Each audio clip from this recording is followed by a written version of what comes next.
Hey everyone, I know a lot of you are using these videos to fall asleep. So before you doze off, I thought it would be fun if everyone left a comment to let me know where in the world you're listening to this. You can also like and subscribe to the episodes if you enjoy them. Okay, let's kick back, relax, and get started. My name is Coda Yellowhawk. I'm 38 years old. And until recently, I was a park ranger in Olympic National Forest. I took the job partly out of a deep love and respect for nature that my Lakota grandfather instilled in me, and partly because I desperately needed steady employment to support my wife Jenna and our 6-year-old daughter Willa. We were drowning in medical bills from Jenna's cancer treatments, and the ranger position provided decent pay and benefits, even if it meant long stretches away from my family. I've always been drawn to the peace and solitude of the deep woods. There's something spiritual about the ancient trees and misty valleys that speaks to my soul. But I soon learned that the forest holds secrets. Dark, ancient secrets that are best left undisturbed. This is the story of how I came face to face with one of those secrets, and barely survived to tell about it. It began as an unseasonably chilly morning in late September. A dense fog blanketed the forest as I set out on patrol from the ranger station. My duty that day was to hike out to Enchanted Valley to check on a group of campers who had failed to return as scheduled the day before. It wasn't uncommon for inexperienced hikers to lose the trail or take longer than expected, but with temperatures dropping, it was imperative to locate them quickly. The moss-covered trees loomed out of the swirling mist as I trekked deeper into the backcountry. An eerie stillness hung in the air, broken only by the muffled thud of my boots and the occasional plaintive bird call. After several miles, I reached the campers' last known location and was alarmed to find their site empty. The tents were shredded, supplies scattered, and the ground was splattered with blood. An icy chill snaked down my spine. As an experienced tracker and ranger, I knew how to read the signs. This wasn't the aftermath of a bear attack or cougar stalking. The tents looked like they'd been ripped apart by immensely powerful hands. Enormous bare footprints, twice the size of a man's, marked the muddy riverbank. I'd heard the stories, the ancient legends, but until that moment, I didn't actually believe they could be real. But the evidence was indisputable. Something huge, powerful, and very angry had torn through this camp. For the first time in my life, alone in that misty wood, I found myself gripped by a primal, mind-numbing terror. Every hair on my neck stood on end, and my heart jackhammered in my chest. I was an intruder here. I sensed it in my bones. I was trespassing in the domain of something old, wild, and unutterably dangerous. Something that would not hesitate to kill to protect its territory.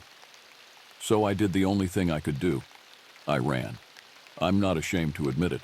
I turned tail and sprinted back down the trail as fast as my trembling legs could carry me. Branches whipped my face and clawed my arms, but I barely felt them.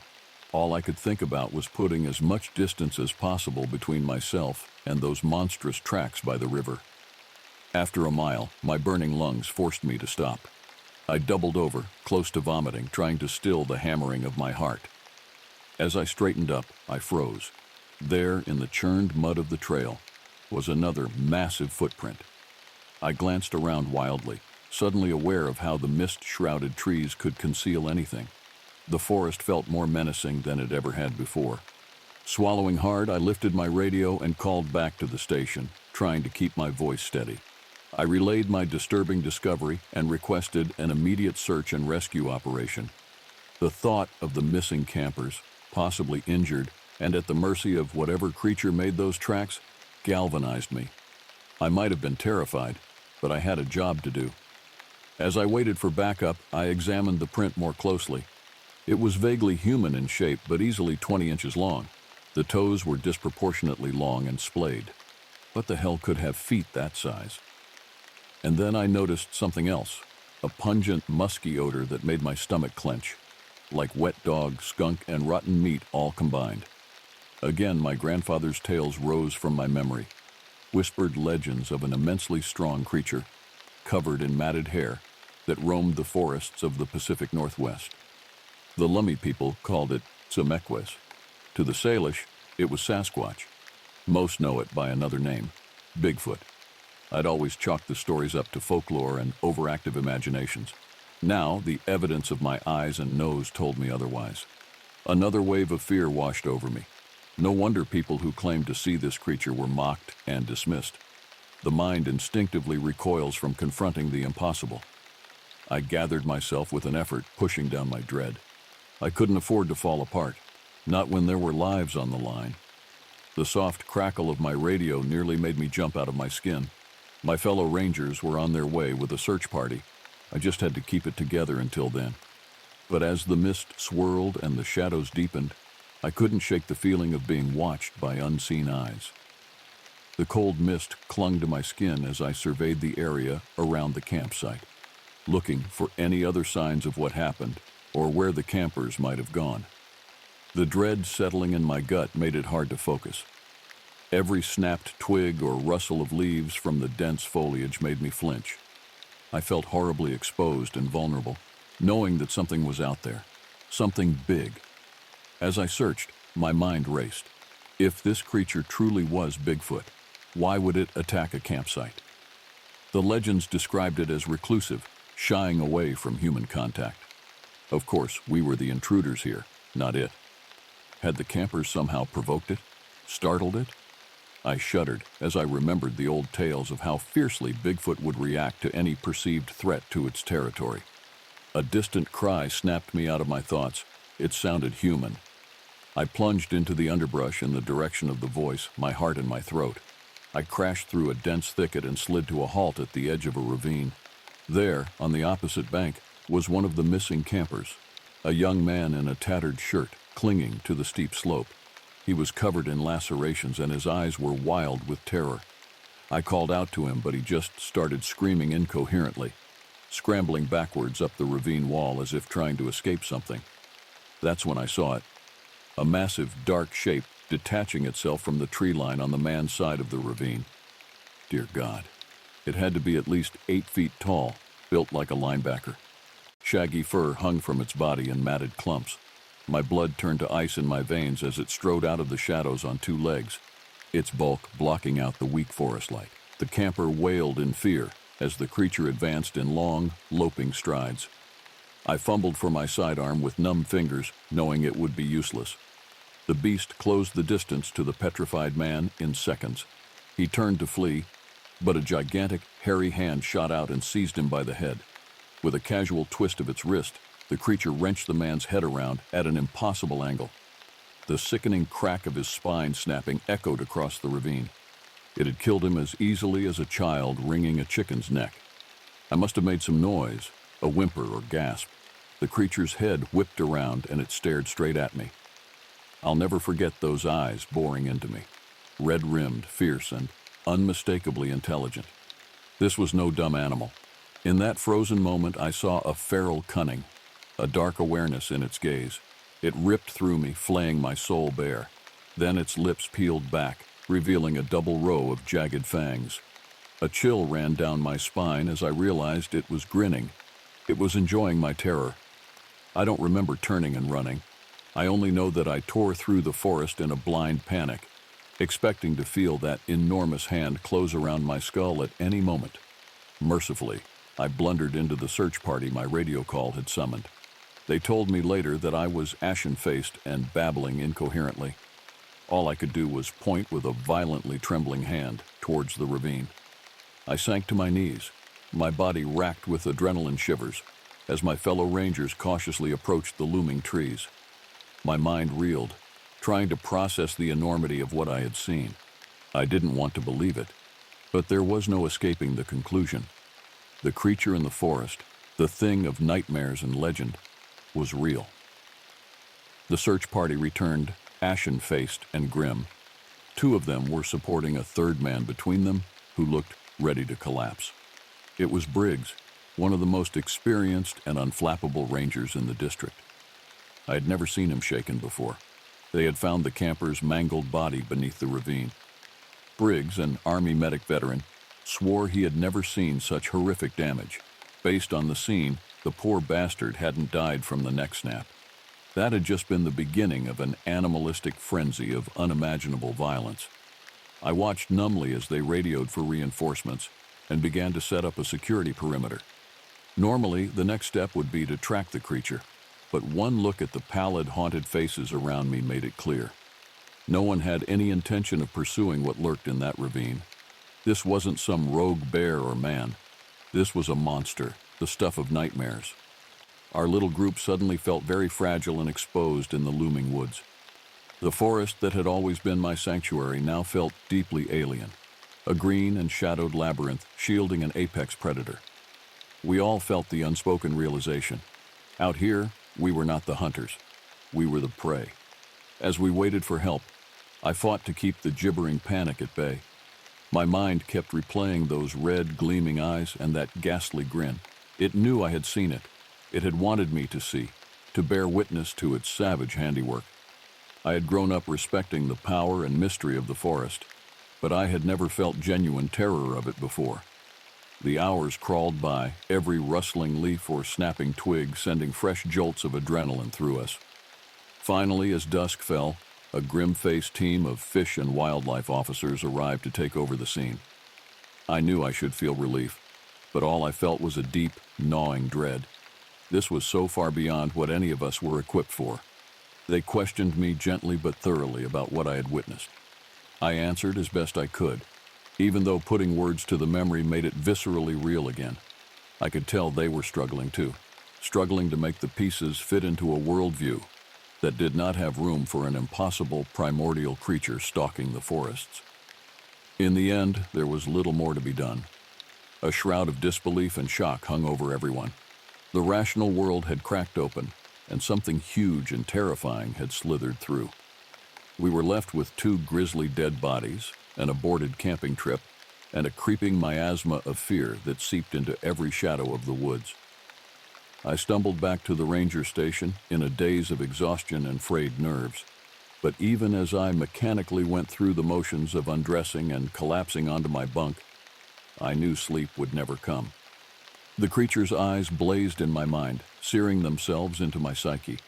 I had come face to face with a hungry, malevolent myth, a storybook monster rendered in blood and matted fur, and somehow I knew our confrontation wasn't over. The next few days passed in a blur of questioning by increasingly high-level officials, each more tense and disbelieving than the last. I recited my account over and over until my voice went hoarse. I could see them wrestling with it, trying to find an angle that would make sense of the insensible. A few dismissed it outright. Most simply looked haunted, the implications settling into their marrow like ice. The decision came down to put the area under a strict closure, while a more thorough investigation could be conducted. The official line was that an extraordinarily large and aggressive bear was behind the attacks. An emergency declaration by the Forestry Service barred any hikers from entering a 20-mile radius for their own safety. There was no talk of tracking and dealing with the creature. The bear story was a useful fiction, a way to placate public concern while keeping the unthinkable truth under wraps. I was quietly ordered by Ranger Command not to breathe a word of what I had seen. "Unless you want a permanent room with padded walls," my superior said grimly. It was almost a relief in a way. The world wasn't ready for this truth. Hell, I wasn't ready for it. The thought of mass panic, of hordes of sensation seekers pouring into the woods, made my blood run cold. The forest's secret needed to stay buried. But that didn't stop the fear. The constant, gnawing feeling of being stalked by an unseen predator. Every night, I would jerk awake, that guttural growl echoing in my skull. Those blood-rimmed eyes would bore into me as I gasped and trembled, soaked in icy sweat. Jenna begged me to talk to someone, to get help. But how could I? How do you tell your wife that you can't sleep because the literal boogeyman is hunting you in your dreams? So I suffered in silence, jumping at shadows and drinking myself into a stupor to numb the visions. I think what shook me the most was the intelligence in its eyes. There had been a cruel awareness there, a keen intellect taking savage enjoyment in my terror. It wasn't some mindless beast. I didn't know which thought was worse, that it had been a purely random attack, or that it had chosen the campers, and me, with some dark intent. Weeks passed, and although there were no new incidents, I couldn't shake the sense of being watched. The forest's silence took on a concealing quality, like a held breath before a pounce. Every misshapen tree stump or moss-covered boulder became a crouched figure in the corner of my eye. I was jumping out of my skin at the slightest noise, my rifle always in a white-knuckled grip. The day I resigned from the ranger service, I told my supervisor I needed to focus on my family. And it was partially true. My drinking and erratic behavior were pushing Jenna to her limit. But more than that, I couldn't stand being in those primordial woods, knowing what lurked in the shadowed valleys, watching, waiting. I tried to push it all down, to lock those memories in some deep, dark corner of my mind. Until the morning 3 weeks ago, when everything changed. Up until then, I had taken some solace in believing that the creature was tied to its territory, that it would stay deep within the untamed reaches of the forest. But when I stepped out to get the paper that Tuesday and saw that enormous handprint pressed into the mud by my front step, I knew my nightmare had just begun. 3 weeks. That's how long it's been since I discovered the handprint.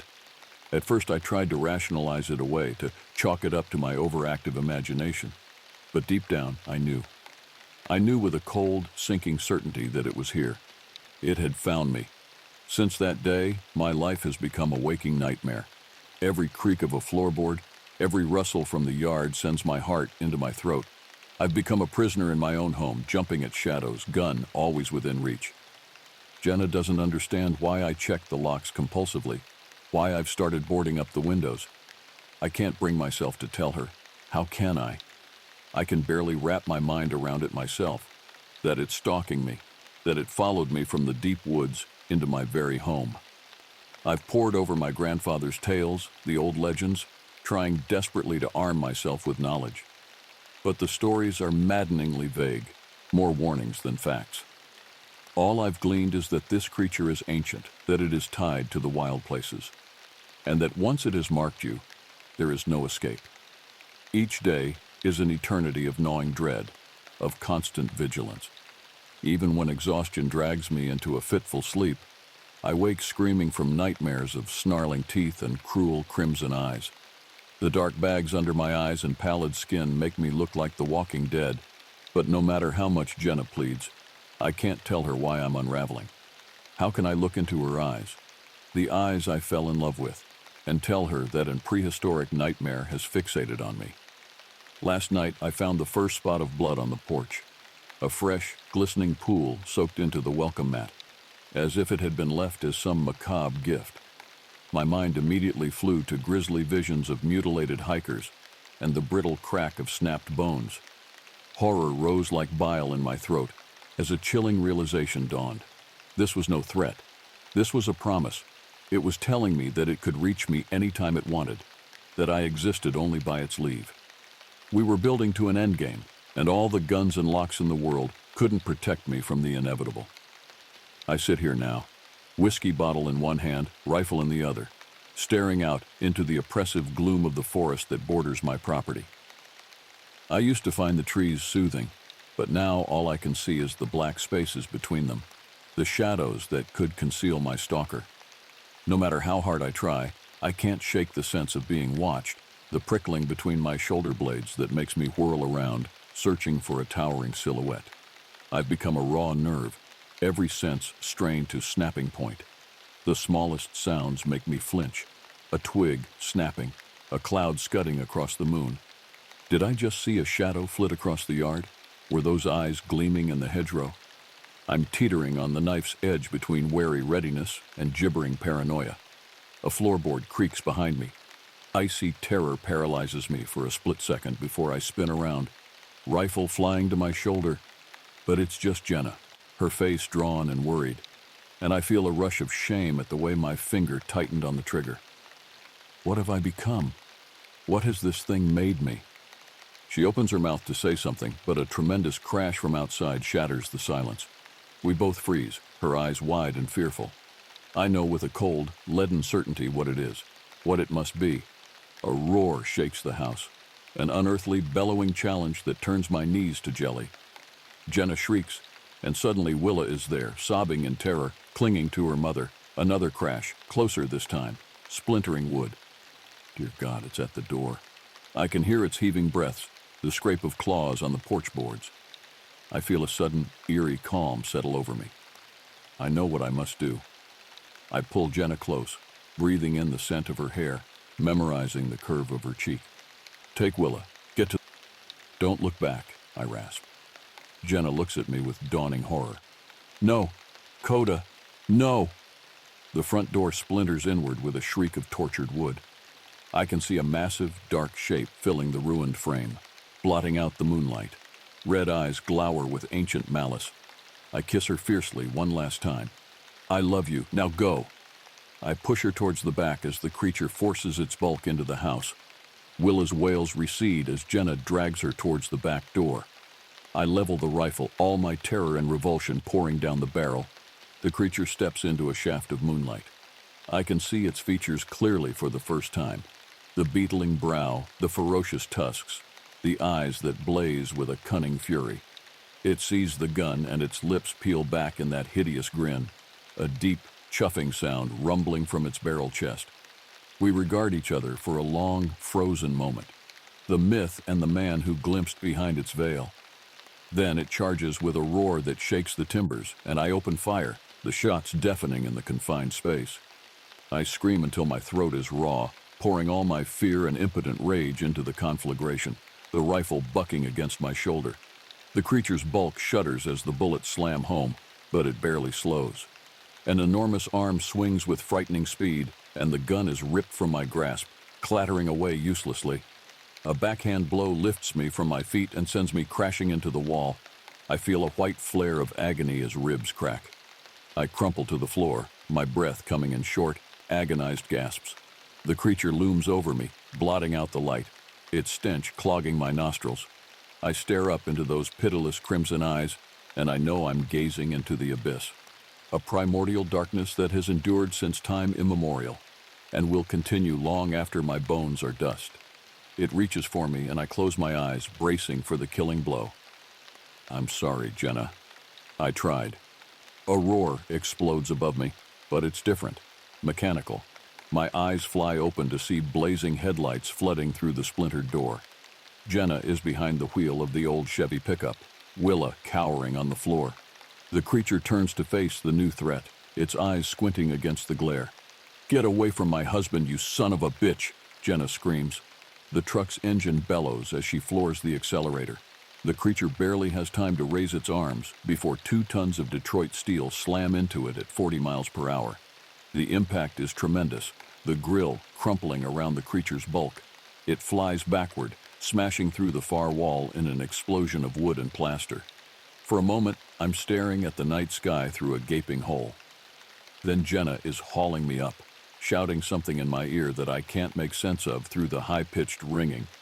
She helps me stagger out to the truck, practically throwing me onto the blood-soaked bench seat before scrambling behind the wheel. Willa clings to my neck, her little body racked with terrified sobs. The truck screams backward down the drive, gravel spraying. As we fishtail onto the road, I see the creature rising from the ruins of our house, its chest heaving with rage. Those blood-flame eyes sear into mine, even as the darkness swallows its looming form. I slump back against the seat as we roar off into the night. The only sound is the thrum of the engine and Willa's muffled crying. Jenna reaches over, her knuckles white on the steering wheel, and grips my hand like a lifeline. I don't know if it's over. I don't know if it will ever be over. All I know is that, for tonight at least, we survived. The myth in the forest is real, and now it knows that we know. God help us all.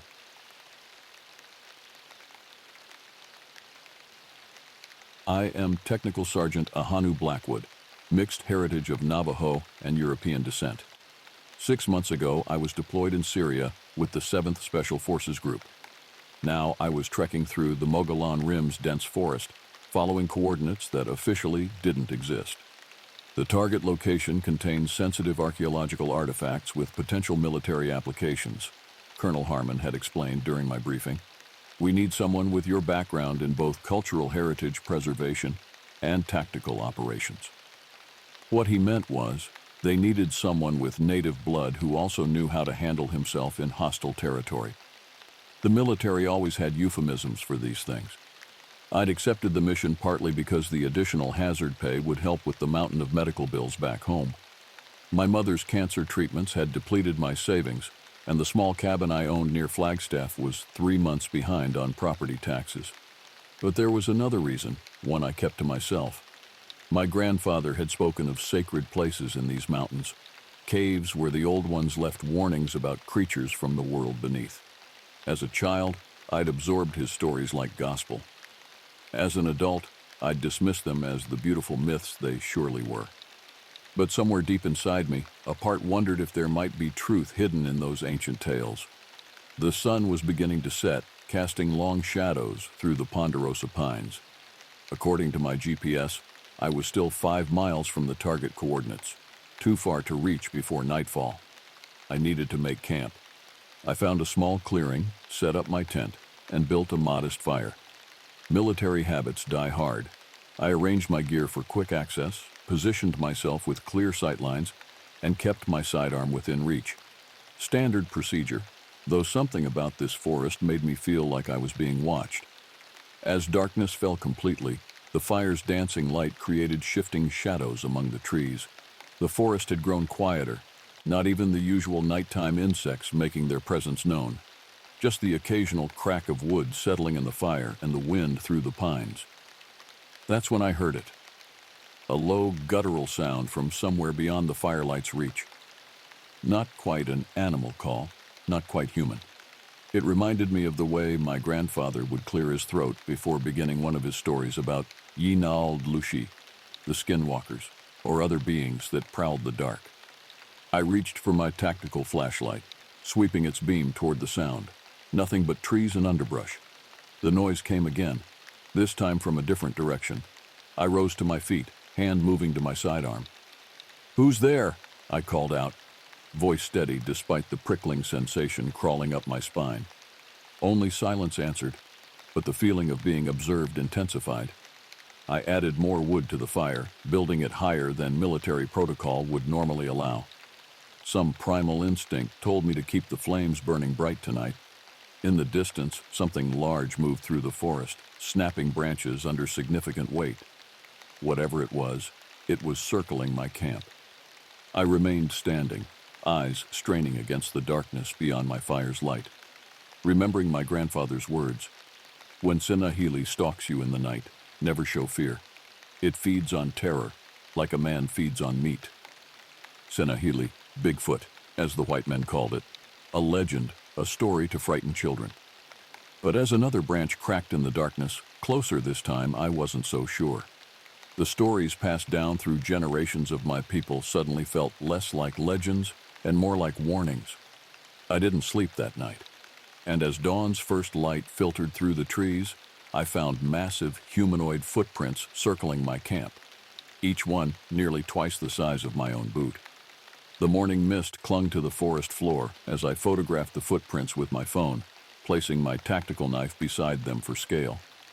My military training demanded documentation, even as my rational mind struggled to process what I was seeing.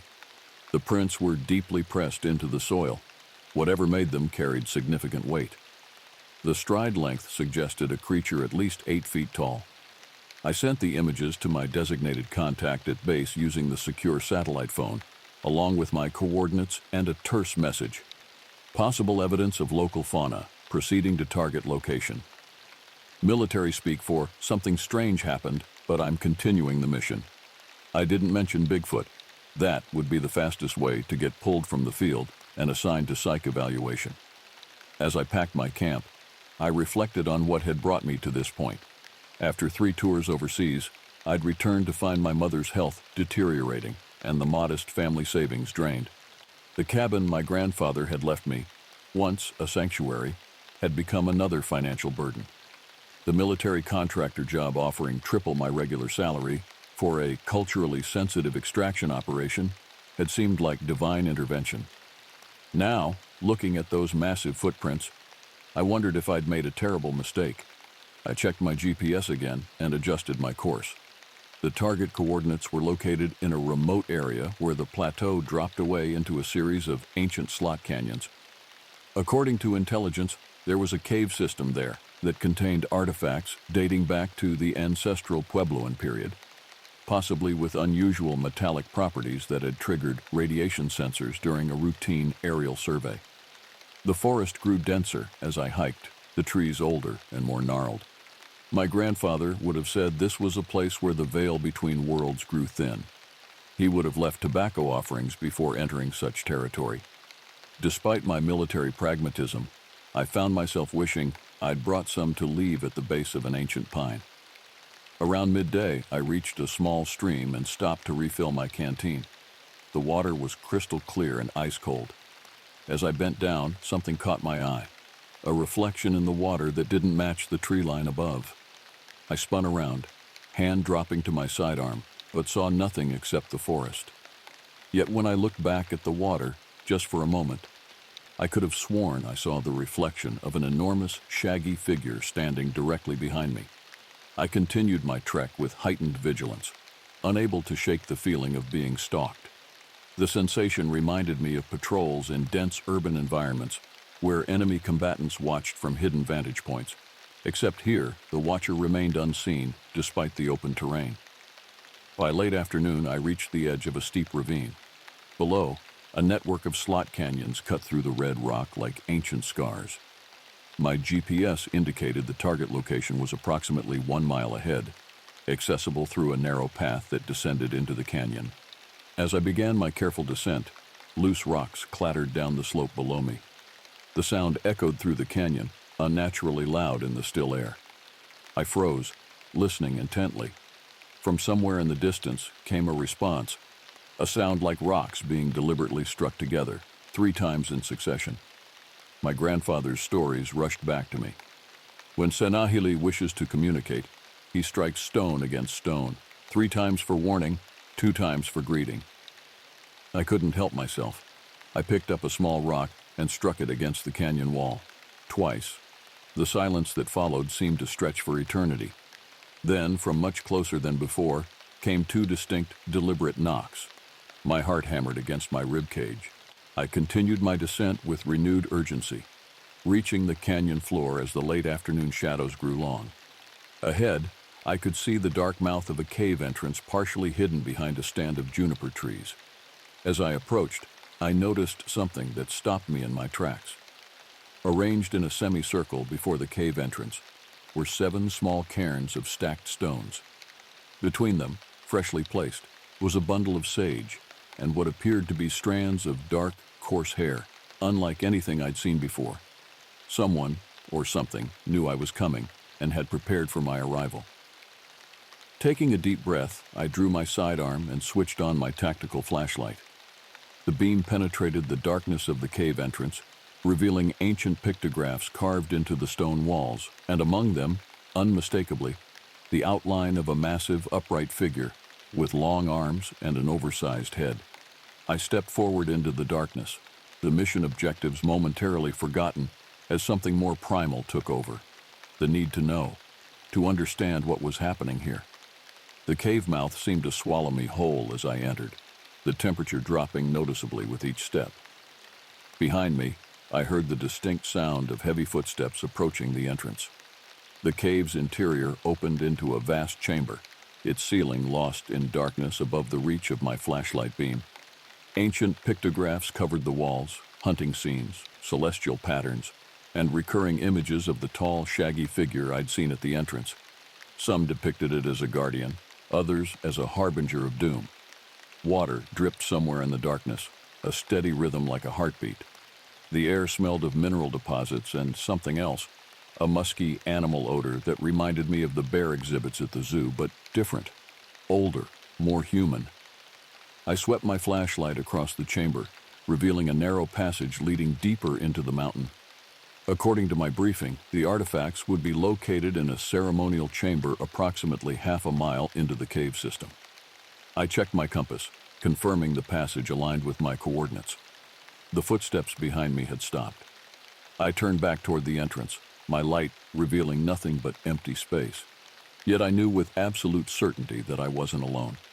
I mean no disrespect to this place, I said aloud, my voice echoing strangely in the chamber. I'm here for specific items. Then I'll leave everything as I found it. My grandfather would have approved of this approach. He had taught me that respect was paramount when dealing with sacred sites and with beings that might inhabit them. Though my military training had emphasized objective reality and tactical considerations, my upbringing had instilled a deeper understanding of the world's mysteries. No response came, but the feeling of being watched intensified. I proceeded down the narrow passage, keeping my back to the wall whenever possible. The passage descended steadily, taking me deeper beneath the earth. In some places, the ceiling dropped so low that I had to crouch. In others, it soared beyond my light's reach. My watch indicated I'd been in the cave for nearly 40 minutes when the passage widened again into a second chamber. This one was smaller than the first, but more elaborately decorated. The pictographs here were more intricate, painted rather than carved, with pigments that still held their color despite centuries of exposure. In the center of the chamber stood a stone altar. Upon it rested several objects: a ceramic bowl painted with geometric patterns, a collection of arrowheads arranged in a spiral pattern, and what I'd been sent to retrieve: a metal disc approximately 8 inches in diameter, covered in unfamiliar symbols that seemed to shift in the beam of my flashlight. I approached cautiously, scanning the chamber for traps or signs of recent human activity. Finding none, I removed my backpack and took out the specialized container I'd been given for the artifact. According to my briefing, the disc emitted unusual radiation patterns that required proper shielding. As I reached for the disc, a low growl emanated from the passage behind me. I spun around, weapon raised, to find the entrance blocked by an enormous silhouette. The creature stood at least 8 feet tall, its broad shoulders nearly touching both sides of the passage. Dense, dark hair covered its body, though its face was more exposed, revealing features that were unnervingly close to human, but not quite. Its eyes reflected my flashlight beam with an amber glow. We stared at each other for what felt like an eternity. Its breathing was deep and regular, fogging slightly in the cool cave air. It made no move to attack, but its posture clearly communicated that I would not be leaving with the artifact. "I need to take this," I said, keeping my voice calm and even. "It's important." The creature tilted its head slightly, as if considering my words. Then it raised one massive hand and pointed first to the disc, then to the pictographs on the wall. I followed its gesture with my flashlight beam. The images told a clear story: the disc being used to communicate with stars, followed by destruction, fire, and death. A warning. "Is that what happened?" I asked. "This thing brought destruction?" The creature made a sound, not quite speech, but not merely animal.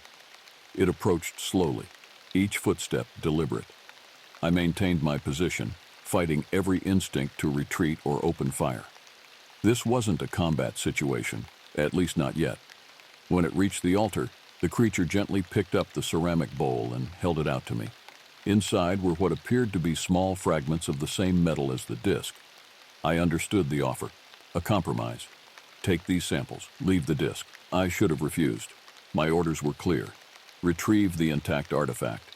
But something deeper than military protocol guided my decision in that moment. "Thank you," I said, accepting the bowl and carefully transferring the fragments to my container. As I secured the container in my pack, a deep rumbling shook the chamber. Dust and small rocks showered from the ceiling. The creature's head snapped up, its expression suddenly alert, almost alarmed. It grabbed my arm with surprising gentleness and pulled me toward a small opening in the chamber wall I hadn't noticed before. A narrow tunnel, barely large enough for me to crawl through, and certainly too small for my massive companion. The rumbling intensified. The main passage was collapsing. The creature pushed me toward the small tunnel with urgent gestures. I didn't need a translator to understand. This was my only way out. I hesitated only long enough to meet its gaze one final time. "Ahaha, thank you," I said in Navajo. Its eyes seemed to register understanding before it turned toward the collapsing main passage, as if to hold back the falling rocks long enough for me to escape. I crawled into the narrow tunnel, as the chamber behind me filled with dust and the sound of crashing stone. The tunnel was a tight fit, forcing me to crawl on my stomach through near total darkness. My flashlight, clutched awkwardly in my hand, provided just enough illumination to see a few feet ahead. The rumbling continued behind me, accompanied by the sound of cascading rocks. I crawled faster, scraping my shoulders and back against the rough stone walls. My grandfather's voice seemed to whisper in my ear. The underground people guard their treasures fiercely. If you take from them, you must give something in return. I'd taken fragments of the artifact but left the disc itself. Was that enough? The continuing cave-in suggested otherwise. After what felt like hours but was likely only minutes, the tunnel began to widen and angle upward. The air grew fresher, carrying the scent of pine and earth. Eventually, the passage opened enough for me to stand, though still hunched over. My relief was short-lived. Ahead, the tunnel forked in 3 directions. None showed any sign of natural light or fresh air flow that might indicate an exit. My tactical training kicked in. When lost, stay put and conserve resources. But the rumbling behind me made that impossible. I checked my compass, but it spun uselessly, affected by whatever mineral deposits surrounded me. The GPS signal couldn't penetrate this far underground. I was completely off the grid. I chose the rightmost passage, marking the wall with my tactical knife to leave a trail. This tunnel maintained a slight upward slope, which I took as a promising sign. As I progressed, I began to notice unusual formations on the walls. Not natural, but not clearly man-made either. They resembled massive claw marks, as if something enormous had carved out these passages. My flashlight beam began to weaken, the battery depleting faster than it should have. I switched to my backup light and continued forward, the passage now widening enough to walk upright. The tunnel eventually opened into another chamber, smaller than the previous ones, but with a ceiling high enough to stand comfortably. What made this room different were the objects scattered throughout. Remains of what appeared to be camping equipment, some modern, others dating back decades based on their design. I wasn't the first person to find myself lost in these caves. Among the abandoned gear, I found a journal dated 1976. Its water-damaged pages contained the frantic writings of a geologist named Robert Marsh, who had encountered what he described as the guardian of the ancient technology. His entries became increasingly disjointed, describing how he had taken a small piece of the star metal and subsequently found himself unable to locate the exit, wandering in circles for days before his supplies began to run out. The final entry simply read, "It won't let me leave while I carry the fragment, but I can't bring myself to leave it behind. The military needs to know what's down here." Beside the journal lay a skeleton, still dressed in the tattered remains of hiking clothes. A chill ran through me as I instinctively clutched my pack containing the metal fragments. The parallels were impossible to ignore. I quickly searched through the other abandoned equipment, finding more evidence of explorers who had entered these caves across different eras. A Spanish conquistador's rusted helmet, a mining pickaxe from the early 1900s, even what appeared to be ancient Native American tools. All of them had come for the metal. None had made it out with it. The rumbling had stopped, but a new sound reached my ears, the same rhythmic stone knocking I'd heard earlier. 2 knocks, repeated at regular intervals. A greeting or a taunt? I had to make a decision. My mission objectives were clear, but so was the fate that awaited me if I continued trying to remove the fragments from this place. I removed the container from my pack and examined the metal pieces inside. They seemed to pulse with a faint blue luminescence that I hadn't noticed before. The knocking grew louder, closer. I shined my weakening flashlight toward the sound and caught a glimpse of movement in one of the 3 passages leading from the chamber. A massive shadow retreating into the darkness. It was herding me, I realized. Not attacking, not threatening, but guiding me through these passages like a shepherd with a wayward sheep. But to where? And why? I gathered what useful supplies I could from the abandoned equipment, an old but functional lighter, some paracord, a canteen still partially filled with water that smelled stale but drinkable. Then I followed the knocking sounds, container of metal fragments still in hand. The passage twisted and turned, leading deeper into the mountain rather than toward the surface. My training told me this was wrong, that I should be seeking a way up and out. But something else, something that resonated with the stories my grandfather had told around the fire, urged me to follow. The tunnel eventually opened into the largest chamber yet, its vastness beyond the reach of my failing light. But illumination wasn't necessary. The entire cavern was aglow with the same blue luminescence that emanated from the metal fragments, coming from what appeared to be a pool of liquid at the center. Standing beside this pool was not one creature, but three. The massive, hair-covered figure I'd encountered earlier was joined by two others of its kind, one noticeably larger, with streaks of gray in its dark hair, and another smaller, perhaps younger. A family, a community, guardians. They made no move toward me, but the message was clear in their stance. I approached slowly, container held before me like an offering. I now faced a choice that would define not just my mission, but everything I had been taught to believe about duty, about reality itself. The blue pool cast eerie shadows across the massive chamber, illuminating the three creatures with an otherworldly glow. Their features, visible now in the strange light, struck me with their paradoxical nature. Primitive yet intelligent, bestial yet dignified.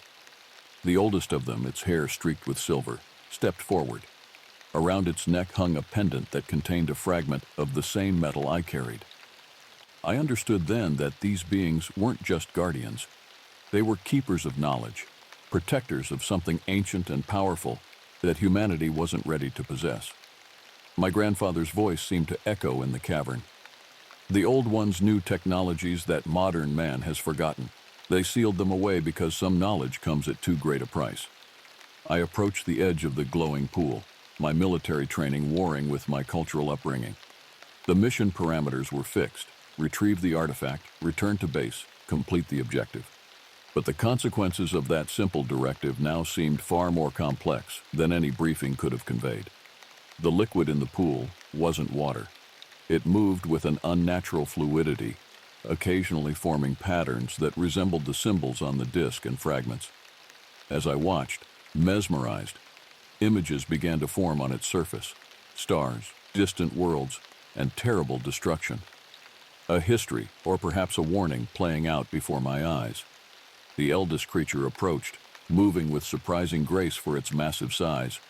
It extended a hand toward my container of metal fragments, not grabbing, not threatening, waiting for me to make a choice. I thought of my financial troubles, my mother's medical bills, the back taxes on my grandfather's cabin.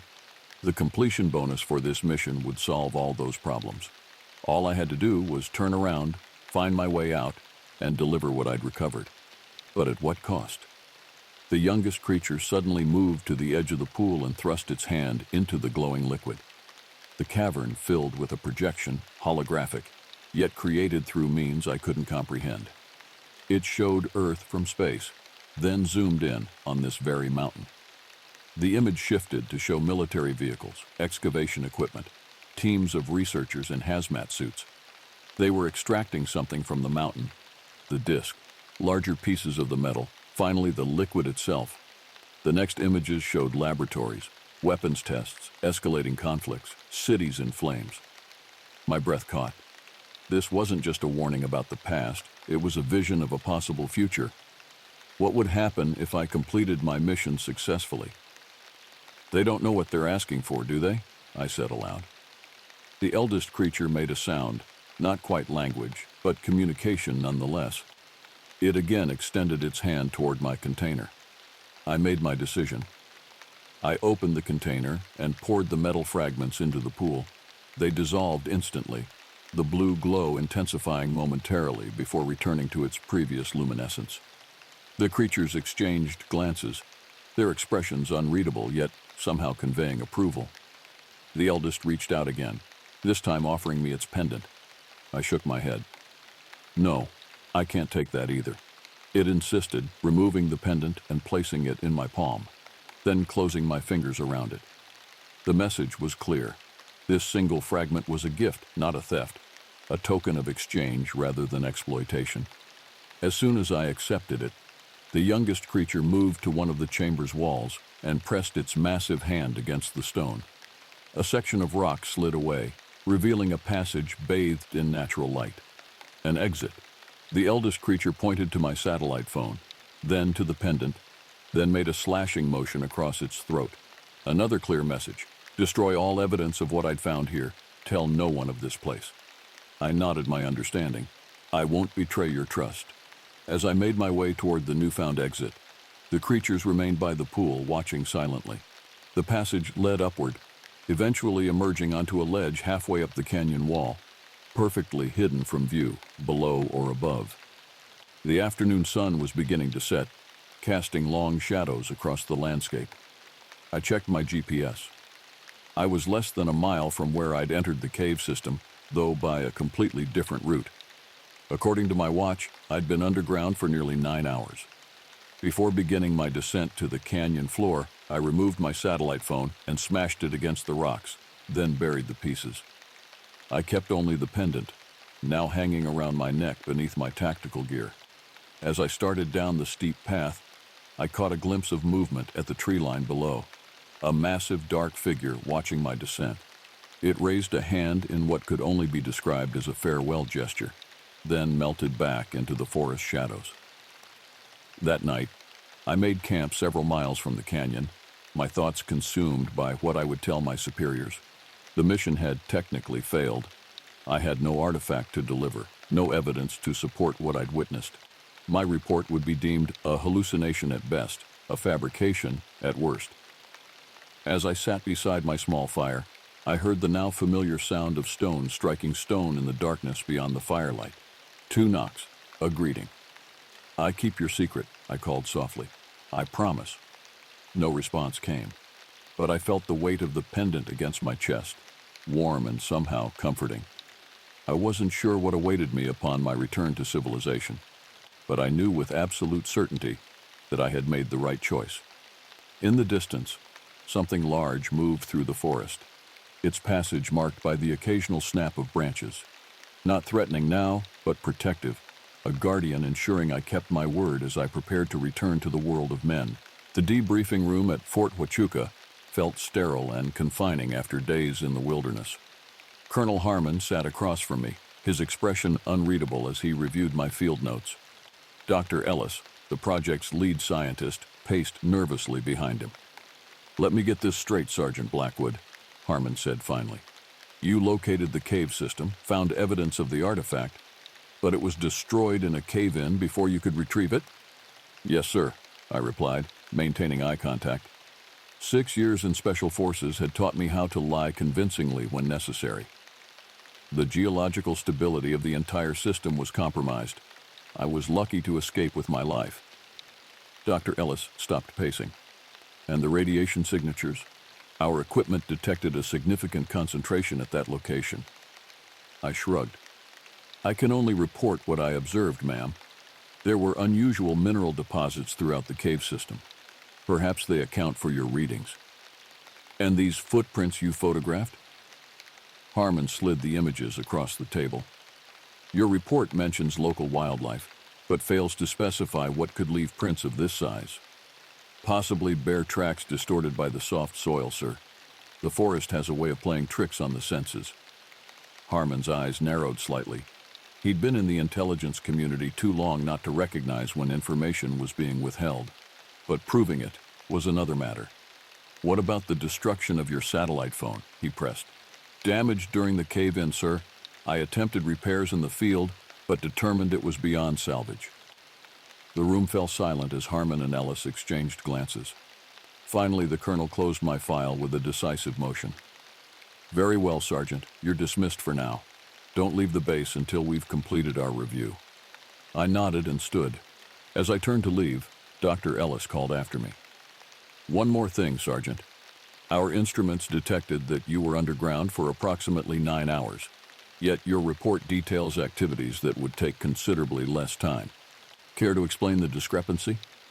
I turned back, keeping my expression neutral. "Time feels different when you're lost in complete darkness, ma'am. I can only report my best estimate."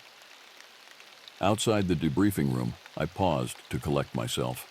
My hand instinctively moved to my chest, where the pendant remained hidden beneath my uniform. It had grown warmer during the questioning, as if responding to the lies I'd told. I knew they wouldn't simply accept my report. A team would be dispatched to investigate the coordinates I'd provided, but they would find nothing. During my trek back to civilization, I'd heard the mountain rumble one final time, the cave system collapsing entirely, burying its secrets beyond reach. 3 days later, I was summoned back to Colonel Harmon's office. His expression was grim. The recovery team found your trail markers leading to a massive rock slide. Ground-penetrating radar confirms the entire cave system has collapsed. He studied me carefully. Convenient timing. I remained silent. Your mission performance is being listed as inconclusive, Sergeant. No commendation, but no censure either. He slid a folder across his desk. Your completion bonus has been reduced by 60% due to failure to retrieve the primary objective. It was still enough to save my mother's home and make a significant dent in her medical bills. I accepted the folder with a nod of thanks. You're being granted 2 weeks' leave effective immediately, Harmon continued. After that, report to Fort Bragg for your next assignment. He paused, then added, whatever you encountered out there, Blackwood, I hope it was worth protecting. I met his gaze directly. I don't know what you mean, sir. His eyes flickered momentarily to my chest where the pendant lay hidden. Dismissed, Sergeant. The cabin felt smaller than I remembered, its wooden walls weathered by seasons of neglect during my deployments. But it was home. The place where my grandfather had taught me the old stories, where my mother had recovered between hospital stays, where my ancestors had lived in harmony with the land for generations. I paid the back taxes my first day home and spent the second repairing the leaking roof. On the third day, I hiked into the forest behind the property, finding a small clearing where my grandfather had conducted his ceremonies. There, I built a small fire and sat in contemplation as the sun set over the distant mountains. From my pocket, I removed the pendant, my first opportunity to examine it properly since leaving the cave. In daylight, the metal fragment appeared ordinary, a dull, grayish material embedded in what looked like amber. But as darkness fell, it began to glow with that distinctive blue luminescence. I held it up, watching as it pulsed gently in rhythm with my heartbeat. A sound in the forest drew my attention, stone striking stone twice, a greeting. I wasn't surprised when the massive figure emerged from the tree line, different from the creatures I'd encountered in the cave, but unmistakably of their kind. It had followed me, or perhaps others of its kind had always been here, watching over my family's land. You knew my grandfather, didn't you? I asked quietly. The creature made no sound but inclined its head slightly in what could only be affirmation. And now you're watching me.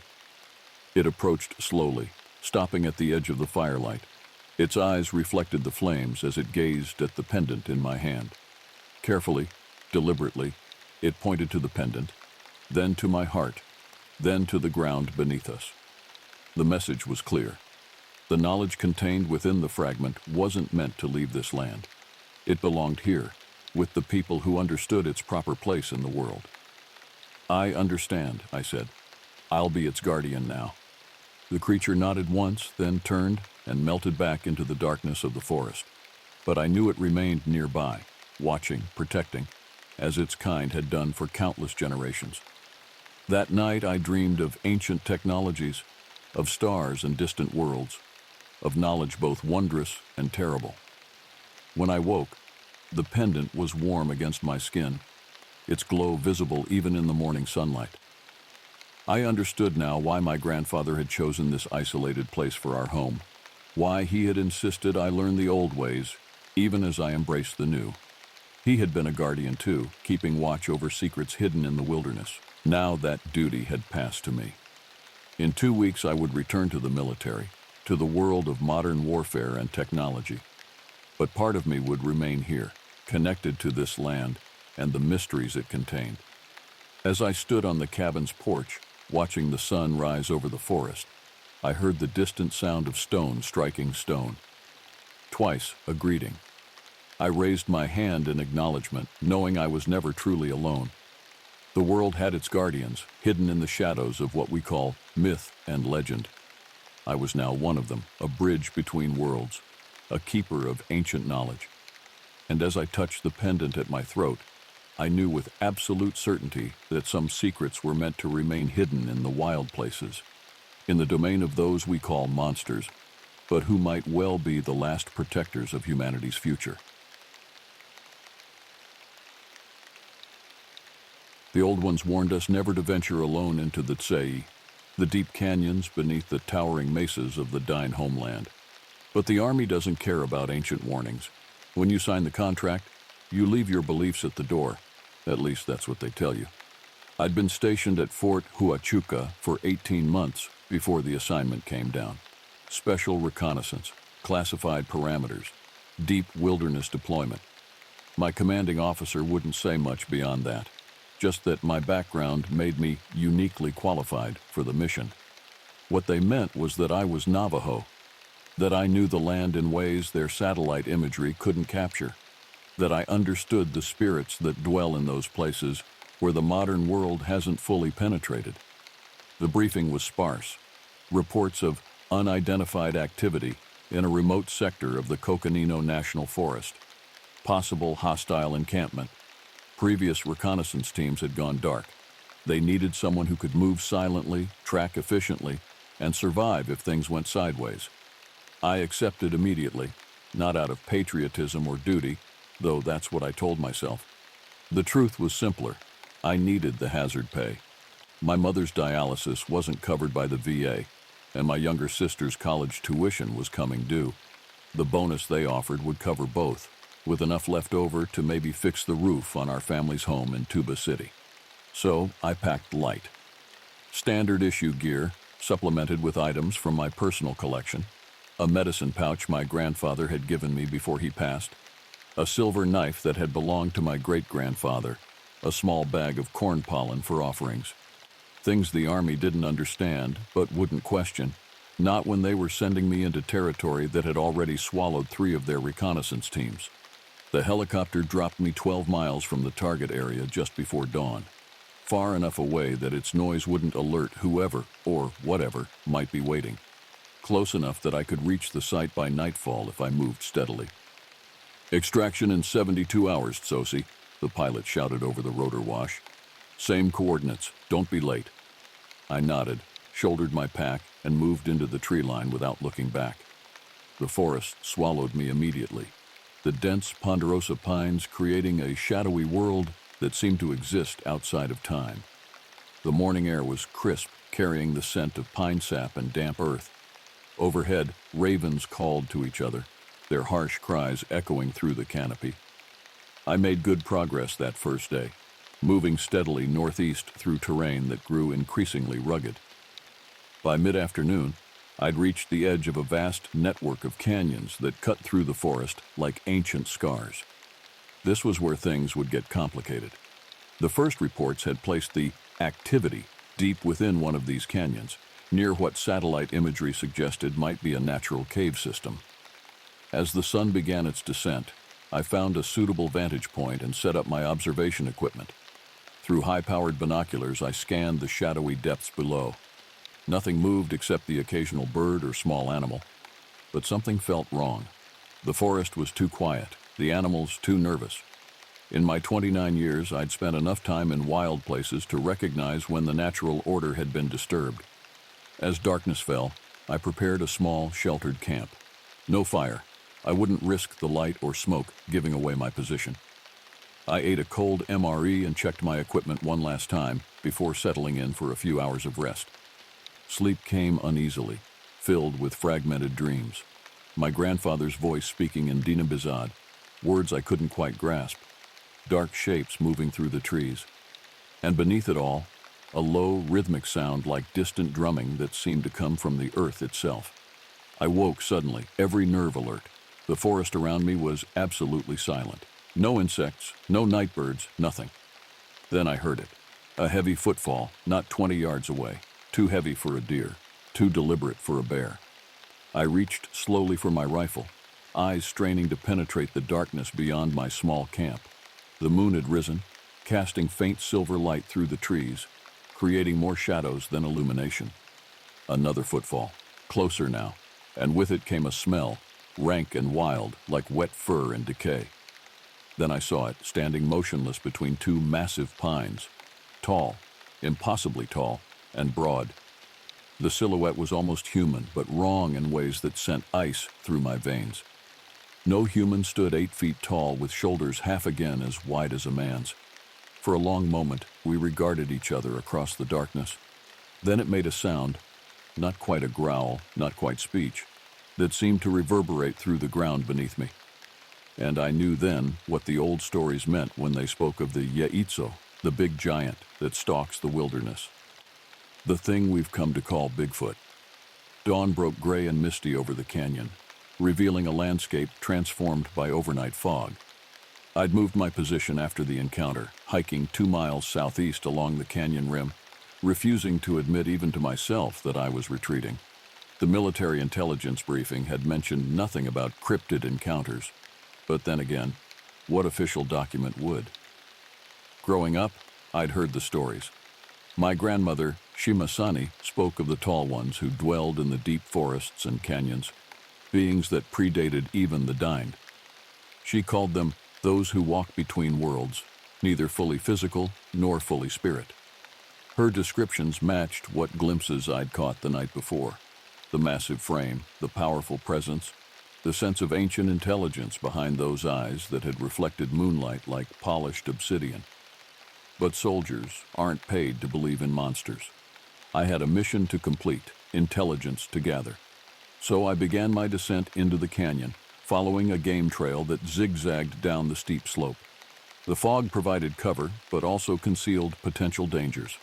I moved slowly, testing each foothold before committing my weight. My father had taught me to track before I could read, a skill honed through countless hunts across the reservation. Later, the Army had refined that ability, adding technical knowledge to instinctual understanding. Now I read the landscape like a book, disturbed soil, broken twigs, displaced stones, all telling stories of what had passed this way. The trail revealed deer and coyote prints, but also something else. Large impressions, partly obscured by the soft earth, but unmistakably bipedal. Each print was nearly twice the size of my own boot, with 5 distinct toe impressions. They led deeper into the canyon, toward the target area. By midday, I'd reached the canyon floor. The fog had lifted, but the high walls blocked direct sunlight, casting everything in blue shadow. The temperature dropped noticeably as I moved forward, following a dry creek bed strewn with smooth river stones and fallen branches. Then something caught my eye, a flash of unnatural color against the earth tones of the canyon. I approached cautiously, rifle at the ready. Half buried in silt was a military-grade tactical flashlight, the kind standard issued to Army reconnaissance units. I excavated it carefully, examining it for damage or identifying marks. The battery was dead, but otherwise it appeared functional. Someone had dropped it, or had it taken from them, not long ago. I continued forward with heightened awareness. The canyon narrowed, forcing me through a passage barely wide enough for my shoulders. As I emerged, I found myself in a wider space, a natural amphitheater of stone. At its far end, a dark opening yawned in the rock face, the cave entrance. Around it, the ground told a disturbing story. Multiple boot prints, military tread patterns, led toward the entrance. None led away. I found scattered equipment, a canteen, a tactical radio with its antenna snapped, a torn backpack. No blood, no signs of a struggle, but the absence spoke volumes. Whatever had happened here had been swift and overwhelming. The cave mouth exhaled cool air that carried unfamiliar scents. Mineral dampness, yes, but also something musky and organic. I checked my GPS. This was the target area, the place I'd been sent to investigate. Whatever the previous teams had found, or whatever had found them, lay within that darkness. Protocol dictated I should document my findings and continue reconnaissance from a safe distance.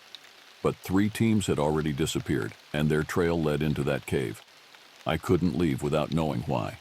I activated my tactical light, checked my sidearm, and approached the entrance. The walls inside were smooth, worn by ancient waters that had long since retreated deeper into the earth. The passage descended at a gentle angle, curving gradually to the right. I moved cautiously, alert for any sound or movement. 20 yards in, the passage widened into a chamber large enough that my light couldn't reach the far wall. Stalactites hung from the ceiling like stone daggers. The floor was relatively smooth, marked by small pools of collected water that reflected my light in brief, disorienting flashes. Then my light caught something unnatural. Geometric shapes, too regular to be formed by geological processes. I approached slowly, keeping my breathing steady despite my racing heart. Carved into the stone wall was a series of petroglyphs. Some I recognized as similar to ancient Anasazi art. Spiral patterns, handprints, stylized animals. But others were unlike anything I'd seen in archaeological texts or museum exhibits. Elongated figures with disproportionate limbs, circular designs that seemed to represent celestial bodies. And recurring throughout, a towering figure with an oblong head and massive shoulders. I photographed everything with my tactical camera, moving methodically across the wall. As I worked, I became aware of a subtle change in the cave's atmosphere. The air pressure seemed to shift, causing my ears to pop. And beneath my feet, almost at the threshold of perception, a vibration began to build. At first, I thought it might be an approaching storm, thunder transmitting through the stone, but the rhythm was too regular, too deliberate. It reminded me of the drumming from my dreams the night before, a slow, steady beat that seemed to emanate from the earth itself. I turned, sweeping my light toward the chamber's entrance. The passage I'd come through was gone, replaced by solid stone. Panic surged through me, but training took over. I approached what should have been the exit, running my hands over the rock face. It was real, solid, no hallucination. Either I'd become disoriented in the darkness, or something impossible had happened. The drumming grew louder, now accompanied by a low humming that seemed to vibrate in my chest cavity. My light began to flicker, its beam weakening despite fresh batteries.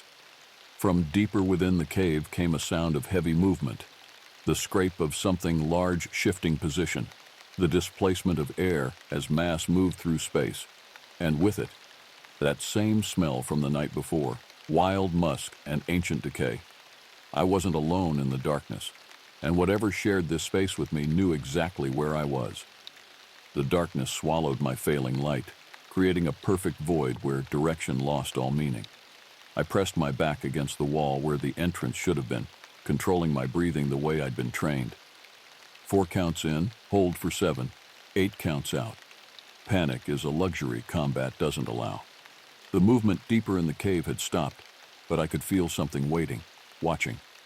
The drumming continued, vibrating through the stone at my back, syncopating with my heartbeat, until I couldn't tell which rhythm belonged to me and which to the earth. I reached into my pocket and withdrew my grandfather's medicine pouch, my fingers finding comfort in the worn leather. Inside were sacred items, a small piece of turquoise, corn pollen, a tiny bundle of sage. Things of power, he'd told me, though I'd never fully believed. The army had made me practical, skeptical of the old ways. But here, in this impossible darkness, the weight of that small pouch felt like the only real thing in the world. "Grandfather," I whispered in Dean Bizad, "guide my steps." As if in answer, a faint glow appeared deeper in the cave. Not the harsh beam of a flashlight, but a diffuse, bluish illumination that seemed to emanate from the stone itself. It revealed a passageway I hadn't noticed before, leading downward. Against all tactical wisdom, I moved toward it. My options were limited: stay put and wait for a rescue that might never come, or follow the only path available. The light grew stronger as I approached, revealing crystalline formations in the rock that fluoresced with an internal energy. The passage descended steeply, requiring me to half climb, half slide down smooth stone chutes. The air grew warmer, heavy with humidity that condensed on my skin. After what felt like hours but might have been minutes, time had become as unreliable as direction. I emerged into another chamber. This one dwarfed the first, vast enough that its ceiling was lost in shadows despite the blue glow that pervaded the space. At its center stood structures that stopped me cold.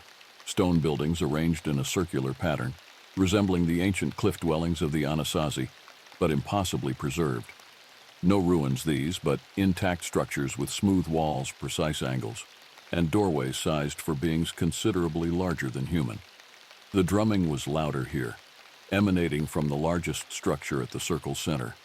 As I watched, figures emerged from the buildings, tall, hair-covered forms moving with a fluid grace that belied their size. I counted 7 of them, ranging from my height to nearly 9 feet tall. They moved purposefully, gathering in a semicircle, watching me but making no move to approach. "Yati," I said, offering the traditional Navajo greeting. My voice echoed unnaturally in the vast chamber. For a long moment, there was no response. Then the largest of the figures stepped forward. In the blue light, I could see it clearly, covered in reddish-brown hair, its face a strange blend of human and something else, with deep-set eyes that reflected the luminescence like a predator's. It made a series of sounds, clicks, low rumbles, and what might have been words in a language so ancient it predated anything I recognized. Then, to my shock, it spoke in broken, heavily accented English. "Why, you come?" The voice was deep, resonant, like stones grinding together. I'd been prepared for many things on this mission, armed hostiles, environmental hazards, even getting lost. But not conversation with a cryptid. "I'm looking for the people who came before me," I answered, keeping my voice steady. "Soldiers, like me." The creature made a gesture I couldn't interpret, and 2 smaller figures retreated into one of the buildings. When they returned, they carried items I recognized: military packs, weapons, communication equipment. They placed these at my feet, a display that felt both like offering and warning. "They trespass, like others before, like you." I understood then. This wasn't the first incursion into their territory. For generations, perhaps centuries, they had withdrawn deeper into these hidden places as human civilization expanded. And now, even here, we had followed. "What did you do to them?" I asked, though I feared I knew the answer. The creature tilted its massive head. "They sleep, deep in earth, will wake, different." A chill ran through me. I recalled stories my grandfather had told, tales of skinwalkers and transformation, of humans who spent too long in the company of spirits and lost their humanity. "Let me see them," I demanded, surprising myself with my boldness. The leader seemed to consider, then nodded once. It turned and moved toward the central structure, clearly expecting me to follow. I did, aware of the others falling into step behind me, cutting off any possibility of retreat. The building's interior was illuminated by the same crystalline glow as the cavern. The space was simple but deliberately arranged. Stone platforms that might serve as beds or tables, niches carved into walls containing unidentifiable objects, and at the center, a circular depression in the floor filled with clear water. The leader gestured toward this pool. "Look." I approached cautiously and peered into the water. At first, I saw only my reflection, my face drawn with fatigue and tension, eyes wide with controlled fear. Then the water seemed to shift, its surface rippling though nothing had disturbed it. Images formed below the surface, human figures in military gear, moving through the same passageways I had navigated. I recognized the equipment and uniforms of the missing reconnaissance teams. The images shifted again, showing these same soldiers encountered by the tall beings, their initial panic and resistance, followed by what appeared to be a ceremony of some kind. The soldiers were led to stone chambers where they lay down or were placed on platforms similar to those around me. The final image showed them motionless, enveloped in a cocoon-like covering that pulsed with internal light. "They transform," the leader said, "become guardians, like us." I stepped back from the pool, my mind racing to process what I'd seen. "You're changing them? Into what?" "Into what they always were," came the reply. "Humans forget. Long ago, many paths of being, many forms of people. Your kind chose one way, we chose another." The implication was staggering. These weren't aliens or monsters, but divergent evolution, perhaps even deliberate divergence, a branch of humanity that had chosen separation and concealment over technological advancement. "My mission," I said, struggling to maintain professional focus, "is to report what happened to those soldiers, to bring them back if possible." The leader made a sound that might have been laughter. "Not possible. Process begun. Cannot return to what they were." It gestured around the chamber. "You see our home, our last place. Above, your kind spreads like water, covers all. We retreat. No more places to go." I understood the dilemma with painful clarity. My duty was to complete my mission, to report what I'd found.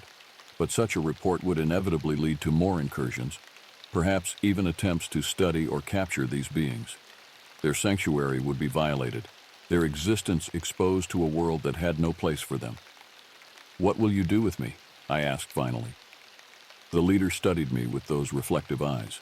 "You choose. Stay, begin change, or return, carry message." "What message?" "Tell your leaders, this place, death for humans. All who come are lost. No technology works, no path back found." It paused, seeming to choose its next words carefully. "Lie to protect truth. Understand?" I did understand. It was offering me a chance to protect them by becoming their messenger, by spreading a warning that would keep others away without revealing their true nature, a deception in service of preservation. And if I choose to stay, then join others. Sleep long sleep. Wake as guardian. Protect boundary between worlds. The drumming, which had faded to background awareness, suddenly intensified. The water in the pool began to ripple in response, and the crystals throughout the chamber pulsed brighter. "Choose now," the leader said. "Time between worlds grows short." Before I could respond, the ground beneath us shuddered. Dust and small stones fell from the ceiling. The other beings made sounds of alarm, moving restlessly. "What's happening?" I demanded. The leader's expression, though alien, conveyed unmistakable concern. "Others come, with machines that break Earth, seeking you. A rescue operation, or another reconnaissance team sent when I failed to check in. Either way, they were endangering not just themselves, but this hidden world and its inhabitants." I made my decision. "Show me how to get back to the surface. I'll stop them." The leader regarded me intently, perhaps assessing my sincerity. Then it nodded once and gestured toward a passageway I hadn't noticed before. "This path leads up, to canyon where sun shines. Go quickly." I gathered my equipment, including my camera with its photographic evidence. As I prepared to leave, the leader approached, extending one massive hand. In its palm lay a small object, a carved stone pendant in the shape of a stylized figure, half human, half something else. "Carry this. When danger comes in dark places, hold it. We will know. We will hear." I accepted the pendant, placing it carefully in my pocket alongside my grandfather's medicine pouch. 2 talismans from 2 worlds, both now part of my story. "Grandfather's wisdom true," the leader said unexpectedly. "You listen to old blood. It saves you." Before I could ask how it knew about my grandfather or his teachings, the being turned away, rejoining its companions. The path before me began to glow more intensely, marking my route to the surface. I took one last look at the underground settlement, committing it to memory, a secret I would carry for the rest of my life. Then I entered the passageway, climbing toward daylight and the world of men, leaving behind mysteries older than history itself. The passage upward was arduous, a combination of narrow crawl spaces and near vertical climbs that tested every ounce of my strength and training. Unlike the descent, which had seemed to bend reality around me, this journey followed conventional physics. Each handhold had to be earned, each obstacle physically overcome. As I climbed, the blue luminescence gradually gave way to natural light filtering down from above. The air grew cooler, drier, carrying the scent of pine and desert sage. After what felt like hours, I emerged from a crevice in a rock face that I wouldn't have noticed from the outside. A hidden door to the underworld, disguised by nature and intention.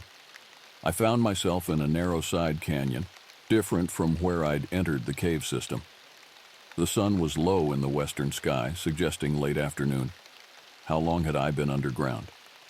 My watch had stopped functioning, another piece of technology rendered useless by whatever forces permeated that hidden realm. Checking my GPS unit confirmed my suspicions. It was dead too. I'd have to navigate by natural methods, using the sun and landmarks to orient myself. First priority, locate whatever machines that break Earth the being had mentioned. If a rescue or recovery operation was underway, they'd likely approach from the direction of my original insertion point. I moved stealthily through the canyon, using the skills my father had taught me and the Army had honed. The ground here told stories for those who knew how to read them. Recent disturbances in the soil, bent vegetation, displaced stones. Someone had passed through recently, heading northeast. Following these signs, I crested a ridge and dropped immediately to a prone position. In the valley below, a disturbing scene unfolded. Two military Humvees and a larger vehicle, some kind of mobile drilling platform, were positioned near an exposed rock face. Men in combat gear secured a perimeter while others operated equipment. They weren't standard Army. Their uniforms lacked insignia, and their movements suggested private military contractors rather than regular soldiers. Whatever they were doing, they worked with urgency. The drilling equipment emitted a high-pitched whine that echoed through the canyon, surely audible for miles. If the beings below could feel vibrations through stone, this operation must be like an earthquake to them. I needed to stop this, but direct confrontation would be suicide. Instead, I circled around to approach from above and behind their position, using the late afternoon shadows for cover. As I moved, I formulated a plan. Night was approaching. If I could disable their equipment and confuse their position after dark, they'd be forced to withdraw until morning. By then, I could be at my extraction coordinates, ready to deliver the warning the being had requested. I waited for twilight, using the time to observe their operation and security patterns. The team consisted of 12 men, 4 on perimeter, 6 operating equipment, and 2 who appeared to be in charge, consulting maps and instruments. Their drilling had already created a significant opening in the rock face. But from my vantage point, I could see they were still dozens of meters away from breaching the cavern system I'd visited. As darkness fell, they set up powerful lights and continued working. Perfect for my purposes, the harsh illumination would destroy their night vision and create deep shadows I could exploit. I moved into position above their rear vehicle, a fuel truck that supplied their generator. Military training is thorough. They'd taught me not just how to deploy explosives, but also how to disable vehicles in ways that appeared mechanical rather than sabotage. I descended silently during a particularly noisy drilling sequence. Under the truck, I located the fuel line and made a precise incision.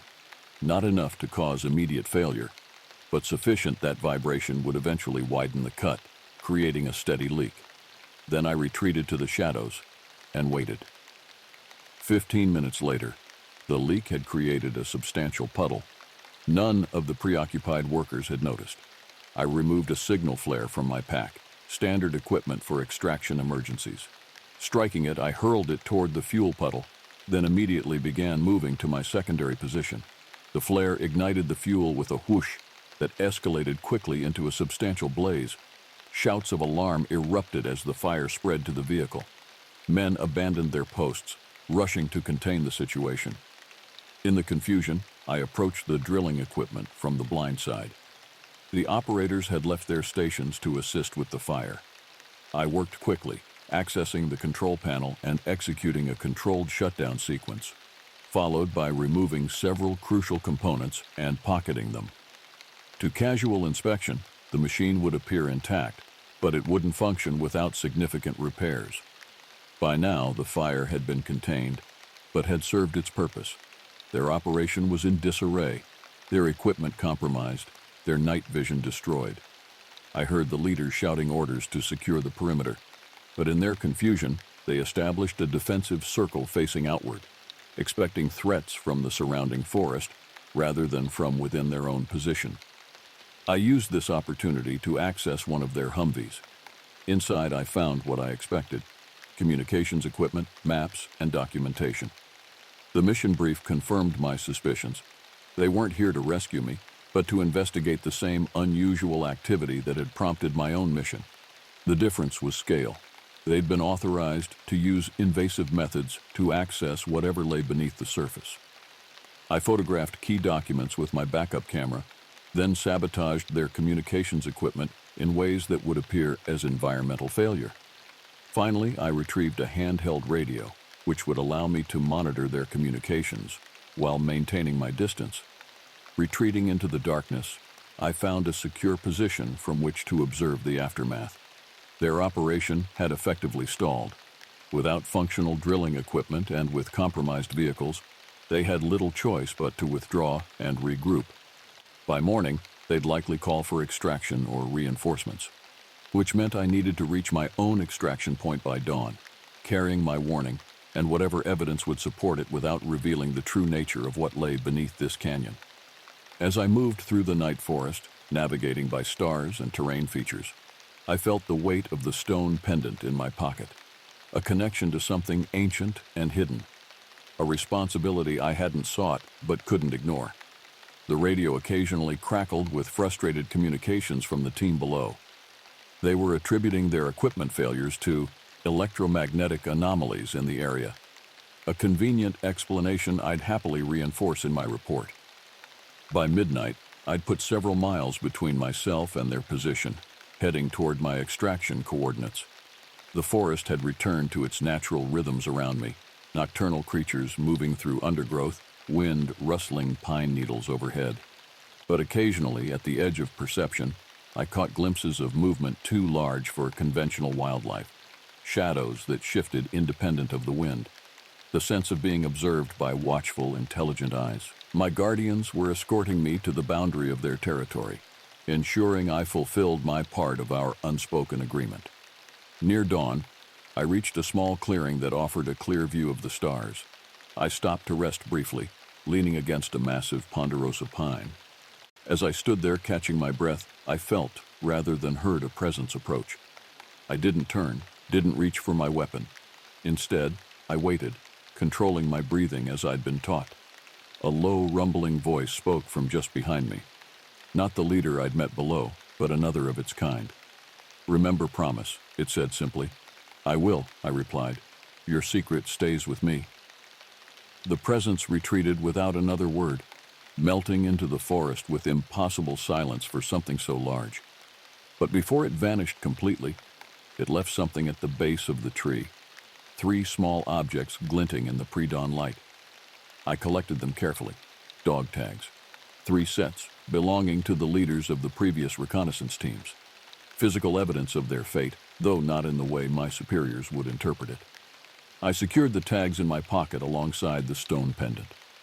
Dawn was breaking over the eastern ridges. In 2 hours, I'd reach my extraction point. In 5, I'd be debriefing at base camp. I'd tell them about electromagnetic anomalies that disabled equipment, about cave systems that played tricks with perception and direction, about how the missing teams had likely become disoriented and succumbed to environmental hazards. I'd recommend designating the area restricted due to geological instability and natural dangers.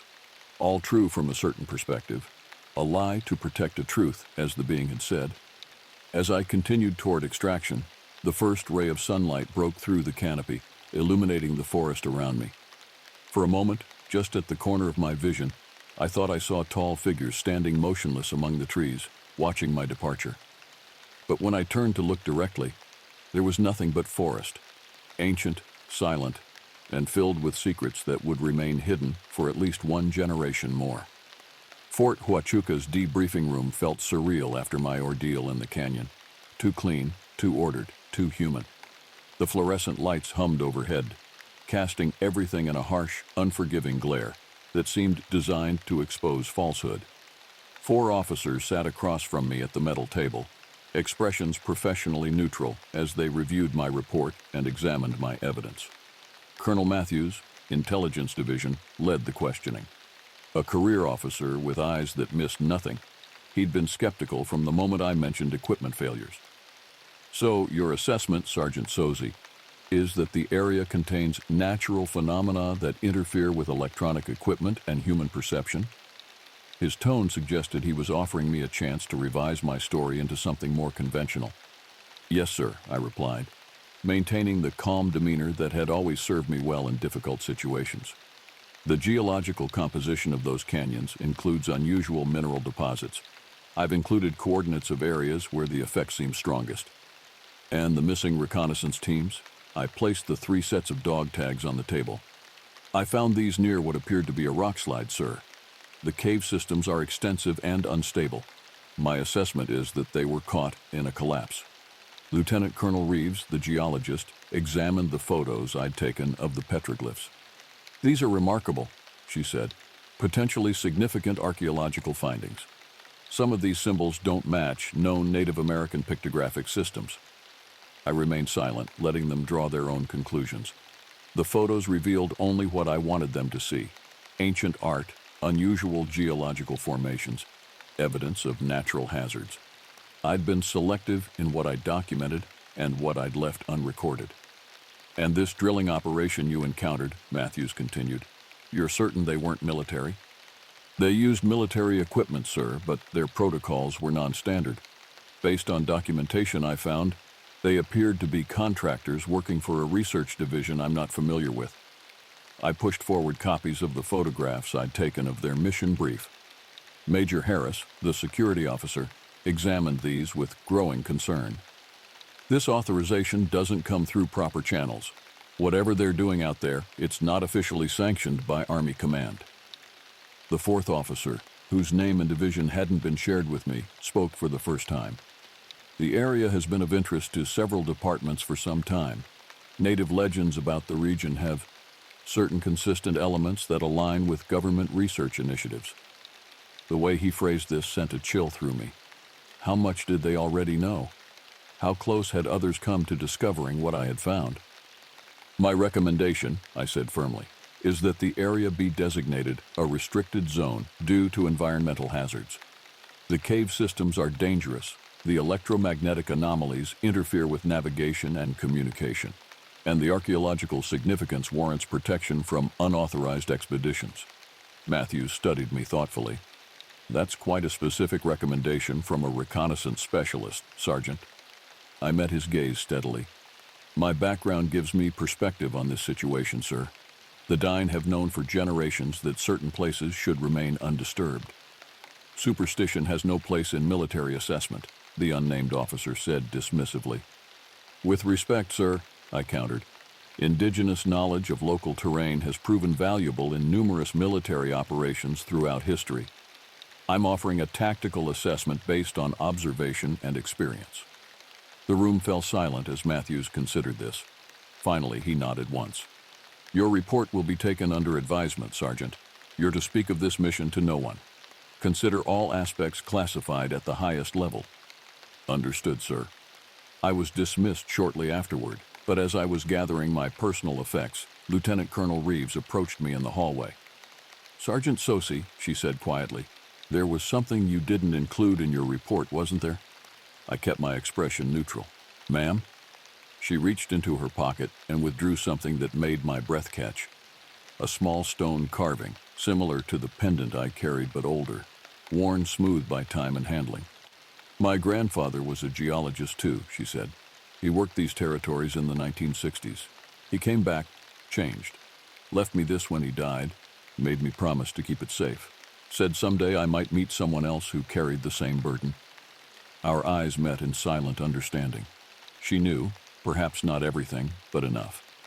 "The restricted zone designation will go through," she continued. "I have enough influence to ensure that, but others will keep trying to access whatever's down there. Private interests, government agencies with specialized focus. They sense there's something valuable to be found.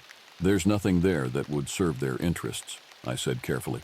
"You and I know that. But people who see the world only as resources to be extracted and mysteries to be solved won't stop easily." She hesitated, then added, "There are others like us, Sergeant. People who understand that some boundaries shouldn't be crossed, some secrets kept for everyone's protection. If you're interested, I could make an introduction." I considered her offer. After what I'd experienced, returning to regular military duty seemed impossible. How could I go back to normal operations carrying the knowledge that our understanding of history, of humanity itself, was fundamentally incomplete? "I'd appreciate that, ma'am." She nodded. "Take some leave first. Process what you've seen. When you're ready, contact me." She handed me a card with only a phone number, no name or rank. "This isn't official channels." After she left, I stood alone in the hallway, feeling the weight of the stone pendant in my pocket. I'd kept my promise to the beings below, protected their secret for now. But Reeves was right. Others would come. driven by curiosity or greed, or the simple human need to know what lies beyond the next horizon. The battle to preserve their sanctuary had only begun, and somehow I'd become its reluctant guardian on the surface world. As I left the base that evening, the desert night embraced me with familiar warmth. The stars overhead seemed impossibly bright, each one a potential home to mysteries as profound as what I'd discovered beneath the canyon. My apartment in Sierra Vista felt foreign when I returned. Too small, too artificial. The walls seemed to press in around me. I hadn't expected this disconnection from normal life. The experience had changed me in ways I was only beginning to understand. I called my mother that night, assuring her I was safe without explaining where I'd been. The mission bonus had already been processed. Her medical bills and my sister's tuition were secure for now. When she asked when I'd come home to visit, I promised it would be soon. The reservation, the land of my ancestors, called to me now with new urgency. That night, sleep eluded me. Every time I closed my eyes, I saw the underground settlement, the beings who moved with ancient purpose through their hidden world. I felt the weight of their history, their patient withdrawal from a surface increasingly dominated by a humanity that had forgotten its connections to earth and spirit. I rose before dawn and retrieved the stone pendant from my pack. In the dim light of early morning, it seemed to pulse with subtle energy. I held it as the being had instructed, closed my eyes, and allowed my mind to quiet. What came wasn't exactly a voice or a vision, but a knowing, an awareness that extended beyond my physical senses. They were there, beneath the earth, continuing their existence as they had for millennia. And they were aware of me, connected through the stone I held. A bridge between worlds that few humans ever glimpsed. My grandfather had known. Perhaps others in my family lineage had encountered these beings over generations. It explained certain stories, passed down through oral tradition, that I'd dismissed as mere legend. When I finally slept, my dreams were vivid and strange, moving through underground passages that opened into vast chambers filled with blue light, sitting in council with the tall beings, learning their language of sounds and gestures, standing at the boundary between their world and mine, watching as the membrane between realities grew thin enough to pass through. I woke with a certainty that hadn't been there before. This wasn't the end of my connection to what lay beneath the canyon. It was only the beginning. 3 months later, I stood once again at the edge of the canyon, but under very different circumstances. After taking extended leave from the Army, I'd contacted Lieutenant Colonel Reeves. True to her word, she'd introduced me to others who shared our concern for protecting places beyond human understanding. A loose network, they called themselves boundary keepers. Scientists, military personnel, indigenous elders, and ordinary citizens who had encountered the unexplainable and chosen preservation over exploitation. They operated in the shadows of official channels, using their positions and influence to divert attention from sensitive locations around the world. The military had officially designated the canyon area restricted, citing geological instability and potential archaeological significance requiring further study. But as Reeves had predicted, other interests continued to probe the boundaries. Satellite monitoring had detected at least 2 unauthorized expeditions attempting to access the region in the months since my encounter, which was why I now stood watch with a small team, monitoring equipment that would alert us to incursions while appearing to conduct legitimate environmental research. Our presence was our first line of defense. Our knowledge and connections were the second. "Something's changed about you, Key," said Michael Blackhorse, a Hopi environmental scientist who'd become a friend and mentor in recent months. "When we first met, you were still fighting what you saw down there. Now you've accepted it." I nodded, gazing out over the landscape that concealed so much. "My grandfather used to say that the world is far larger than what we can see with our eyes. I thought I understood what he meant, but I didn't, not really." "The old ones knew," Michael replied. "Modern humans think we've discovered everything worth knowing, cataloged every species, mapped every corner of the planet. But we've barely scratched the surface." The sun was setting, painting the canyon walls with golden light that deepened to red as shadows lengthened. Soon the stars would emerge, and with nightfall, The boundary between worlds would thin slightly. I reached into my pocket, touching the stone pendant that had become my constant companion. Through it, I occasionally sensed presence, awareness, silent communication from those who dwelled below. They too were watching, waiting, guarding their realm from potential discovery. "Do you ever wonder," I asked Michael, "how many other places like this exist? How many other species or beings share this planet with us, hiding just beyond our perception?" "More than we can imagine," he replied without hesitation. "The Hopi speak of Kachinas who live in the mountains. The Daine have stories of the Ye. Every indigenous culture around the world has accounts of non-human intelligences that share their territories. Modern society dismisses these as superstition or metaphor, but," he gestured toward the canyon, "we know better." Our monitoring equipment remained quiet as darkness fell completely. No unauthorized visitors tonight, but the struggle to protect this place would continue indefinitely.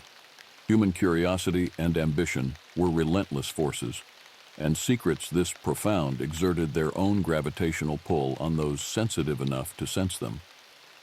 "Sometimes I dream about them," I admitted. "Not ordinary dreams, something deeper. I see their world, their history. I think they're showing me things they want me to understand." Michael nodded, unsurprised. "You've been chosen as a bridge walker, someone who can move between worlds and translate between them.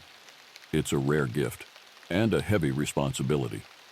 The stone in my pocket seemed to warm slightly, as if in confirmation of his words. Later that night, as Michael slept and I took the first watch shift, I walked to the edge of our camp and gazed up at the stars. The vastness above mirrored the mysteries below, infinite, ancient, patient. Both contained intelligences that operated on timescales humans struggled to comprehend. From the darkness beyond our perimeter came a familiar sound, a low, rhythmic drumming that vibrated through the earth beneath my feet. Not threatening, but acknowledging. They knew I was here, standing guard at the boundary between our worlds. I removed the pendant from my pocket and held it in my palm, closing my eyes to better sense the connection it facilitated. Images and impressions flowed through my consciousness, the underground settlement continuing its quiet existence, the missing soldiers beginning their transformation into something neither fully human nor fully other, the ancient history of this land when many forms of intelligence walked openly beneath the sun, and something more, a warning. The membrane separating worlds was thinning in many places, not just here. Climate change, human development, technological disruptions of natural patterns, all were weakening the barriers that had kept separate realities distinct for millennia. What we faced wasn't simply the challenge of protecting one hidden sanctuary, but of maintaining the very boundaries between worlds that allowed both to exist in equilibrium. The beings below were not the only non-human intelligence with whom humanity shared the planet. Others watched from mountains, forests, oceans, deserts, some benevolent, others less so, all increasingly affected by humanity's impact on the world's subtle energies. I opened my eyes, the weight of this understanding settling into my bones. What had begun as a simple reconnaissance mission had become a lifelong commitment to a more complex and mysterious world than I'd ever imagined existed. In the distance, something large moved at the edge of the tree line, a tall, shadowy figure watching our camp with ancient eyes. I raised my hand in greeting, acknowledging our shared vigil. The figure raised its own massive hand in response, then melted back into the darkness of the forest, guardian to guardian, across the boundary between worlds. I returned to our monitoring equipment, checking readings that measured geological stability, electromagnetic fluctuations, and atmospheric conditions. All normal, or what passed for normal in this place where reality itself had different rules. My military training had prepared me to defend my country against human threats. Nothing had prepared me for becoming defender of a boundary most humans didn't know existed. Yet somehow, it felt like returning to a path my ancestors had walked before me, fulfilling a role written in my blood and bones long before my birth. The stone pendant rested warm against my skin as I continued my watch through the night, listening to the quiet breathing of the forest and the deeper rhythms of what lay beneath. The world had always been larger, stranger, and more wondrous than human science acknowledged. Now I stood at its threshold, eyes open to both realities, guardian of the space between, and in that liminal position, I found a strange peace. Not the end of a journey, but the beginning of one more profound than I could have imagined when I first descended into the canyon's depths. A journey that would span worlds and perhaps lifetimes. As dawn approached, painting the eastern sky with the first hint of light, I whispered a prayer my grandfather had taught me, words in Din Bizad that honored the harmony between all things. A balance I now understood was my duty to protect. The desert night was absolute. No moon hung in the sky as I made my final check of my pack by flashlight. I'd been in Arizona's Superstition Mountains for 3 days now, officially cataloging geological formations for the Army Corps of Engineers. Unofficially, I was searching for something else entirely. Sergeant Makya Tohopka, you are officially off the grid, I muttered to myself, switching off the satellite phone. Protocol said to maintain daily check-ins, but where I was heading, signals wouldn't penetrate anyway. My grandmother would have laughed at me now. She'd grown up on the San Carlos Apache Reservation not 50 miles from here, and she'd always said I was too urban, too disconnected from our traditions. Makya, she'd say, using my Apache name that meant eagle hunter, you chase paper trails while our ancestors chased buffalo. She wasn't wrong. Before the Army, I'd been chasing my MBA in Phoenix, buried in student loans and increasingly distant from my heritage. The cabin I'd been using as base camp was barely more than a hunter's shelter. A single room with a fireplace, rustic bed, and a table where I'd spread my maps. Government issue, temporary accommodations for a temporary mission. My real home was a shoebox apartment in Tucson, where bills piled higher than my prospects. When Colonel Freeman approached me with this assignment 4 days ago, the extra hazard pay was all the motivation I needed. As the only Apache in my unit with advanced training in both geological survey and combat tactics, I was uniquely qualified for this mission. What they didn't say, but I understood, was that my knowledge of the land and its legends might prove useful. I shouldered my pack and headed toward the mouth of Shadow Canyon, where locals reported strange occurrences. The official story was that drug smugglers were using an elaborate hoax to keep locals away from hidden caves. But what people described seeing wasn't human. 7 feet tall, moving with impossible speed through dense brush, leaving footprints deeper than any man could make. I didn't believe in monsters, but I believed in my grandfather's stories about the Mogollon ancient cliff dwellers who disappeared mysteriously from these mountains centuries ago. Their petroglyphs told of beings that lived beneath the earth, watching, waiting. As I moved deeper into the canyon, I felt eyes on me. The juniper and pinyon scrub grew denser, and I remembered my grandmother's warning: never enter sacred places without offering tobacco. I reached into my pocket, sprinkled some dried leaves on the ground, and whispered a quick prayer in Apache. Old habits. My team would have laughed if they'd seen me. The narrow path descended steeply between towering red walls. This was where 3 hikers had gone missing in the past month. Their backpacks were found, but not their bodies. The local sheriff suspected mountain lions, but the Army had intercepted strange readings from this area. Temperature anomalies, unusual radiation patterns. As I rounded a bend, I froze. There, pressed into the soft earth, was a footprint nearly twice the size of my own. No bear, no known animal. I snapped photos, took measurements, collected soil samples from inside the impression. Scientific, methodical. I refused to acknowledge the cold dread building in my stomach. A twig snapped in the darkness ahead. I killed my light instantly, crouching low. The silence that followed was unnatural. No insects, no night birds. Just the sound of my heartbeat and something else, breathing. Heavy, rhythmic breathing that wasn't mine. I hadn't come unarmed. My hand moved to my sidearm, but some primal instinct told me to remain still instead. Whatever watched me from the shadows was deciding what to do next. Then I saw it, not clearly, but enough to know I wasn't alone. A massive silhouette moved between the trees ahead, easily 7 feet tall, shoulders twice as broad as mine. The outline wasn't quite human, yet not entirely animal either. "This is madness," I whispered, but I'd been trained not to ignore what my eyes were telling me. As quickly as it appeared, the figure vanished. I waited 10 minutes before moving again, every sense heightened to painful acuity. The path ahead led to a narrow fissure in the canyon wall, the entrance to a cave system not marked on any official maps. My mission objective. This was where I needed to go, into the darkness where something waited, something the Apaches had known about for centuries, something the army now wanted to find. The cave entrance was barely wide enough for my shoulders. I slipped through sideways, feeling the rough stone scrape against my pack.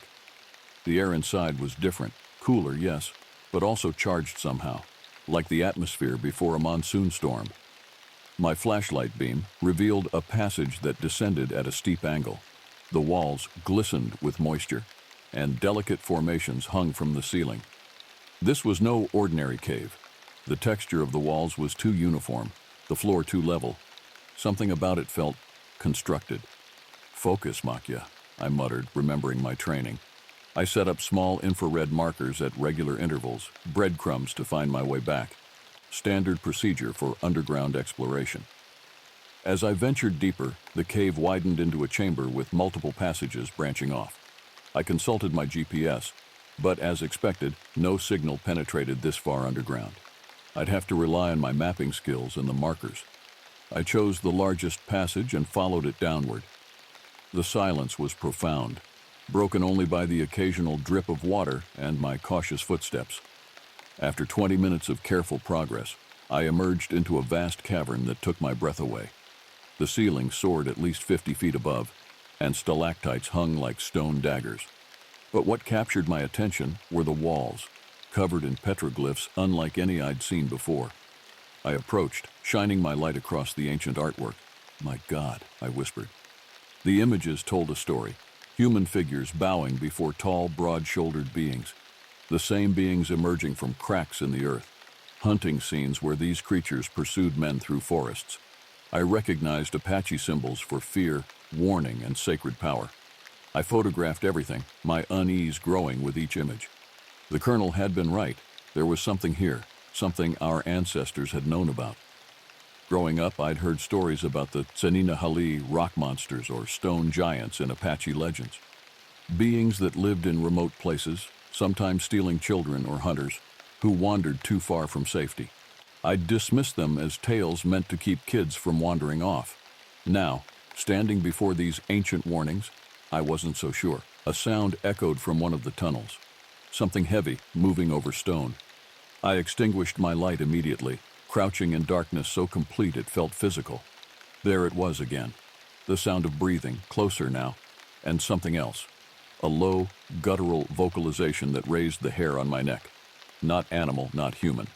I remained motionless, controlling my breathing as I'd been taught in survival training. Whatever it was, it passed by the entrance to my chamber without entering. When I finally dared to switch my light back on, I noticed something I'd missed before. A narrow crevice behind a fallen column. Air flowed from it, suggesting another passage. I had to make a choice. Return to the surface with what I'd already documented or press deeper. The mission brief had been clear. Locate the source of the anomalous readings and determine whether they represented a threat. I hadn't found that source yet. My grandmother's voice seemed to whisper in my ear, "Respect the boundaries, Makya. Some places are not meant for us." But I was a soldier with orders. I squeezed through the crevice, finding myself in a descending tunnel that grew warmer as I progressed. The rock here was different, darker, almost glassy in places, as if it had been subjected to intense heat. The tunnel eventually opened into another chamber, smaller than the first but more disturbing. In its center stood what appeared to be an altar, a flat stone table surrounded by arranged bones, human bones. I approached cautiously, examining without touching. The bones were old, perhaps centuries old, but they hadn't been placed here that long ago. Some still retained scraps of modern clothing. My flashlight caught something metallic among the remains. I leaned closer and felt my blood turn cold. A military dog tag gleamed in the light. The name was still legible. Harrison, TCPL. Corporal Thomas Harrison had been reported missing during a training exercise 3 years ago. 60 miles from here. His disappearance had been attributed to desertion after a dispute with his commanding officer. I reached for the dog tag, needing evidence of what I'd found. The moment my fingers touched the metal, a low vibration passed through the chamber. Dust sifted down from the ceiling, and from somewhere below came a sound like nothing I'd ever heard, a roar that was part animal rage, part intelligent fury. Something knew I was here, and it was coming. I ran. Training and protocol abandoned, I fled back the way I'd come, scrambling through the narrow crevice. The roar echoed through the cave system, seeming to come from every direction at once. My infrared markers glowed in the darkness, guiding my retreat. The rhythmic pounding behind me was unmistakable. Footsteps. Heavy, powerful footsteps that gained on me with terrifying speed. I reached the main cavern with the petroglyphs and risked a glance back. In the frantic beam of my flashlight, I caught a glimpse of my pursuer. The image burned into my mind despite the brevity of the moment. Massive shoulders covered in what looked like matted hair, a powerful chest, and arms too long for any human proportions. Its face remained in shadow, but I saw the gleam of eyes reflecting my light. "Not real," I gasped, though my pounding heart argued otherwise. "This isn't real." I bolted for what I thought was the exit tunnel, but in my panic I chose wrong. Instead of ascending toward the surface, the passage led deeper into the mountain. I realized my mistake too late, finding myself in an unfamiliar chamber with 3 new passages. The creature's pursuit slowed. I could hear it moving methodically now, searching, hunting. I killed my light and controlled my breathing, trying to think. My training returned in fragments. I needed to evaluate my options, create distance, find defensive advantages.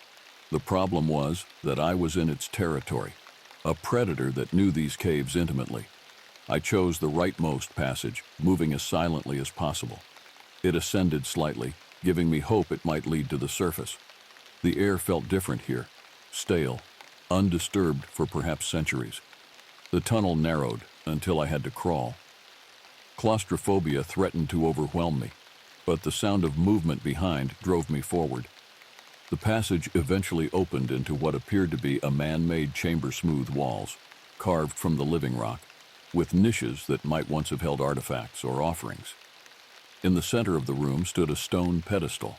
Atop it rested a clay vessel, miraculously intact despite its apparent age. The craftsmanship was clearly Native American. The red clay decorated with geometric patterns I recognized as ancient Mogollon design. I approached cautiously, my light revealing more details. The vessel was sealed with what appeared to be pine resin, blackened with age. Around its neck hung a leather cord from which dangled small fetishes carved from bone and wood protective symbols. My grandmother would have warned me not to touch it. Some things were sealed away for good reasons, but I was a modern Apache who'd studied business administration and believed in science above superstition. Besides, I was trapped. The creature blocked my known route to the surface. I needed any advantage I could find. I reached for the vessel, and as my fingers closed around it, the air in the chamber changed. A cold current swirled around me, carrying whispers in a language I almost recognized. Apache, but older, a dialect from centuries past. The vessel felt warm despite the cool air. I examined the seal, noting symbols pressed into the resin warnings, if my limited knowledge of ancient pictographs was correct. Behind me, a growl echoed from the tunnel I'd entered through. No time for archaeological caution. I broke the seal with my combat knife. The scent that emerged was pungent. Herbs, ash, something metallic that might have been blood.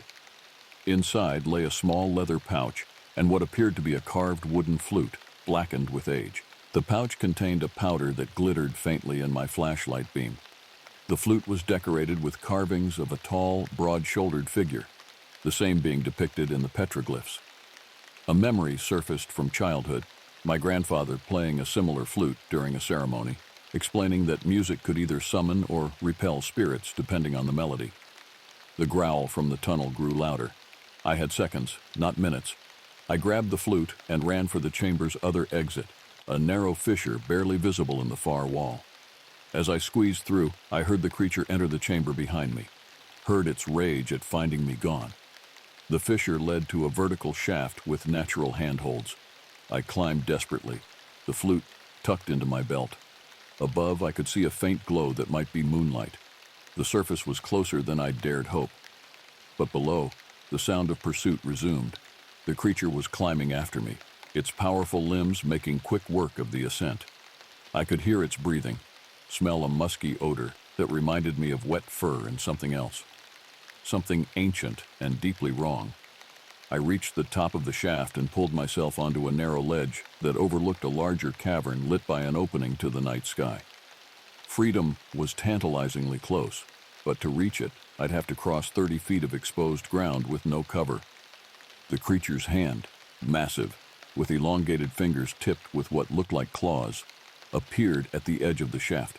I had seconds to decide: run for the exit and risk being caught in the open, or face what pursued me with the only weapon I had, a centuries-old flute that might do nothing at all. My grandfather's voice seemed to speak from memory. The old ways persist because they work, Makya. Never forget that. I raised the flute to my lips and prayed I remembered the melodies of my childhood. The first notes that emerged from the ancient flute were hesitant, uncertain. I hadn't played since I was 13, when my grandfather tried to teach me the traditional songs of our people. Back then, I'd been more interested in video games than cultural preservation. Now, with my life hanging in the balance, I desperately searched my memory for the melody my grandfather had called the repelling song, used to drive away evil spirits or harmful influences. The creature paused its ascent, its massive head tilting as if listening. I could see it more clearly now in the faint moonlight filtering through the cavern opening, its face a disturbing blend of human and animal features, with a pronounced brow and a mouth too wide for any human face. I found the melody, my fingers remembering what my conscious mind had forgotten. The notes echoed through the cavern, taking on an almost physical quality in the enclosed space. The creature released a sound between a howl and a scream, its massive hands covering its ears. It retreated down the shaft, giving me the opportunity I needed. I scrambled across the exposed cavern floor toward the opening, never stopping the melody. Each note seemed to gain power, as if the flute itself remembered its purpose, even if I didn't fully understand it. The opening led to a narrow ravine I didn't recognize. I'd emerged from the mountain at a different point than where I'd entered. Stars wheeled overhead, and the cool desert night embraced me like an old friend. But I didn't stop playing, didn't stop moving. I put as much distance between myself and the cave as possible, scrambling up the ravine toward higher ground. When I finally paused to catch my breath atop a rocky outcrop, I could see the dark mouth of the cave below. Something moved in the shadows there, watching, waiting. The creature hadn't followed me into the open, but it hadn't retreated completely either. I checked my watch, 3:17 a.m. I'd been underground for over 8 hours. Dawn was still hours away, and I had no idea where I was relative to my base camp. My pack contained a compass and emergency supplies, but navigation would be difficult in the darkness. As I contemplated my next move, a sound drifted up from the cave mouth, a low, rhythmic vocalization that raised the hair on my arms. It wasn't random animal noise. It had pattern, intention. The creature was singing, responding to my flute with its own music. The sound grew in complexity, becoming almost hypnotic. I felt my eyelids growing heavy, my muscles relaxing despite the danger. With a shock, I realized what was happening. It was using sound to lure me back, just as I had used sound to drive it away. I raised the flute again, playing discordant notes to break the pattern. The creature's song faltered, then resumed with greater intensity. We were engaged in a musical duel, each trying to overcome the other's influence. My satellite phone remained useless. No signal this far into the wilderness. I was on my own until dawn, when I might be able to orient myself and find my way back to civilization. I retreated farther from the cave, maintaining the countermeasure of discordant notes whenever the creature's song threatened to overwhelm my senses. Eventually, I found a defensible position atop a mesa with clear sightlines in all directions. There, I examined my find more carefully. The flute was made from a hollow branch of what might be cedar, darkened with age and oil from countless hands. The carvings depicted not just the creature, but also human figures with their hands raised in what might be supplication or defense. I tried to recall what my grandfather had told me about the legends of our people. The Apache had stories of various supernatural beings, some benevolent, others dangerous. The Tseninahali rock monsters were said to inhabit remote canyons and caves, occasionally emerging to hunt those who violated sacred spaces or broke tribal taboos. But there were other stories too, of an even older people who had lived in these mountains before the Apache arrived. The Mogollon, whose cliff dwellings still dotted the region. They had vanished mysteriously around 1400 CE, leaving behind pottery, tools, and enigmatic petroglyphs. What if they hadn't simply migrated or died out? What if something had driven them underground? The creature's song had stopped. In the silence that followed, I heard the movement, not from the cave below, but from the scrubland around the mesa. More than one set of footsteps circling my position. I wasn't facing a solitary predator. I was surrounded by a group of them. The realization chilled me more deeply than the desert night. One creature I might evade until dawn. A coordinated group was another matter entirely. I checked my sidearm. A standard-issue Beretta M9 with 2 full magazines. 15 rounds per magazine, plus 1 in the chamber. 31 shots against an unknown number of creatures that seemed impervious to normal fear responses. The first one appeared at the edge of the mesa, silhouetted against the stars, taller and broader than any human. Then another, and another, 5 in total, forming a loose semicircle around my position. They moved with a fluid grace that belied their size, communicating with subtle gestures and occasional low vocalizations. This wasn't mindless animal behavior. They were coordinating, strategizing. I raised the flute once more, playing the repelling melody at maximum volume. The creatures hesitated, some covering their ears as before, but they didn't retreat. Instead, the largest one, the same one that had pursued me through the cave, stepped forward. It made a gesture I recognized instantly from childhood lessons on Apache Sign Language. Open hand, palm outward, stop. Then it made another gesture, hand cupped, brought to mouth, speak. It wanted to communicate. Everything I thought I knew about this mission, about these creatures, about the legends of my people. All of it was suddenly, dramatically insufficient. I lowered the flute, but kept my other hand on my sidearm. "What do you want?" I called out, feeling somewhat ridiculous. There was no reason to believe it understood English or any human language. The creature responded with a series of vocalizations, guttural sounds interspersed with clicks and what might have been words in a language I'd never heard. Then it repeated the gesture, speak. It pointed to the flute, then to its own throat. Then it made another sign, exchange. It wanted the flute, and it was offering information, communication. I hesitated, weighing my options. Dawn was still hours away. I was outnumbered 5-1. My ammunition was limited, and I had no guarantee the creatures could even be harmed by bullets. The flute had protected me so far, but it hadn't driven them away completely. And something about this confrontation felt significant, like I was experiencing a moment my ancestors had encountered centuries ago. "I'm listening," I said, lowering my weapon but keeping the flute ready. "Show me what you want to show me." The leader of the creatures, I had begun to think of it as such, made a motion to the others. They retreated to the edges of the mesa, maintaining their semicircle but giving us space in the center. It approached slowly, moving with that uncanny grace that seemed impossible for its bulk. In the starlight, I could see more details of its appearance. The matted hair that covered most of its body was actually a mixture of fur and what looked like plant fibers woven into a kind of natural armor. Its face, while not human, had expressive features that conveyed clear emotions. Right now, those emotions seemed to be caution and intense curiosity. When it was about 10 feet away, it stopped and sat cross-legged on the ground. A shockingly human gesture that somehow made the encounter more unsettling rather than less. It pointed to itself and made a sound, a complex pattern of clicks and deep vowels that I couldn't hope to reproduce.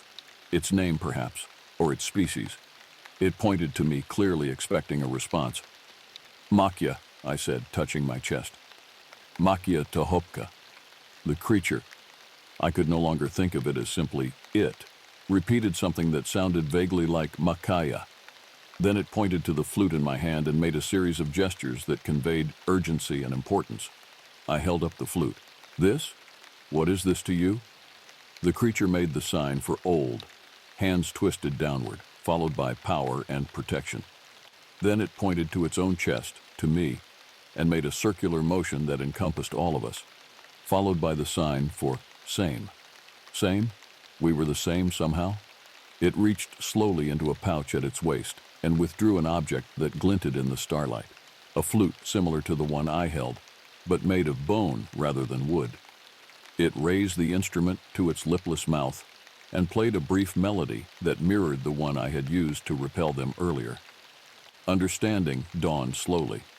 The flute wasn't a weapon against these creatures.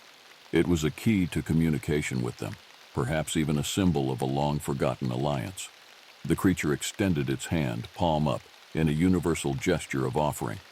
It wanted to exchange flutes. Every instinct warned against surrendering the one thing that had given me an advantage. But something deeper than instinct, something that resonated with the Apache blood in my veins, told me this was right. This was how it had been done before. I extended the wooden flute. The creature took it with surprising gentleness, its elongated fingers careful not to touch mine. In return, it placed the bone flute in my palm. The moment I touched the instrument, a sensation like static electricity ran up my arm. Images flashed through my mind, not memories, but something older. Ancestral knowledge, perhaps, encoded in DNA and awakened by contact with this ancient artifact. I saw humans and these creatures living side by side in an underground world. I saw rituals performed together, hunts shared, knowledge exchanged. And I saw a cataclysm, something from even deeper in the earth that threatened both species and drove the creatures into hiding and the humans to the surface. The creatures, the Mogollon called them Shiwana, the old ones, had once been teachers and allies to the ancient peoples of this region. But something had changed. Fear replaced respect. Cooperation became conflict. The leader made another series of signs: danger, below, coming. It pointed to the cave I had emerged from, then mimed something massive rising from the depths. It pointed to my pocket where I had stored the pouch of glittering powder from the sealed vessel. With trembling hands, I withdrew the pouch. The powder caught the starlight, shimmering with an inner luminescence that seemed unnatural. The creature nodded, then made signs I interpreted as barrier, seal, protection. The powder was some kind of barrier material, perhaps the same substance that had been used to seal the vessel, and whatever was sealed away was trying to emerge. The leader pointed to the eastern horizon, where the faintest lightning indicated approaching dawn. It made the sign for go directed at me, then return, followed by 3 suns, 3 days. It wanted me to leave but come back in 3 days. With what? Help? More of the barrier material? Before I could ask, the leader stood and rejoined its companions. They melted into the darkness with that unnerving, silent grace, leaving me alone atop the mesa with a bone flute and more questions than answers. Dawn broke over the Superstition Mountains, revealing my location. I was perhaps 5 miles from my base camp, though the journey would take longer given the rugged terrain.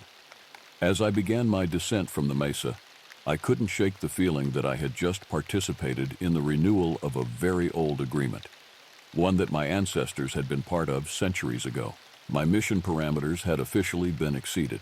Protocol demanded I return to base and report immediately to Colonel Freeman, but the leader's warning weighed heavily on my mind. Danger below. Coming. Whatever was happening in the depths beneath these mountains, it involved more than just the creatures, the Shiwana. It involved my people too, and perhaps all people who lived on the surface. I reached my base camp by mid-morning, exhausted but driven by a new sense of purpose. The cabin looked exactly as I had left it. Maps still spread across the table, coffee mug still half full. I booted up my satellite terminal and composed my report, carefully documenting everything I had seen and experienced. I included the photographs of the petroglyphs and the footprints, but omitted any mention of the flute exchange. or the vision it had triggered. Some things weren't meant for official reports. As I waited for transmission confirmation, I examined the bone flute more carefully in the daylight. The material wasn't just any bone. It appeared to be human, yellowed with extreme age. The carvings were intricate, depicting scenes of cooperation between humans and the Shiwana. And at the mouthpiece, worn smooth by centuries of use, I could make out tiny symbols that looked remarkably like Apache protection signs. The terminal beeped, indicating my report had been received. Within minutes, a response arrived, coded orders that translated to maintain position, reinforcements inbound, ETA 1800 hours. Colonel Freeman was sending a team. By nightfall, the cabin would be crawling with military personnel, scientists, perhaps even specialized units trained for unusual encounters. I looked again at the bone flute, then at the eastern sky where the sun climbed higher. 3 days, the leader had indicated. 3 days until something emerged from below. I had approximately 8 hours to decide where my true allegiance lay, with my military oath or with something far older. The military convoy arrived precisely at 1800 hours, 3 Humvees carrying a dozen personnel, including Colonel Freeman himself. I'd spent the day preparing my official statement, carefully editing out certain elements while preserving the essential information. Sergeant Tohopka, Freeman greeted me with a firm handshake. His eyes were sharp beneath his crew cut, missing nothing. Quite a report you filed. Let's debrief inside. The cabin quickly filled with equipment and personnel. 2 geological specialists, a cryptozoologist trying hard not to look excited, a communications team, and 4 Special Forces operators who looked like they'd seen enough unusual situations not to be fazed by this one. I recounted my experience in the caves, showed them the photographs, and presented my hypothesis. An unknown primate species with high intelligence had adapted to subterranean life in this region, perhaps explaining centuries of Bigfoot legends and mysterious disappearances. And this powder? Freeman asked, examining the pouch I'd reluctantly included in my evidence. Any theories about its composition? Some kind of mineral deposit, sir, I replied. Possibly collected by these creatures for ritualistic purposes. I've observed them using complex vocalizations and gestures that suggest a primitive culture. Freeman nodded thoughtfully. Dr. Levine will analyze it. He turned to the cryptozoologist. Your assessment, Doctor? Dr. Levine could barely contain her enthusiasm. If Sergeant Tohopka's observations are accurate, this could represent an entirely new hominin species. The behavioral complexity he describes suggests a level of intelligence approaching our own, albeit adapted to a completely different ecological niche. My concern, Freeman said, is the potential threat these creatures pose. 3 hikers missing in as many months, historical disappearances dating back centuries, and now they're apparently growing bold enough to approach a trained soldier. I felt a surge of protectiveness that surprised me. Sir, based on my interaction, I believe they were trying to communicate, not threaten. They had multiple opportunities to attack, but chose engagement instead. Freeman's expression hardened slightly. Be that as it may, Sergeant, our mission is to assess and neutralize any threat to civilian populations in this region. If these creatures can be communicated with, excellent. That's why Dr. Levine is here. But if they prove hostile, we'll respond accordingly. He outlined the plan, a larger expedition into the cave system at first light, heavily armed and equipped with advanced surveillance gear. They would attempt to locate the creature's habitat and determine population size, behavior patterns, and threat level. You'll guide us to the entry point, Freeman concluded, then remain topside as our communications relay. With respect, sir, I objected. I've established initial contact. My presence might prevent misunderstandings that could lead to escalation. Freeman studied me for a long moment. Very well, Sergeant. You'll accompany the first team, but you follow orders precisely. If these things turned aggressive once, they can do so again. They hadn't turned aggressive, I wanted to say. I had invaded their territory, disturbed their artifacts. But I simply nodded. Yes, sir. As the team prepared equipment and reviewed maps, I slipped outside for a moment alone. Night had fallen, stars emerging over the mountains. Somewhere in those dark peaks, the Shiwana were watching, waiting for my return. not with a military squadron, but as I had come before, alone, with respect. I fingered the bone flute hidden beneath my uniform. I hadn't surrendered it with the other evidence. It felt warm against my skin, as if still carrying the ancient knowledge it had transferred to me. 3 days, the leader had indicated. This was only the first night. Whatever was stirring in the depths, whatever the barrier powder was meant to contain, wouldn't emerge immediately. There was still time. Back inside, Dr. Levine approached me with barely contained excitement. "Sergeant, the preliminary analysis of this powder is fascinating.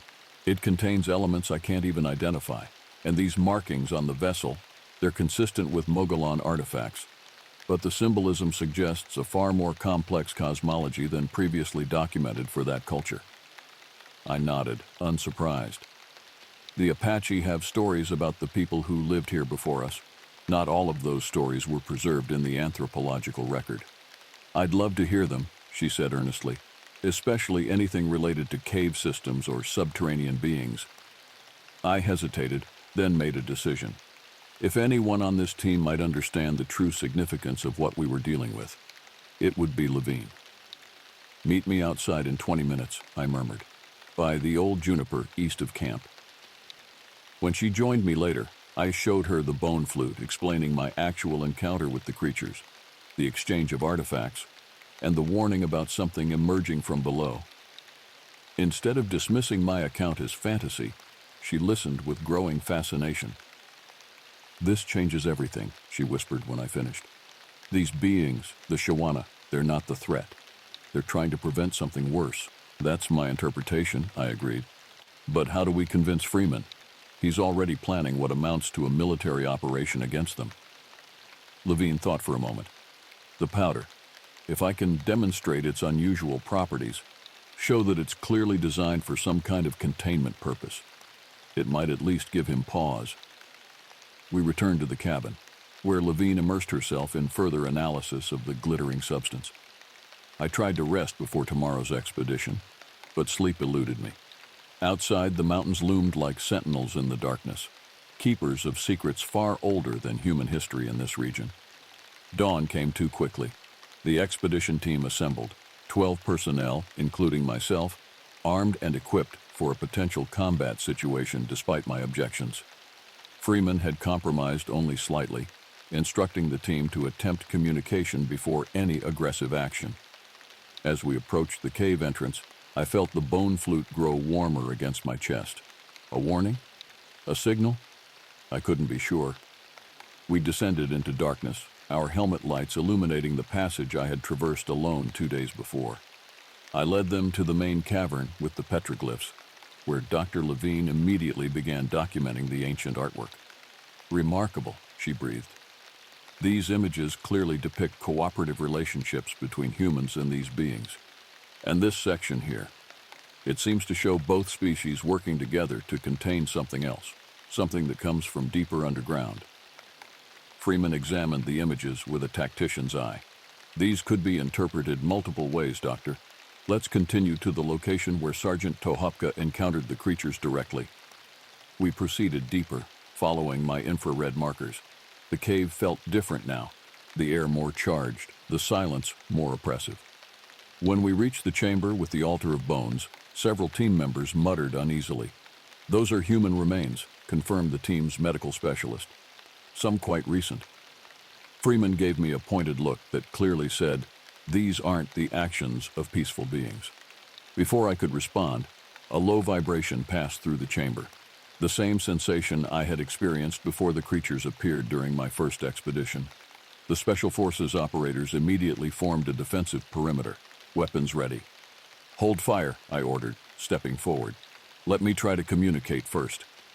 From the darkness of the tunnels came the now familiar sound of heavy movement, not just from one direction, but from several. We were surrounded.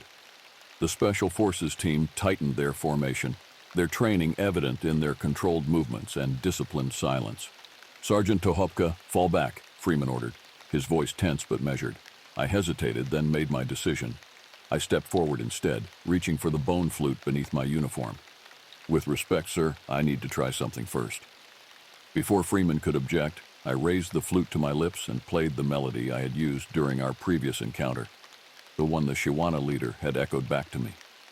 The notes resonated through the chamber with that same strange quality, as if the very rock amplified them. The movement in the tunnels paused. Then, from the largest passage, a response came, the same melody, played on what could only be the wooden flute I had exchanged. "My God," whispered Dr. Levine. "It's answering you." Freeman signaled his team to maintain position but hold fire. His expression was unreadable, caught between military protocol and scientific curiosity. I continued playing, moving gradually through variations of the melody that felt right, though I couldn't have explained why. The exchange became a duet of sorts, building in complexity until it almost resembled a conversation. Then the Shawana appeared. First the leader, emerging from the central passage with deliberate slowness, then others from the surrounding tunnels. 7 in total, larger and more imposing in the artificial light of our headlamps than they had been under starlight. The Special Forces team tensed, fingers near triggers but not on them. Freeman raised a hand, maintaining the uneasy standoff. The leader approached, stopping about 15 feet away. It carried the wooden flute in one hand and made the now familiar sign for communication with the other. I lowered my instrument and nodded. "We're listening." It seemed to understand, making a series of gestures that Dr. Levine frantically recorded with a small camera. The signs combined elements I recognized from Apache Sign Language with unique movements that somehow conveyed complex concepts. "It's talking about time," I translated, interpreting as best I could. "Cycles, returns, something coming back after, I think it's saying a very long sleep." The leader pointed to the ground, then made a downward spiraling motion with its hand, followed by the sign for danger. It pointed to Dr. Levine's pack, where the pouch of glittering powder was stored, and made the sign for barrier. "It's talking about something below us," I continued, "something deeper than their tunnels. The powder is used to contain it or block it somehow." Freeman stepped forward cautiously. "Ask it what exactly is down there." I tried to convey the question through signs. The leader hesitated, then made a series of vocalizations to its companions.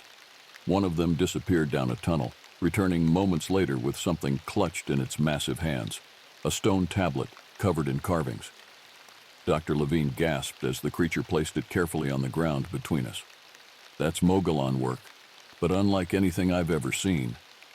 The tablet depicted a being unlike any creature I had seen in Apache or southwestern mythology, something that appeared partly amorphous, with too many limbs arranged in impossible configurations.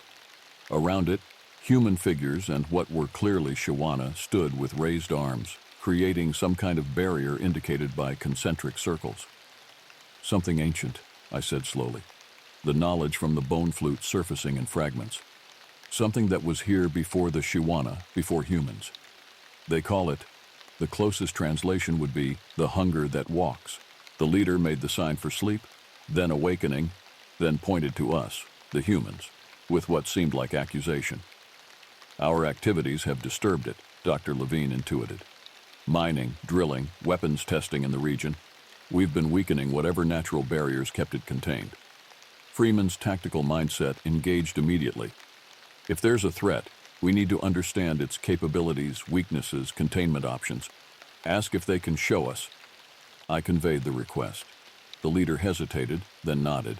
It made a gesture indicating we should follow, then turned toward the deepest tunnel, one I hadn't explored in my previous expedition. Freeman organized the team quickly. "Tohopka, you and Dr. Levine stay with me. Johnson, take point with 2 operators. Roberts, secure our exit route with the remaining team. Maintain communications at all times." We followed the Shawana deeper into the mountain, descending through passages that showed increasing signs of deliberate construction. Smooth walls, carved steps, support structures made from a combination of stone and what looked like a hardened resin. After nearly 30 minutes of descent, we emerged into a vast underground chamber that took my breath away. The ceiling soared at least 100 feet above us, supported by massive columns. The floor was perfectly level, made of fitted stone blocks without mortar. And at the center, "Sir," Johnson's voice cracked slightly over the comm, You need to see this. At the chamber's center stood a structure that defied easy description. A circular arrangement of black stone pillars, each carved with symbols that seemed to shift when viewed directly. Between the pillars, a faint shimmer indicated some kind of barrier or field. And beyond that shimmer, something moved in darkness too complete to be natural. The leader of the Shiwana made an emphatic gesture. Danger, do not approach. Dr. Levine was recording everything, her scientific composure barely containing her excitement. This architecture doesn't match any known southwestern indigenous style. These pillars, the material isn't local. It might not even be terrestrial. Freeman studied the structure with narrowed eyes. How long has this been here? I relayed the question. The leader's response was a series of gestures indicating a time span so vast I struggled to interpret it. Before the Shiwana, I translated hesitantly, before humans in this region. They inherited the responsibility of maintaining it from whoever came before. The leader pointed to the glittering powder again, then to markings on the pillars that matched symbols on the vessel I had found. It mimed a ritual of some kind, applying the substance to the pillars while playing specific melodies on the flutes. A containment ritual, Dr. Levine breathed. The powder must be applied according to specific patterns while music creates some kind of harmonizing effect on the barrier. As if responding to our presence, the darkness beyond the pillars moved with greater agitation. The shimmering barrier between the pillars flickered, briefly revealing what lay beyond. I will never adequately describe what I glimpsed in that moment. It existed in dimensions that hurt the human eye to perceive, with geometries that shouldn't be possible. The image burned into my mind for a second before the barrier stabilized, leaving several team members gasping or retching. Freeman's face had gone pale, but his voice remained steady. We need to report this immediately. This is well beyond our operational parameters. The leader made urgent gestures. Time, short, ritual, now. The barrier is failing, I translated. They need to perform the reinforcement ritual soon, but they don't have enough of the powder. That's why they've been trying to communicate with humans again. They need help. Dr. Levine nodded urgently. The powder in the vessel you found was probably their reserve supply. They need more, but they can't leave their tunnels to gather it without risking detection. Freeman made a rapid tactical assessment. What's the source of this material? Can we obtain more? The question was relayed. The leader pointed upward, then made signs I interpreted as describing a journey of several days to mountains far to the west, likely the Sierra Nevada range. That's too far, Freeman said. We need faster options. Dr. Levine cleared her throat. Colonel, the sample we have might be enough for analysis. If we can identify its composition, we might be able to synthesize more. The shimmering barrier flickered again, and this time the movement beyond it produced a sound, not physical but mental, a psychic pressure that made my nose bleed and brought Private Johnson to his knees. The leader of the Shiwana made a decision. It approached Dr. Levine and carefully took the pouch of powder from her hands. Then it approached me and pressed the wooden flute into my palm, gesturing for me to keep both flutes. Its meaning was clear. The ritual needed to be performed now, with what little material remained. And humans needed to learn the ritual for the future. Freeman understood immediately. Everyone fall back to a safe observation distance. Dr. Levine, record everything. Tohopka, if they want you to participate, you're authorized. The Shiwana formed a circle around the pillars, the leader applying tiny amounts of the powder to specific points, while the others began a complex vocalization that resonated with the chamber's acoustics. The leader gestured urgently for me to join them. I stepped forward, both flutes in hand. Somehow I knew which to use, the bone flute, which resonated with the frequencies needed to stabilize the barrier. What followed was unlike anything in my military experience. I played melodies I had never learned, but somehow knew, while the Shiwana continued their ancient ritual. The pillars began to glow with a soft blue light, and the barrier between them strengthened visibly. The darkness beyond raged against its containment, producing psychic pressure that threatened to overwhelm my consciousness. But the music anchored me, creating a buffer between my mind and the ancient horror trying to influence it. When the ritual concluded, the barrier glowed with renewed strength. The leader made a sign of gratitude, then one of warning. Temporary. Return. 17 cycles of the moon. We had bought time, 17 months before the barrier would weaken again. Time to understand what we faced, to synthesize more of the containment material, to prepare. As we ascended back toward the surface, Freeman walked beside me. "This changes everything, Sergeant. The implications for national security alone." "With respect, sir," I said quietly, "I don't think this is just a national security issue. This is a human security issue. What's contained down there predates nations, predates our species. The Shiwana have been guardians for thousands of years, maintaining knowledge passed down from whatever civilization built that containment structure." Freeman nodded slowly. "You're right.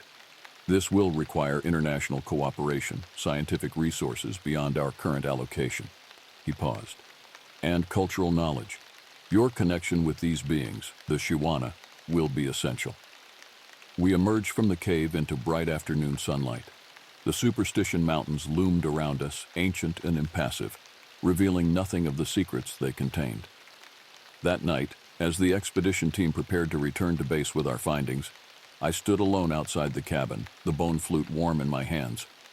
I played a simple melody, a traditional Apache honor song my grandfather had taught me.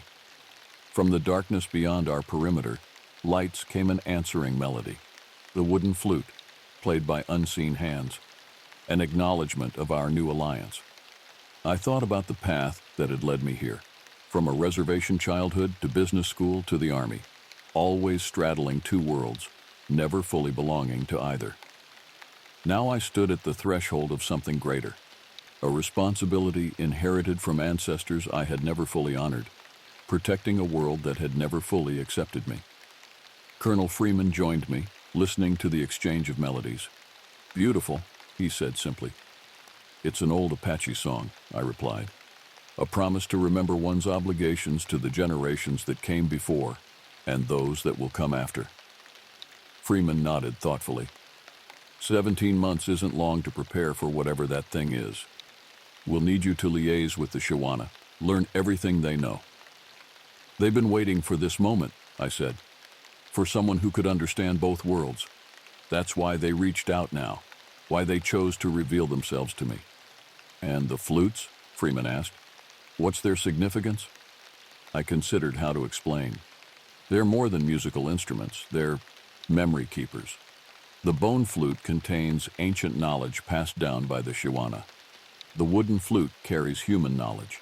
The exchange represents our covenant with them, shared responsibility for containing what lies below." In the distance, a coyote howled, a reminder that regardless of what ancient horrors lurked beneath the mountains, the world above continued its cycles. Dawn would come again. Life would persist. But now I understood that this persistence wasn't guaranteed. It was maintained through vigilance, through rituals and barriers and knowledge passed down through generations, through alliances between species that should have been enemies, but instead recognized a common threat. As Sergeant Makia Tohopka, U.S. Army specialist and Apache descendant, I had found my true mission, not in military advancement or business success, but in becoming a bridge between worlds that needed each other more than they knew. The melody from the darkness faded. The Shiwana had returned to their underground realm to maintain their ancient watch, but they were no longer alone in their vigil, and neither was I. My name is Chayton Longtree, and I was born on the Blackfeet Reservation in Montana. While we didn't have much growing up, I always found peace in the vast wilderness that surrounded me. Something about the ancient trees, whispering winds through the pines and sunlight filtering through the forest canopy spoke to my soul. That's why, despite my business degree, I decided to become a park ranger.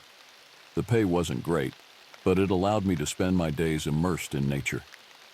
Over the years, I worked my way up to more remote postings, craving the solitude and untamed beauty of the deep backcountry. My latest assignment was in the most isolated wilderness I had experienced yet. Hundreds of miles from the nearest town, reachable only by a treacherous Forest Service road. But that's what I wanted, to be surrounded by pristine lakes, rugged mountains, and towering old-growth forest, to escape the noise of civilization and embrace the purity of the wild. Little did I know that I was about to come face to face with a legend, a myth that I had heard tales of since childhood, but never truly believed. Something that would make me question everything I thought I knew about the natural world. It began with strange sounds echoing through the trees at night, eerie, undulating calls that made the hair on my neck stand up, high-pitched whistles and guttural growls that couldn't possibly be made by any animal I was familiar with. Then I started noticing massive footprints in the mud along the trails and creek beds, far too large to belong to a bear, bipedal and humanoid in shape with elongated toes. The stride was immense. Whatever made them would have to be over 8 feet tall. I chalked it up to my mind playing tricks on me. The power of suggestion from all the old Bigfoot stories I had heard around the campfire as a kid. But then the sightings began. It was about 3 weeks into my stint at the remote ranger station when I had my first encounter. I was hiking a trail along a ridge, doing a routine perimeter check, when I caught a glimpse of movement in my peripheral vision. I turned to look and froze.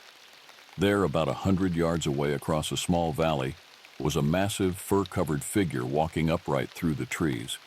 It had to be at least 8 feet tall, with shaggy dark brown hair and long swinging arms. It was only visible for a few seconds before disappearing into the forest. My heart was pounding out of my chest. I tried to rationalize what I had seen, a trick of the light, a bear standing on its hind legs. But deep down I knew I had just seen a Sasquatch, a creature that wasn't supposed to exist outside of folklore and grainy photos. I rushed back to my cabin, hands shaking as I fumbled with the lock. Once inside, I poured myself a stiff drink, trying to calm my nerves. I debated radioing it in, but who would believe me? I'd be laughed out of the ranger service. Over the next few days, I became increasingly on edge. Every rustle in the underbrush made me jump. I took to carrying my rifle with me everywhere, even though I knew it was probably useless against such a huge creature. I barely slept, jolting awake at every noise in the night. The whistles and howls seemed to be getting closer to my cabin. I felt like I was being watched constantly, even in the supposed safety of my own 4 walls. Then the gifts started appearing on my porch. Neatly arranged piles of wildflowers, stacks of smooth river rocks, intricately woven pine needle baskets. I had no idea what to make of it. Was the creature trying to communicate? To make friends? I got my answer soon enough. One night, I awoke to a sound like a battering ram slamming into the wall of my cabin. Bum, bum, bum. The thunderous pounding shook the walls, jolting me out of a fitful slumber. My first thought was that a tree must have fallen on the roof. But as I listened to the guttural snarls and snuffling grunts accompanying the thumps, a sickening realization crept over me. It was here. The creature, Bigfoot, trying to get inside. I leapt out of bed, heart hammering, and raced to the front room where my rifle was. Boom, crash. The door flew off its hinges in an explosion of splinters. I skidded to a stop, the blood draining from my face. There it was, completely filling the doorframe, its shaggy head brushing the top of the jamb. Its eyes glowed yellow in the moonlight, fixing me with a penetrating stare. Its lips curled back, revealing huge, blunt teeth. We stared at each other for what felt like an eternity, man and myth, natural and supernatural. Then, incredibly, it spoke. Chayton Longtree, it rumbled in a voice that sounded like boulders grinding together. You should not be here. Leave this place.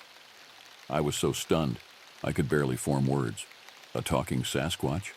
This was beyond anything I could have imagined. What are you? I managed to croak out. What do you want? I am Kogwini, guardian of this forest, it said, and you, Chayton Longtree, have been judged unfit to walk among us. You reek of fear, of doubt, of the corruption of the outside world. But I'm a ranger, I protested weakly. I'm here to protect the wilderness. No, Kogwini growled. You are here because you are running from something, from yourself.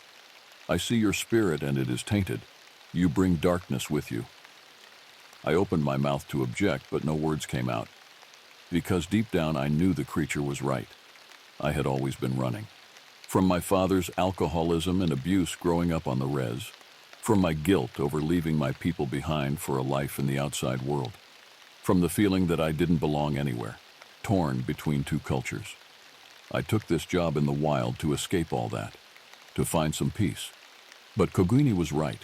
I had just brought my demons with me, even here in this remote place. What happens now? I asked hoarsely, fearing the answer. Are you going to kill me? Koguni tilted its massive head, considering. No, it finally said. I will give you one more chance to prove yourself, Chaitan Longtree. One chance to conquer the darkness within you and become worthy of the guardianship of this forest.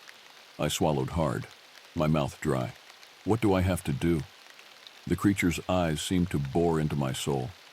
You must journey to the heart of the Everwood, the most ancient part of this forest. There you will face your deepest fears and darkest memories. Only by defeating them will you be cleansed. I wanted to protest that this was insanity, that I couldn't possibly do such a thing. But somehow I knew this was my destiny.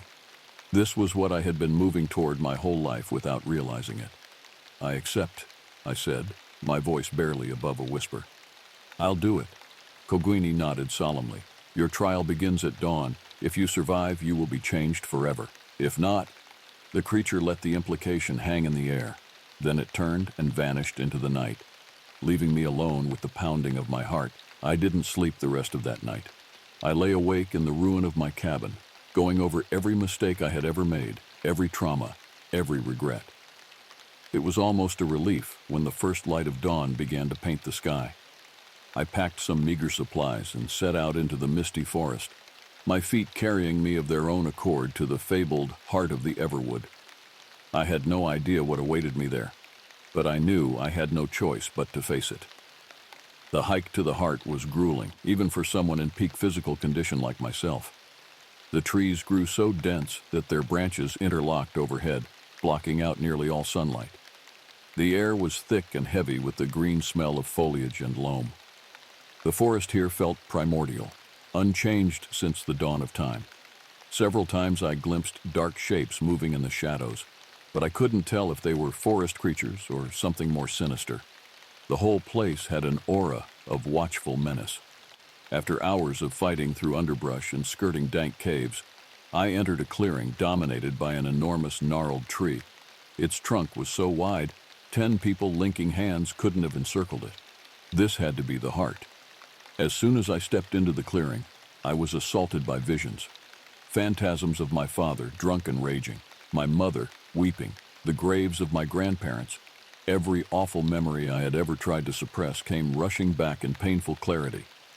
I fell to my knees, overwhelmed, tears coursing down my cheeks. I saw myself as a scared little boy, as an angry young man, as the conflicted person I was now.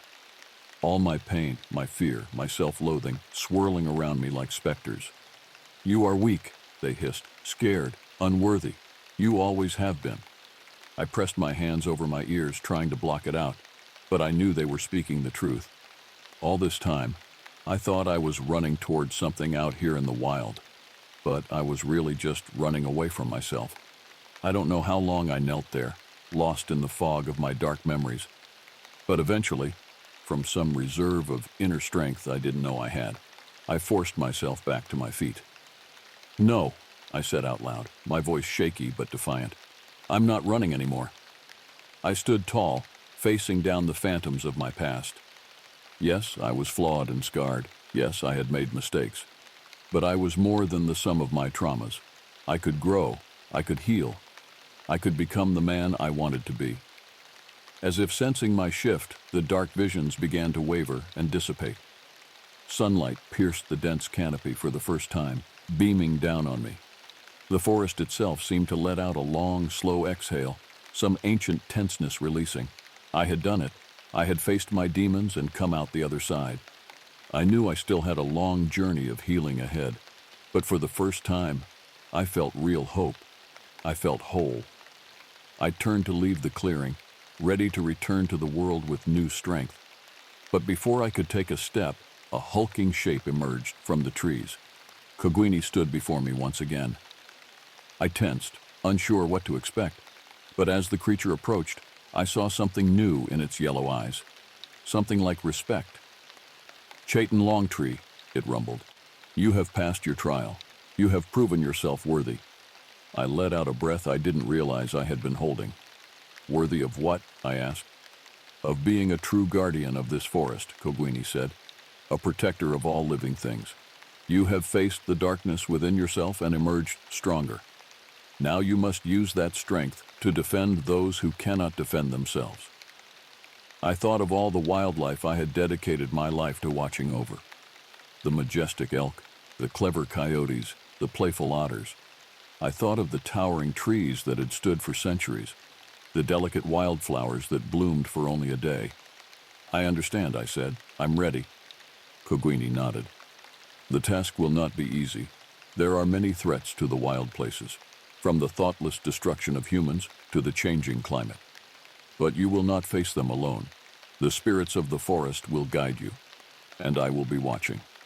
With that, the creature turned and melted back into the trees, leaving me alone in the sunlit clearing. No, not alone. I could feel the presence of the ancient woods all around me now, supporting me. I made my way back to the ranger station, seeing the wilderness through new eyes. I was no longer an interloper here, but a part of the ecosystem. My purpose was clear.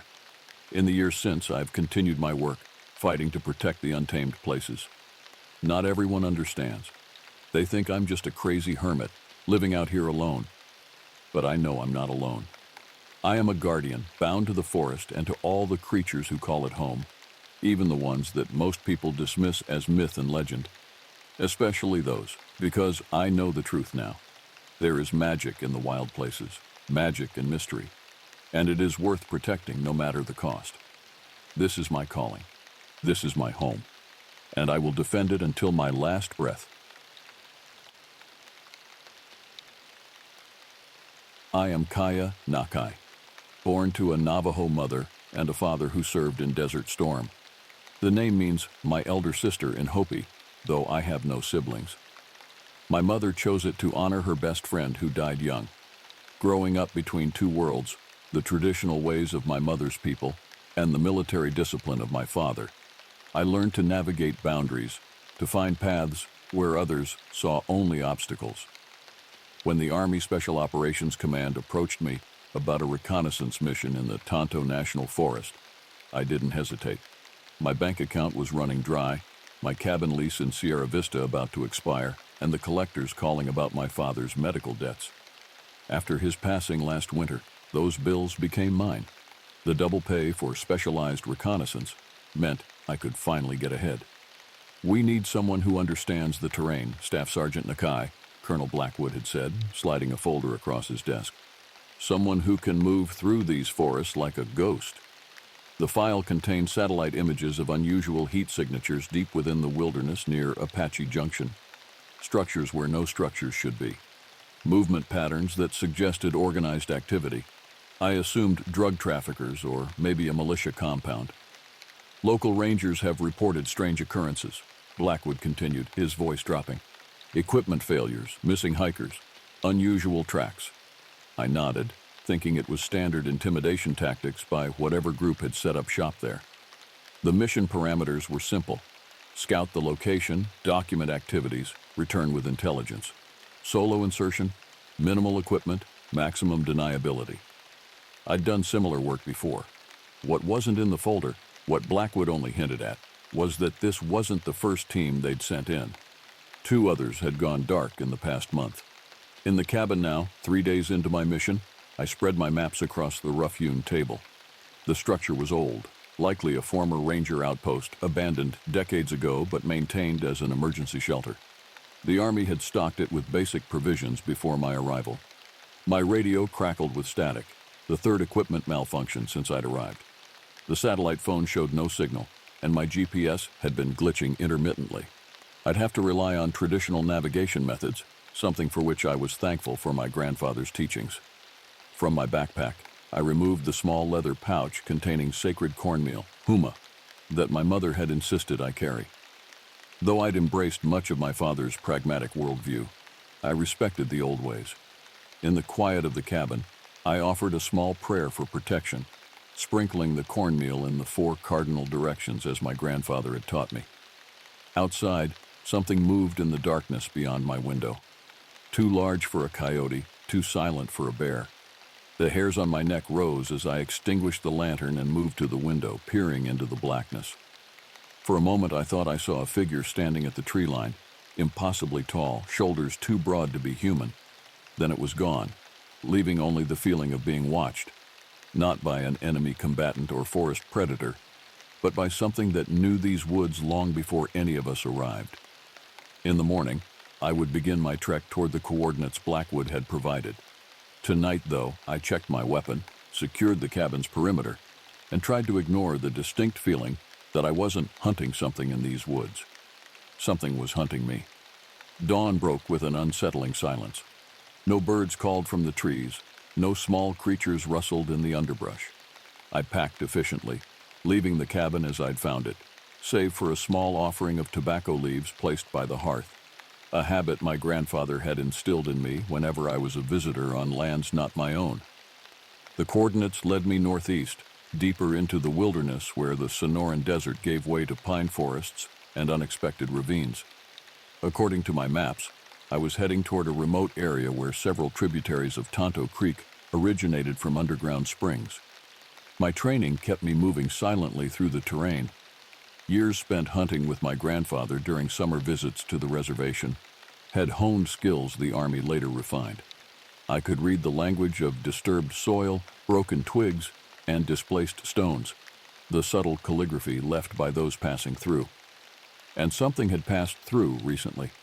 Midday, I discovered the first anomaly, a game trail suddenly devoid of tracks, as if animals intentionally avoided this path.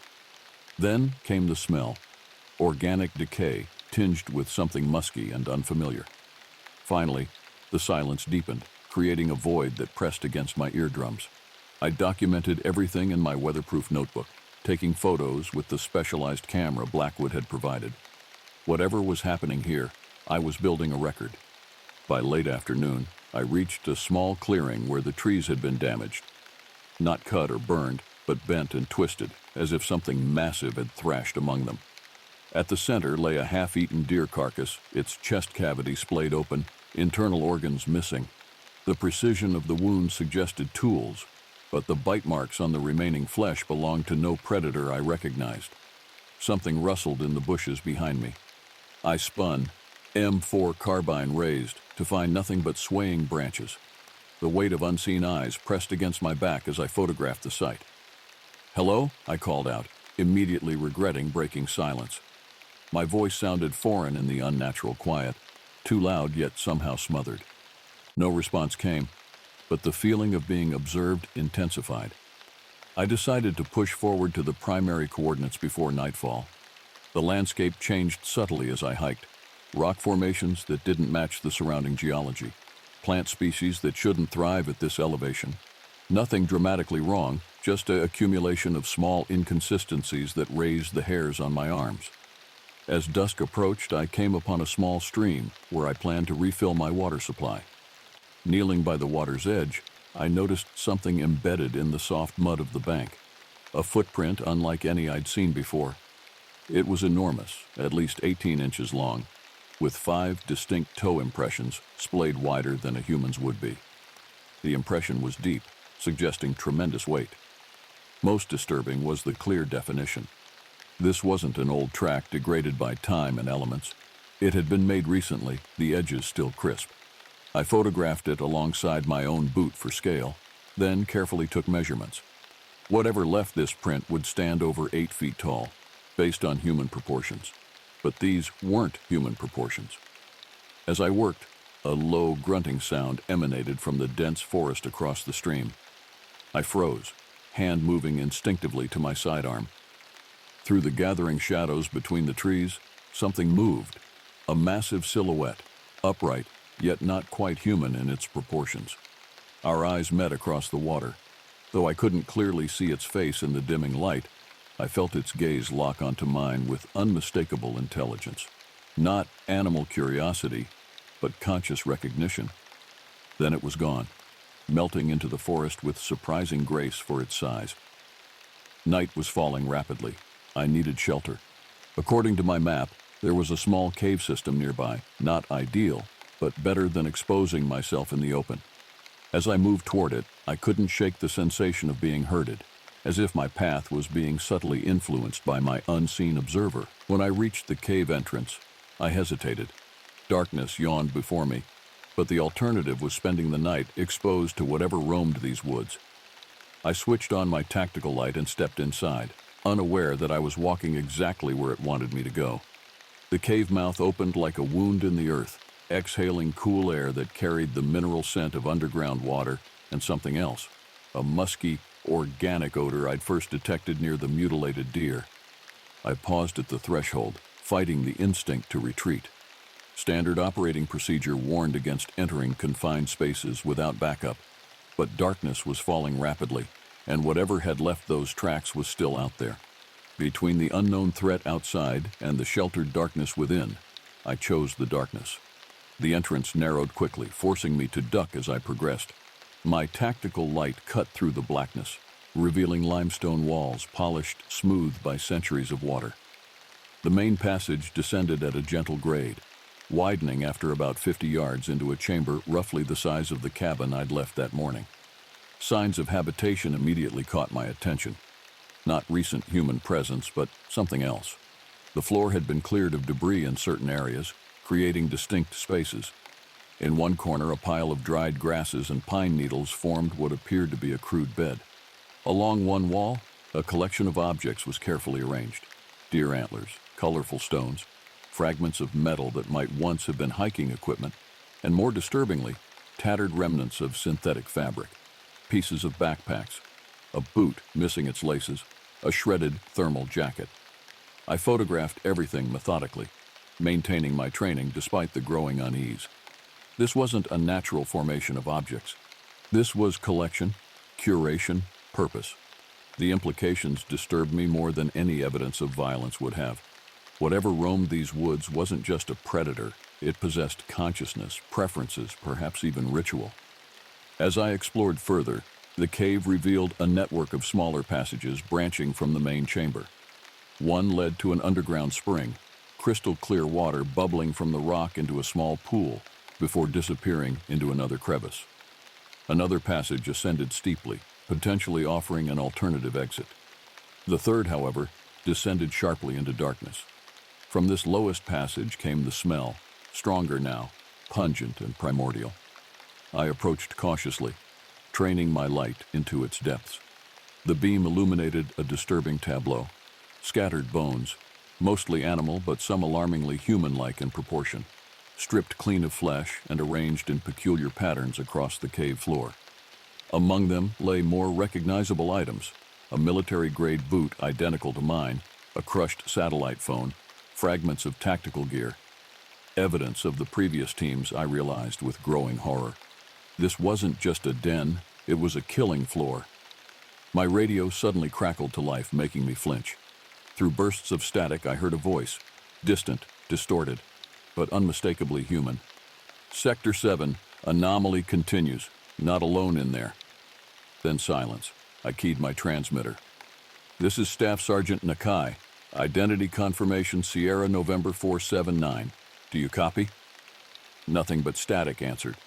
Then, beneath the electronic noise, something else. A low, rhythmic sound like breathing, but deeper, closer to a growl than human respiration. It wasn't coming from my radio. I killed my light immediately, dropping into a defensive crouch. In the absolute darkness, my other senses heightened. The breathing continued, emanating from somewhere in the main chamber I'd just left. It moved, circling, pausing, circling again, with deliberate, practiced stealth. Whatever it was, it knew these caves intimately. This was its territory, and I was an intruder. I silently readied my weapon, though every instinct told me that conventional tactics might prove useless against this adversary. My grandfather's voice suddenly echoed in my memory. Some threats cannot be fought, only survived. Some predators cannot be killed, only respected. The breathing stopped. Complete silence descended, more terrifying than any sound. I remained motionless, controlling my own breathing, focusing my awareness outward. Minutes passed like hours. Then came a sound that froze my blood. a soft, deliberate click of stone against stone, like someone lifting and replacing a rock with careful precision. It came from directly behind me, in a passage I could have sworn was empty moments before. Slowly I turned, thumb finding the activation switch on my light. I hesitated, knowing that illumination would reveal me as surely as it would expose my stalker. In that moment of indecision, I felt warm breath against the back of my neck and caught a whispered sound. Not quite speech, not quite animal. That might have been a word in a language older than any I knew. I pivoted and fired up my light in one motion, carbine raised. The passage was empty, but on the floor lay a single object that hadn't been there before. A smooth black stone, perfectly round, placed precisely where I had been standing. A message, a warning, a promise. Outside, night had fully claimed the forest. I was trapped in a labyrinth with something that knew every shadow, every passage, every potential escape route. Something that was, I now believed, herding me deeper into the earth for purposes I couldn't begin to comprehend. I established a defensive position in the main chamber, back against solid rock, with clear sightlines to all three connecting passages. Sleep was impossible, so I maintained a vigilant watch through the night. My light dimmed to conserve battery, but sufficient to prevent anything from approaching unseen. The night passed in tense silence. Occasionally I heard distant movements, scraping sounds from the deeper passages, the subtle shift of weight on stone, once what might have been the soft cadence of retreating footsteps. Whatever shared these caves with me seemed content to observe from a distance, for now. By my watch, dawn had broken outside, though no light penetrated this deep. I needed to report my findings and extract. The mission parameters had changed. What we were dealing with wasn't human traffickers or militants, but something outside standard threat classifications. I checked my equipment. The satellite phone remained inoperable, and my radio produced nothing but static. The GPS functioned intermittently, showing my position, then suddenly jumping miles away before going dark. My only reliable tool was the compass, which spun erratically when pointed toward certain passages. With supplies dwindling and no communication, I faced a difficult decision. Attempt to return to the extraction point through forests I now knew were hunted, or press deeper into the cave system, searching for another exit and perhaps answers about what had happened to the previous teams. Logic dictated retreat, but instinct pushed me forward. This wasn't just about completing a mission anymore. It was about understanding what we were facing. Something ancient lived in these woods, something intelligence agencies and military command needed to know about. I chose to explore the ascending passage, hoping it might lead to an alternative exit, while keeping me sheltered from whatever roamed the forest. After securing my gear and leaving subtle markers that only another trained operative would recognize, I began my ascent. The passage narrowed as it climbed, requiring me to turn sideways in some sections. The walls displayed strange markings, not modern graffiti, but deeply carved symbols that reminded me of Anasazi petroglyphs I'd seen as a child, yet distinctly different. I photographed them methodically, noting their increasing frequency as I progressed. After nearly an hour of careful climbing, the passage opened into another chamber, smaller than the first, but with a peculiar quality to the air, fresher with the faint scent of pine. Somewhere, this space connected to the surface. This room showed even more evident signs of habitation. The walls bore hundreds of the strange symbols, some carved recently enough that limestone dust still gathered below them. In the center stood a crude table-like structure formed from a flat rock balanced on smaller stones. Upon it lay various objects, animal bones, arranged in specific patterns, small bundles of herbs and forest plants tied with sinew, a collection of human-made items including a military dog tag, the glass from a wristwatch, and most disturbingly, a blood-stained identification card from Fort Huachuca. I approached cautiously, photographing everything before examining the ID. It belonged to Captain Marcus Reeves, one of the men from the previous reconnaissance teams. The blood pattern indicated the card had been deliberately smeared, not randomly spattered. Another message, another warning. As I documented the scene, my foot dislodged something small and metallic. Bending down, I discovered a spent rifle cartridge, military grade, relatively recent. Someone had discharged a weapon in this chamber. I found 3 more casings nearby, all pointing toward the far wall. Following their trajectory, I discovered a dark stain on the limestone, blood spatter, long dried.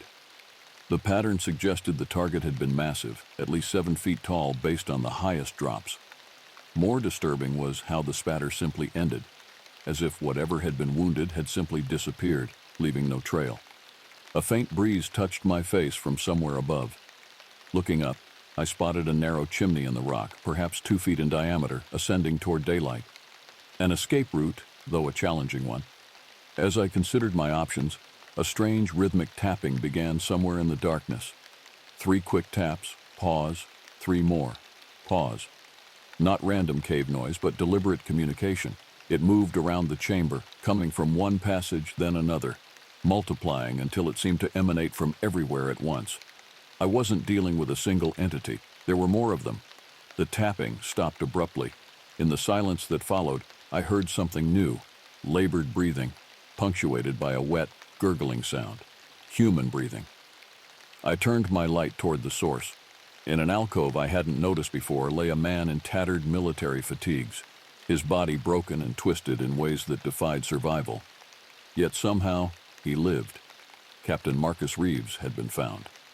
His eyes fluttered open as my light fell upon him, recognition and terror competing in his gaze. His lips moved, forming words without sound. I moved closer, kneeling beside him. "They speak," he whispered, blood bubbling at the corners of his mouth. "They understand. They've been watching us for centuries." I reached for my medical kit, though it was clear nothing could save him. "Who are they, Captain? What are they?" His hand clutched my wrist with surprising strength.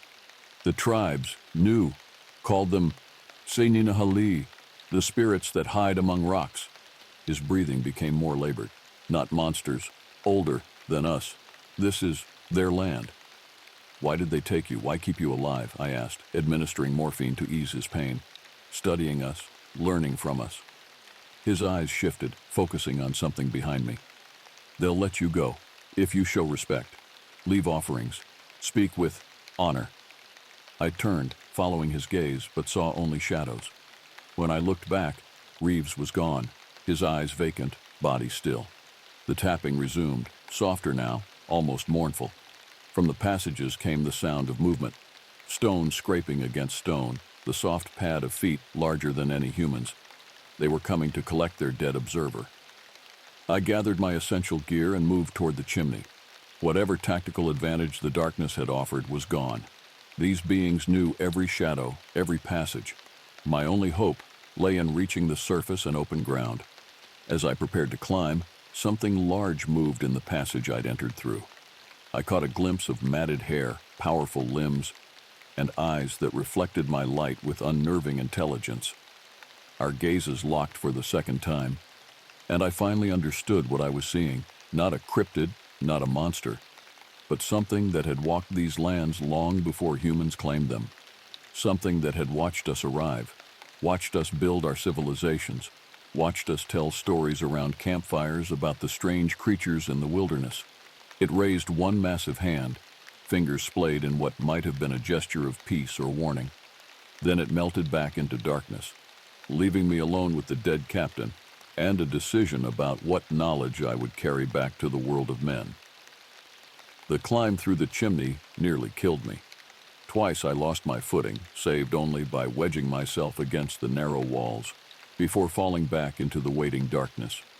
The rock face was slick with moisture, offering treacherous handholds that crumbled under pressure. But the alternative, remaining in the chamber with its dead inhabitant and watchful visitors, drove me upward with desperate strength. When I finally emerged, daylight had begun to fade. I'd lost an entire day in the cave system, though it had felt like mere hours. Disoriented, I checked my compass, which now functioned normally, indicating I'd traveled nearly 2 miles underground from my original entry point. I found myself in a small clearing surrounded by dense pine forest. In the fading light, the trees formed a wall of shadows, their branches interlocking like sentinels. The silence that had initially disturbed me now seemed to carry meaning, not an absence of sound, but a deliberate quieting. as if the forest itself was listening. My priority was reaching the extraction point, still a day's journey northwest. But first, I needed to secure what intelligence I'd gathered. I found a sheltered spot beneath an overhanging rock and began transferring photos from my camera to the encrypted hard drive Blackwood had provided. As images flashed across the small display, the footprints, the cave markings, the arranged objects, Reeves' lifeless body, I began to question what report I would actually deliver. What I'd encountered defied military classification. These weren't enemy combatants or unknown hostiles. They were something else entirely. Original inhabitants of this continent who had chosen invisibility over conflict, retreat over confrontation. They had killed, yes, but they had also shown restraint, curiosity, perhaps even mercy. They could have ended me at any moment in those caves. The tribes had known, as Reeves said. My own ancestors had stories of the Yeitso and Tseninahali, tall beings dwelling in mountain strongholds, powerful but reclusive. I'd always considered them metaphors or cautionary tales. Now I understood they were history, passed down through generations who knew better than to seek proof. Night fell completely as I finished backing up my data. I decided against starting a fire, unwilling to announce my position. Instead, I ate cold rations and prepared for a night of vigilance. Sleep came in short, fitful bursts, interrupted by every snapping twig and rustling leaf. Near midnight, I woke fully alert, instantly aware of a presence nearby. The air had changed, thicker somehow, carrying that now familiar musky scent. I remained motionless, controlling my breathing, hand resting on my sidearm. Something large circled my position, keeping just beyond visual range. Occasional glimpses revealed a massive shadow moving with surprising grace between the trees. Not approaching, not retreating, patrolling. Hours passed in this strange standoff. Occasionally the tapping would start, that same rhythmic pattern I'd heard in the caves, answered by similar sounds from different directions. They were communicating, coordinating. I was being monitored by multiple entities. Dawn brought fog rolling through the forest, reducing visibility to mere yards. I used the cover to begin moving northwest, toward extraction. My progress was slow, each step carefully placed to minimize sound. The sensation of being watched never diminished. By midday, I reached a small stream that I recognized from my inbound journey. I was back on my original route. The fog had lifted, but an unnatural gloom persisted beneath the dense canopy. As I paused to check my bearings, I noticed something on the ground ahead, a freshly killed rabbit placed directly in my path. Not torn apart or partially eaten, cleanly killed and deliberately positioned. An offering? A message? I couldn't be certain, but I recognized the significance. Slowly, I removed the pouch of huma from my pack and sprinkled a small amount beside the rabbit, acknowledging the exchange. Then I continued forward, leaving both behind. The afternoon brought new challenges. My path seemed increasingly obstructed. Fallen trees that hadn't been there days earlier, streams that had mysteriously changed course, familiar landmarks that now appeared subtly altered. I was being redirected, guided along a specific route by forces that knew this terrain intimately. I could fight against this influence, forcing my way through toward my original destination, or I could follow where they led, trusting that Captain Reeves's final words held truth.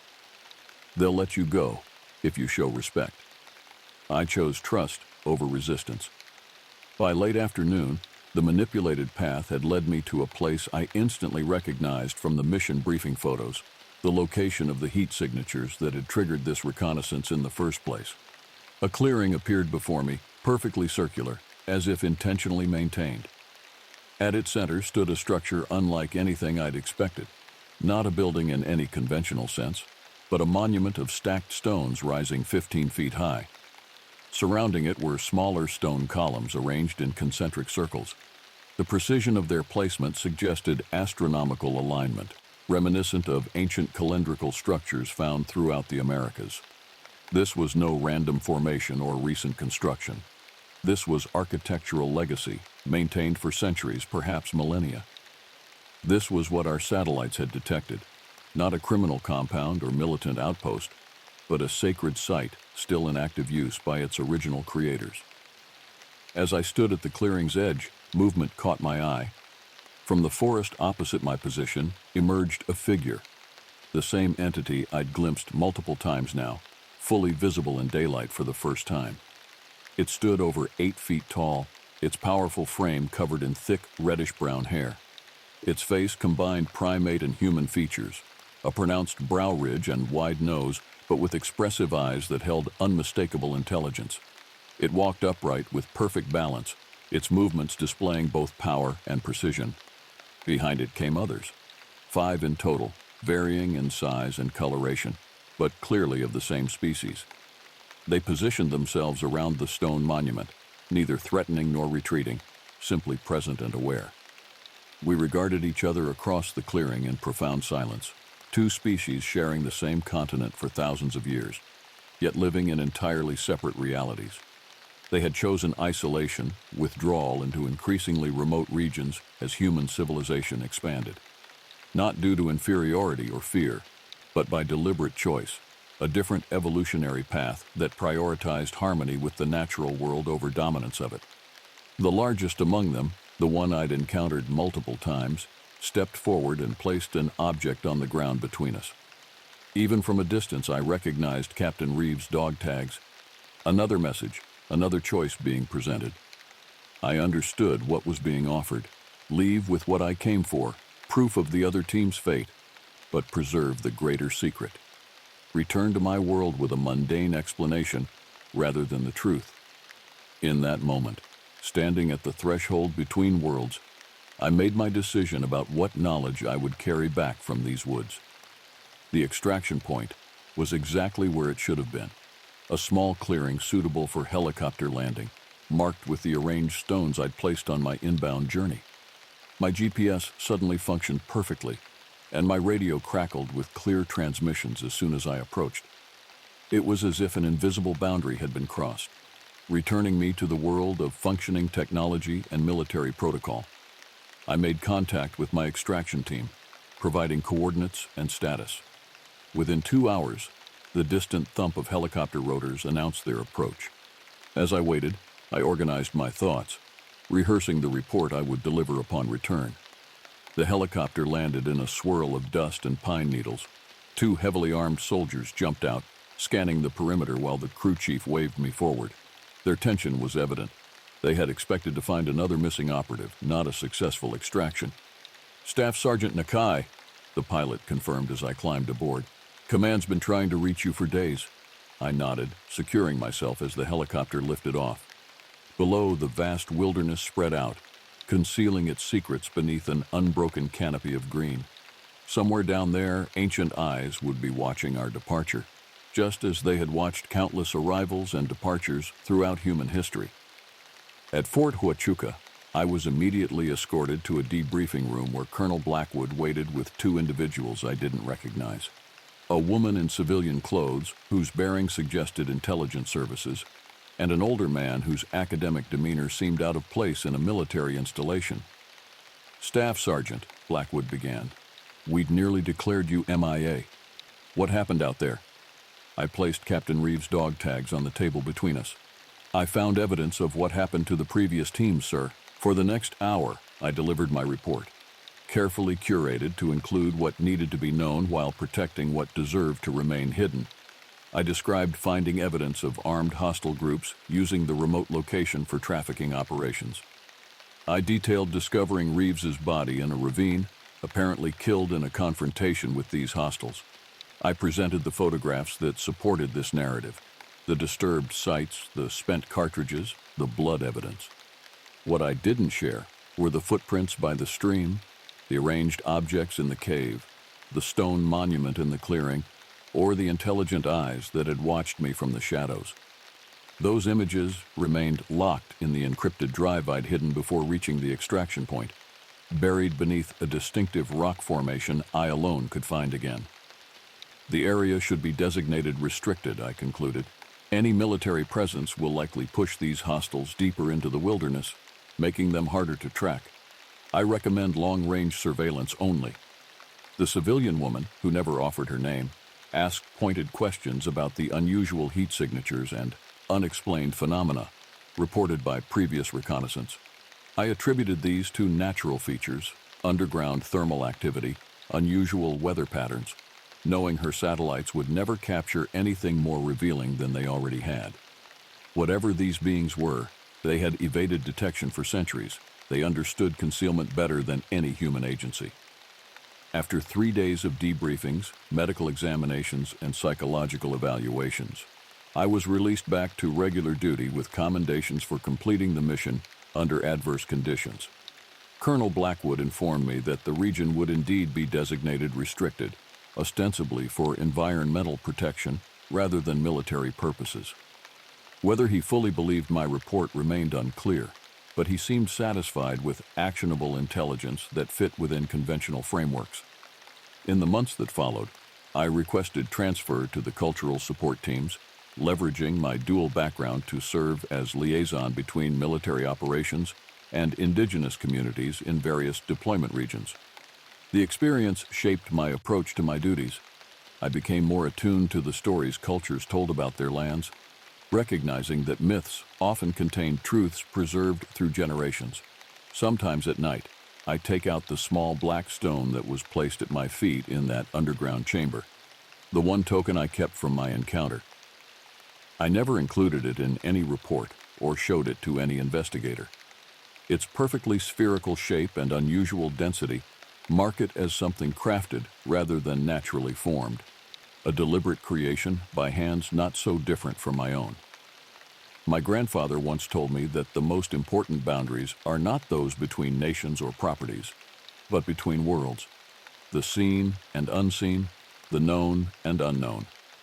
He said wisdom comes from recognizing which boundaries should be defended and which should be respected from a distance.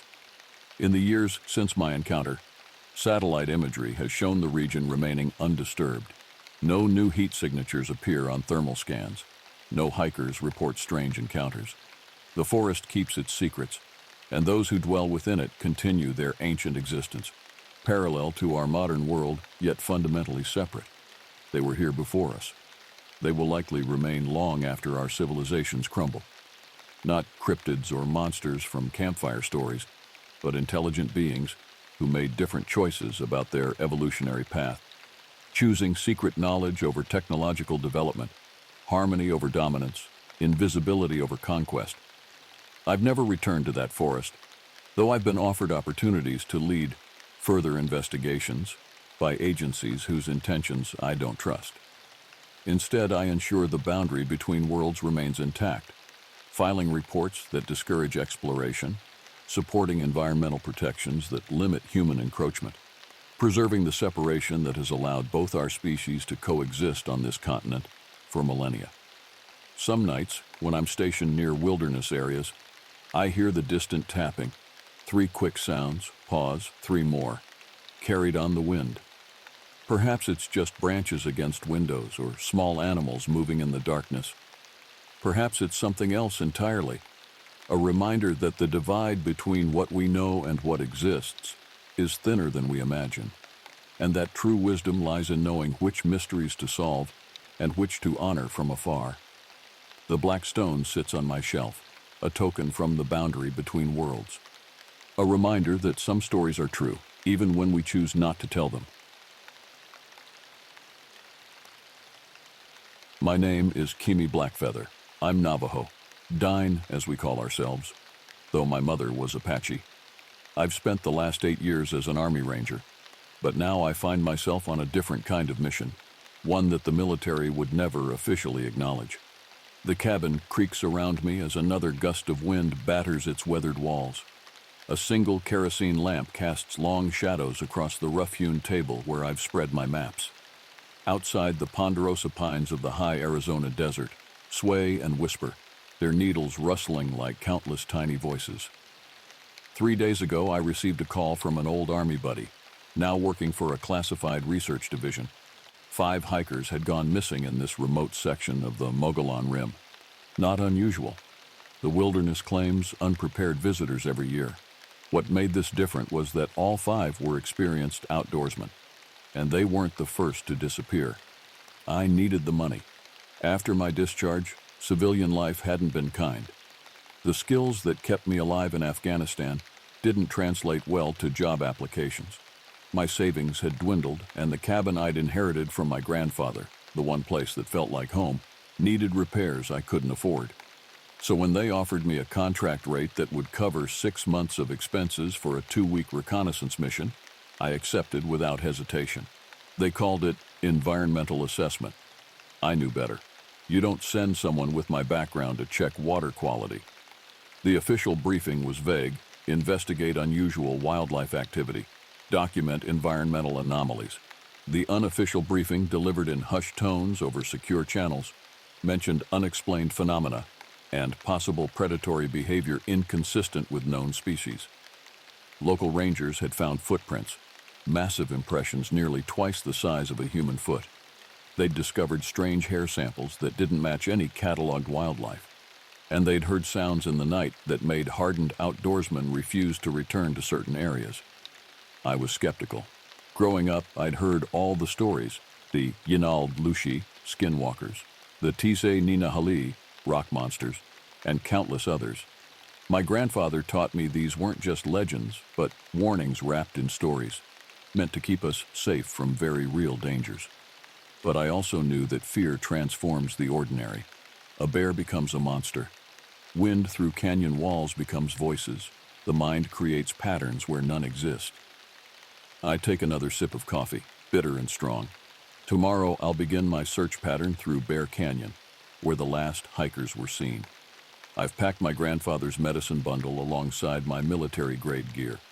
Some might call it superstition, but I consider it respect for both my heritage and the unknown. As I prepare to turn in for the night, something catches my attention. A sound, not the wind, not the cabin settling. Something moving outside. Heavy footfalls crushing pine needles and small branches. Too deliberate for deer. Too heavy for a coyote.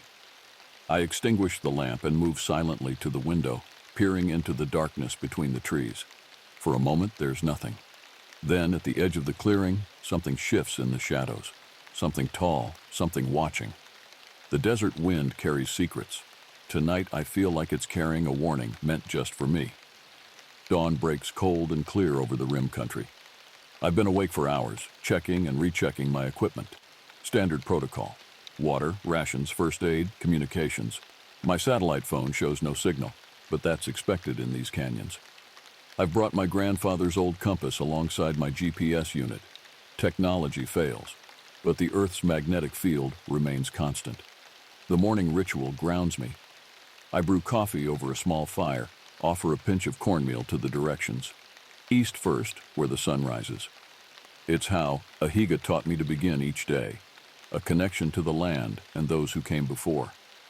Some of my army buddies used to tease me about these ceremonies, but even the most skeptical respected results.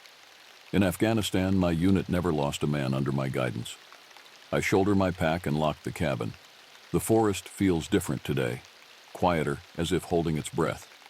I follow game trails down into Bear Canyon, marking my path with small cairns that look natural enough not to attract attention, but distinctive enough for me to recognize. According to my briefing, the missing hikers were last seen entering the canyon from the northeastern ridge. Their planned route would have taken them to Whispering Falls, then along the creek to the ancient cliff dwellings. Simple, straightforward, a 3-day hike at most. By midday, I've reached the falls.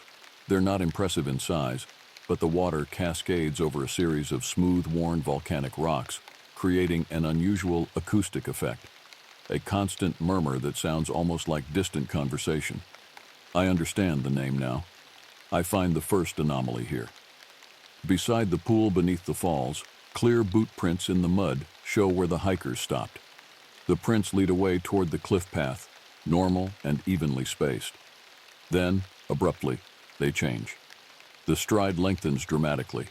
The impressions deepen, as if they suddenly carried much more weight or began running. And there are other prints overlaid on theirs. Enormous, at least 20 inches long, with what appears to be 5 toes. Not bear, the shape is all wrong.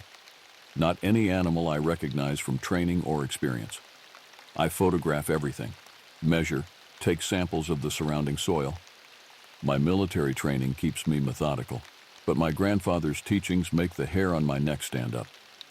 Something hunted these people. Following the trail leads me deeper into the canyon. The cliff dwellings appear above me, ancient windows and doors gazing down like empty eye sockets. My people didn't build these. They were abandoned centuries before the Dine came to this land.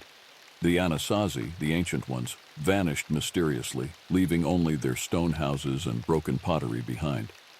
As the sun begins its descent, I find myself at the cliff base. There's a narrow crack in the rock face, easily missed unless you're tracking carefully. The footprints, both human and otherwise, lead directly into it. I switch on my tactical light and peer inside. The crack widens immediately into a tunnel, the floor smooth from water erosion. The air flowing out feels cool and damp, carrying an unfamiliar odor, musty, organic, with an underlying sweetness like rotting fruit. My instincts scream warning. Night is approaching. Entering an unknown cave system alone this late in the day violates every survival principle. I should return to the cabin, report my findings, request backup. But then I hear it, faint but unmistakable. A human voice calling for help. I unholster my sidearm, switch my light to its brightest setting, and step into the darkness. The walls close around me as the last of the daylight disappears behind. Only the sound of dripping water and my own careful breathing accompany me as I descend deeper into the earth. What I don't yet realize is that I'm being lured into the oldest trap in existence, the desperate cry of prey used by a predator. The tunnel narrows, then widens, twisting like a snake through the living rock. I mark my path with luminescent tape, small strips that will guide me back to the surface. The air grows heavier, thick with moisture, and that strange sweet rot smell that makes my stomach churn. I've been underground for perhaps 30 minutes when the tunnel opens into a large chamber. My light barely reaches the ceiling, lost in the darkness above. The floor descends in natural terraces toward a pool of black water, perfectly still, reflecting my light like a mirror. And there, beside the pool, I find the first body. It's one of the hikers, or what remains of him. The corpse lies face down, arms and legs splayed at unnatural angles. The backpack is still attached, torn open, contents scattered. I approach cautiously, weapon ready, and kneel beside him. The cause of death is immediately apparent. The back of the skull has been crushed by tremendous force, a single blow delivered from above. But it's what's missing that disturbs me more. The body has been systematically stripped of meat, primarily from the muscle-dense areas, thighs, calves, buttocks, shoulders. Not torn or ripped, but cut away with precision. This isn't animal predation. This is harvesting. I photograph everything, fighting to maintain professional detachment. 8 years in combat zones prepared me for violence, but this calculated butchery feels different. Worse. As I stand, my light catches something across the pool. Reflections, dozens of them, at varying heights along the far wall. I adjust my beam and feel my blood freeze. Eyes. Watching me. Not animal eyes. They're too symmetrical, too evenly spaced, and not just eyes. As I sweep my light across the wall, I can make out figures standing in natural alcoves in the rock. Tall, unnaturally thin, with elongated limbs and broad shoulders.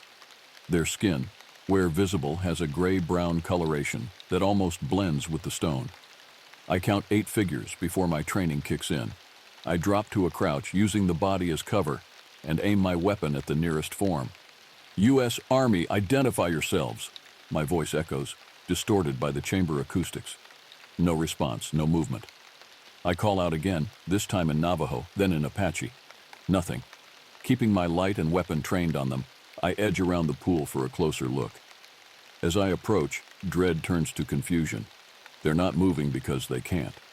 These aren't living beings. They're desiccated corpses propped upright in the alcoves. Some are recent, recognizable as the missing hikers. Others are far older, withered to leather and bone, wearing the tattered remains of clothing from different eras. Prospectors from the gold rush days, Spanish conquistadors in rusted armor, and older still, bodies adorned with ancient turquoise jewelry and yucca fiber sandals. Anasazi remains, preserved in the dry cave air. Generations of victims, displayed like trophies or warnings. A splash behind me shatters the silence. I spin, light flashing across the black water. Ripples spread from the center of the pool, but nothing breaks the surface. Then I hear it again. That human cry for help, echoing from a tunnel on the far side of the chamber. Closer now, more desperate. Logic tells me to retreat, to report what I've found. But if someone is still alive down here, I skirt the pool, careful to stay on dry rock. The new tunnel is smaller, requiring me to crouch. The walls here are different, covered with pictographs, ancient handprints in red ochre, stylized figures of men, and an enormous, hunched creature with long arms. The sweet rot smell is overpowering now. I pull my tactical mask over my nose and mouth, but it barely helps. The air feels thick, almost gelatinous in my lungs. The voice calls again. A woman this time, sobbing my name. Kimmy, please, help me. My name, which no one on this mission should know. I stop, finger tightening on the trigger. My grandfather's teachings surge through my memory. Stories of creatures that lure travelers by mimicking loved ones' voices, of ancient things that lived in caves and preyed on the unwary. Just stories, I had always thought, meant to keep children from wandering too far. The darkness ahead seems to deepen, to move with purpose, and suddenly I know with bone-deep certainty that I am not the hunter here. I never was. I am being hunted, and I've walked willingly into its lair. I back away slowly, weapon raised, every sense hyper-alert. The darkness at the tunnel's end seems to congeal, to take form. Something massive shifts in the shadows, just beyond my light's reach. Military training and indigenous instinct find perfect alignment in one command. Run. I turn and sprint back toward the chamber, no longer concerned with stealth. Behind me, something gives chase. I can hear it moving, a sound like wet leather sliding over stone, punctuated by heavy footfalls that shake loose dust from the ceiling. I burst into the central chamber and race along the edge of the black pool. My light beam dances wildly across the mummified sentinels in their alcoves.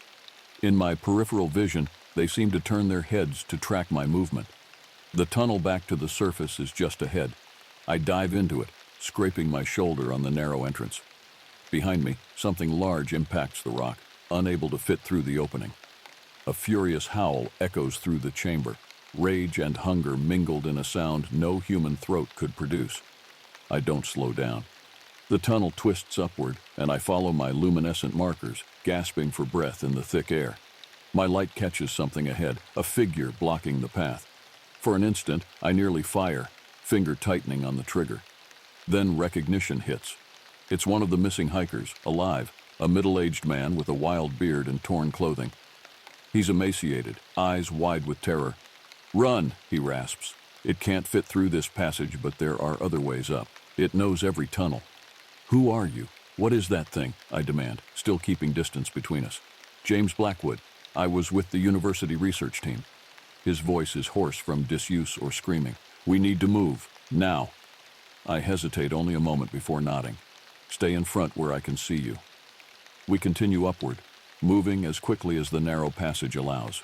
James seems to know the way, even without following my markers. As we climb, he speaks in breathless bursts. "We came to study the cliff dwellings, found the cave entrance, thought we'd discovered an unknown Anasazi site." He pauses, sucking air. "It let us explore for 2 days, mapping the tunnels, photographing the artifacts. Then it started taking us one by one." "What is it?" I press. He glances back, eyes reflecting my light like an animal's. "The Anasazi didn't abandon their settlements. They were hunted to extinction. By it." A distant howl echoes up from below, followed by what sounds like stone cracking. James increases his pace.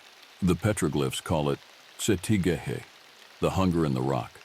Your people knew about it too, called it something else. Se Ninahali," I whisper. "The rock monster from Navajo stories." My grandfather's warnings suddenly feel less like superstition and more like survival knowledge deliberately preserved. We reach a fork in the tunnel. James hesitates, glancing both ways. "Left," he finally decides. "This way's longer but narrower, harder for it to follow." I follow, but something feels wrong. How long have you been down here? 12 days, maybe 13. It keeps some victims alive, saves them for later. His voice breaks. The others from my team, they're all gone now.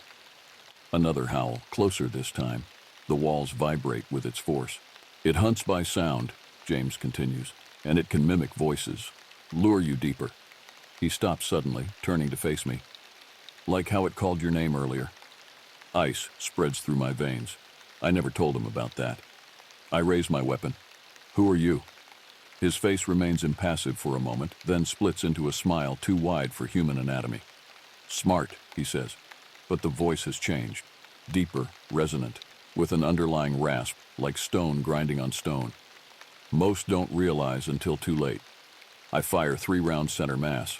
The impacts throw him against the tunnel wall, but instead of blood, the wounds leak a thick black substance. It straightens, the smile growing impossibly wider. The real James died days ago, Ranger Blackfeather. I've worn many skins over the centuries. Yours will serve me well. It lunges with inhuman speed. I fire again, aiming for the head, but it's already too close. We crash to the ground, my weapon pinned between us. Up close, I can see the skin doesn't fit right, stretched too tight over a frame that's wrong, joints bending in impossible directions. Its strength is overwhelming. I can barely keep its face, James's face, now distorted with that too wide grin, from reaching my throat. Its breath carries that sweet rot smell, now recognizable as the scent of decaying human flesh. My free hand frantically searches the ground beside me, finding a sharp rock fragment. I drive it into the thing's eye with all my strength. It rears back, howling, not in pain, but in surprise. The moment is enough. I twist, breaking its grip, and scramble away. The tunnel ahead is too narrow for running, but I squeeze through as fast as possible, hearing it scrabbling behind me. The passage constricts further. I force myself through a gap barely wider than my shoulders. Behind me, the creature snarls in frustration, unable to follow. But I hear it retreating, moving fast, looking for another route. I push forward, following my markers, praying they lead to the surface before it finds another way to intercept me. The tunnel gradually widens. I see natural light ahead, the exit. I emerge into twilight, the canyon bathed in the deep blue of approaching night. Without pausing, I put distance between myself and the cave entrance, climbing the steep path toward the rim. Only when I reach the cliff top do I allow myself to stop, gasping for clean air, muscles trembling from exertion and fading adrenaline. Below me, the cave entrance is a black wound in the canyon wall. As I watch, a figure emerges, not James anymore, but something taller, its proportions wrong in ways that hurt the eye. It looks up, directly at me, and even at this distance, I can see its smile. It raises an arm in what almost seems like a farewell gesture, or a promise. I know with cold certainty that our encounter isn't over. It's merely paused. Night is falling. I need to reach the cabin before darkness claims the forest. Because now I understand what stalks these woods after sunset, what has been taking hikers and hunters for generations. And I know it's hunting me specifically now. It knows my name, knows my scent, knows I've seen its secret place. I check my weapon, reload, and begin the long trek back, eyes constantly scanning the growing shadows among the trees. The trek back to the cabin becomes a nightmare of hypervigilance. Every shadow might be it. Every sound could signal its approach. The forest, once familiar, now feels alien and hostile. Night falls completely before I'm halfway back. I use my light sparingly, concerned it might make me more visible to whatever's pursuing me. The moon is a thin crescent, offering little illumination through the pine branches overhead. My satellite phone still shows no signal. I'm entirely alone. An hour into the darkness, I hear something moving parallel to my path, keeping pace about 50 yards to my right. Heavy footfalls, deliberately placed, not trying to hide its presence, wanting me to know I'm being stalked. I change direction several times. It adjusts, always maintaining that same distance, close enough to track me, just far enough that I can't get a clear look at it. Psychological warfare. It's playing with me. When the cabin finally comes into view, relief floods through me, then immediately evaporates. The door stands open, swinging gently in the night breeze. The windows are dark. I know I locked everything before leaving. I approach cautiously, weapon ready. The cabin's interior is pitch black. My tactical light reveals the main room in flashes, furniture overturned, my maps scattered, food supplies torn open and strewn across the floor. But it's the walls that make my blood freeze.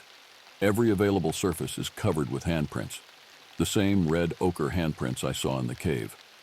Hundreds of them, overlapping, surrounding crude drawings of stick figures being stalked by a hulking, long-armed shape. A message, or a declaration of ownership. I back out of the cabin, unwilling to be trapped inside. The forest suddenly seems safer than those marked walls, that violated space. As I retreat, my light catches something on the cabin's exterior. Fresh claw marks gouged deep into the wooden logs, at least 8 feet above the ground, far higher than any bear could reach. I need to get to my vehicle, parked about a mile away at the Forestry Service Road. I set off at a steady jog, preserving energy while covering ground as quickly as possible. The stalking presence returns, pacing me through the trees. This time it's closer, 30 yards, then 20. Occasionally I catch glimpses of movement, a figure that seems to flow between the pines rather than walk, unnaturally tall and fluid. The sweet rot smell reaches me even in the open air.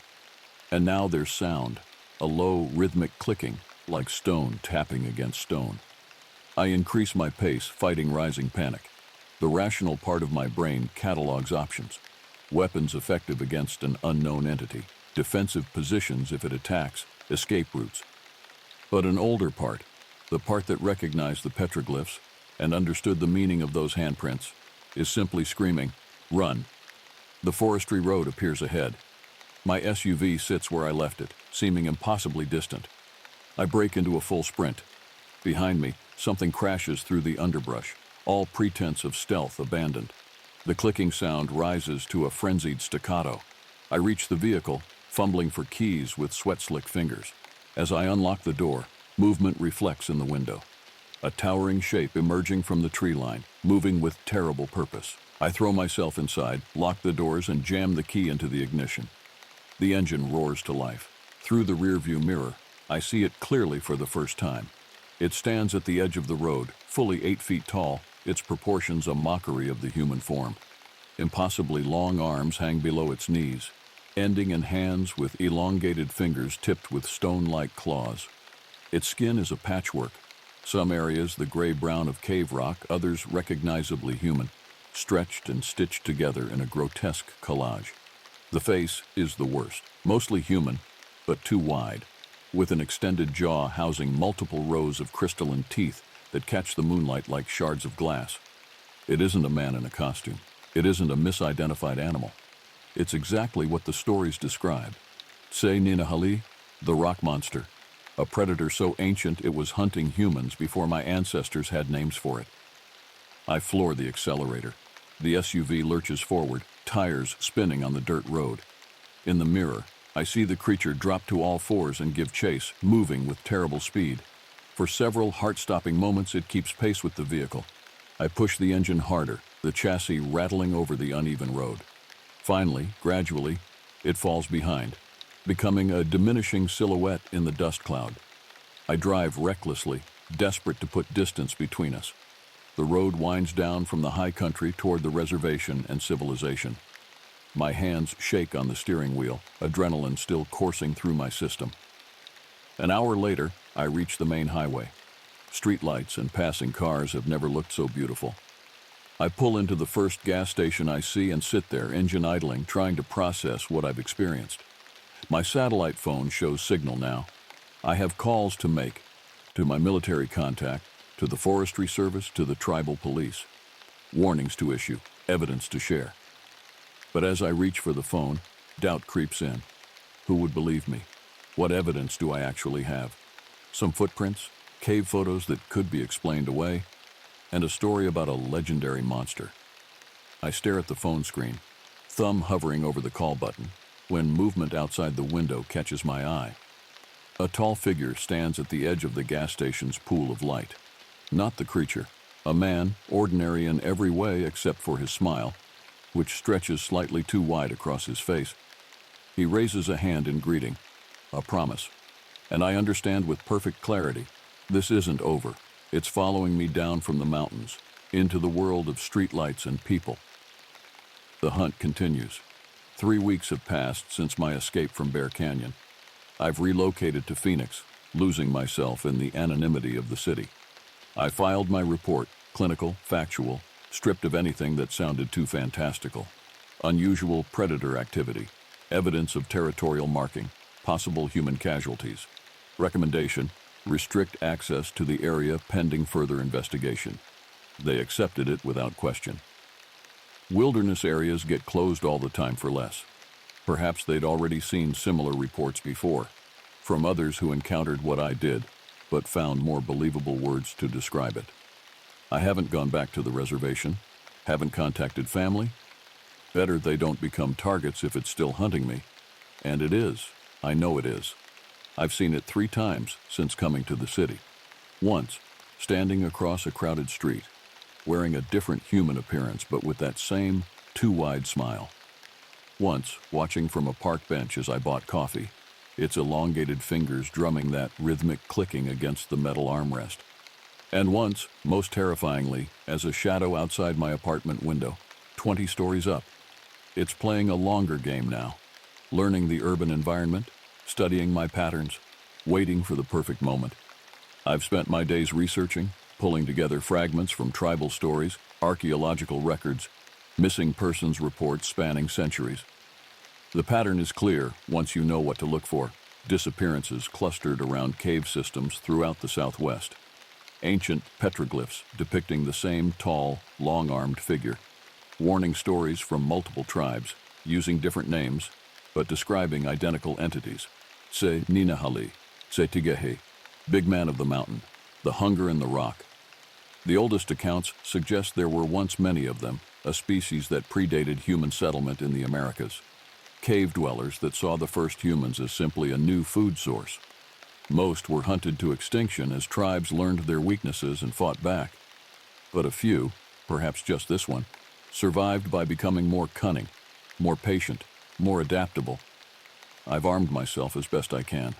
My military weapons remain effective, but I've added elements from traditional knowledge: obsidian blades, certain herbs burned to mask human scent, protective prayers etched into leather cords I wear constantly.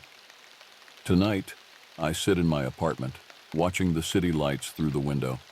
The street below teems with people enjoying the weekend nightlife, oblivious to what walks among them. From this height, they look small, vulnerable, prey animals unaware of the predator in their midst.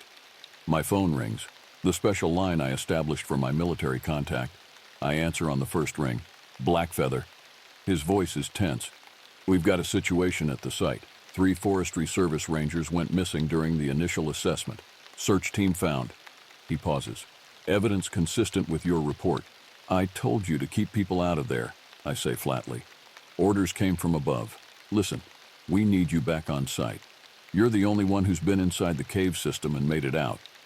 I close my eyes, feeling the weight of inevitability. It's not there anymore. What do you mean? It's here, in Phoenix. I don't elaborate. He wouldn't believe me anyway. Silence on the line then. We need you back, Kimmy.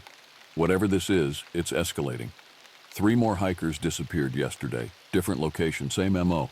If there's more than one of these predators, I cut him off. There isn't. It's just one. It's always been just one. Then help us find it and end this. After we disconnect, I stand at the window for a long time, weighing options. Return to the mountains, track it on terrain it knows intimately, with backup that doesn't understand what they're hunting, or continue this urban cat and mouse game. Alone but on ground I choose. Movement in the reflection catches my eye. A figure standing behind me in my own apartment. I spin, weapon already drawn. Nothing. Empty room. But on the wall, illuminated by the city glow through the window, is a fresh handprint, red ochre, still wet. It's been here, in my space. While I talked on the phone, the message is clear.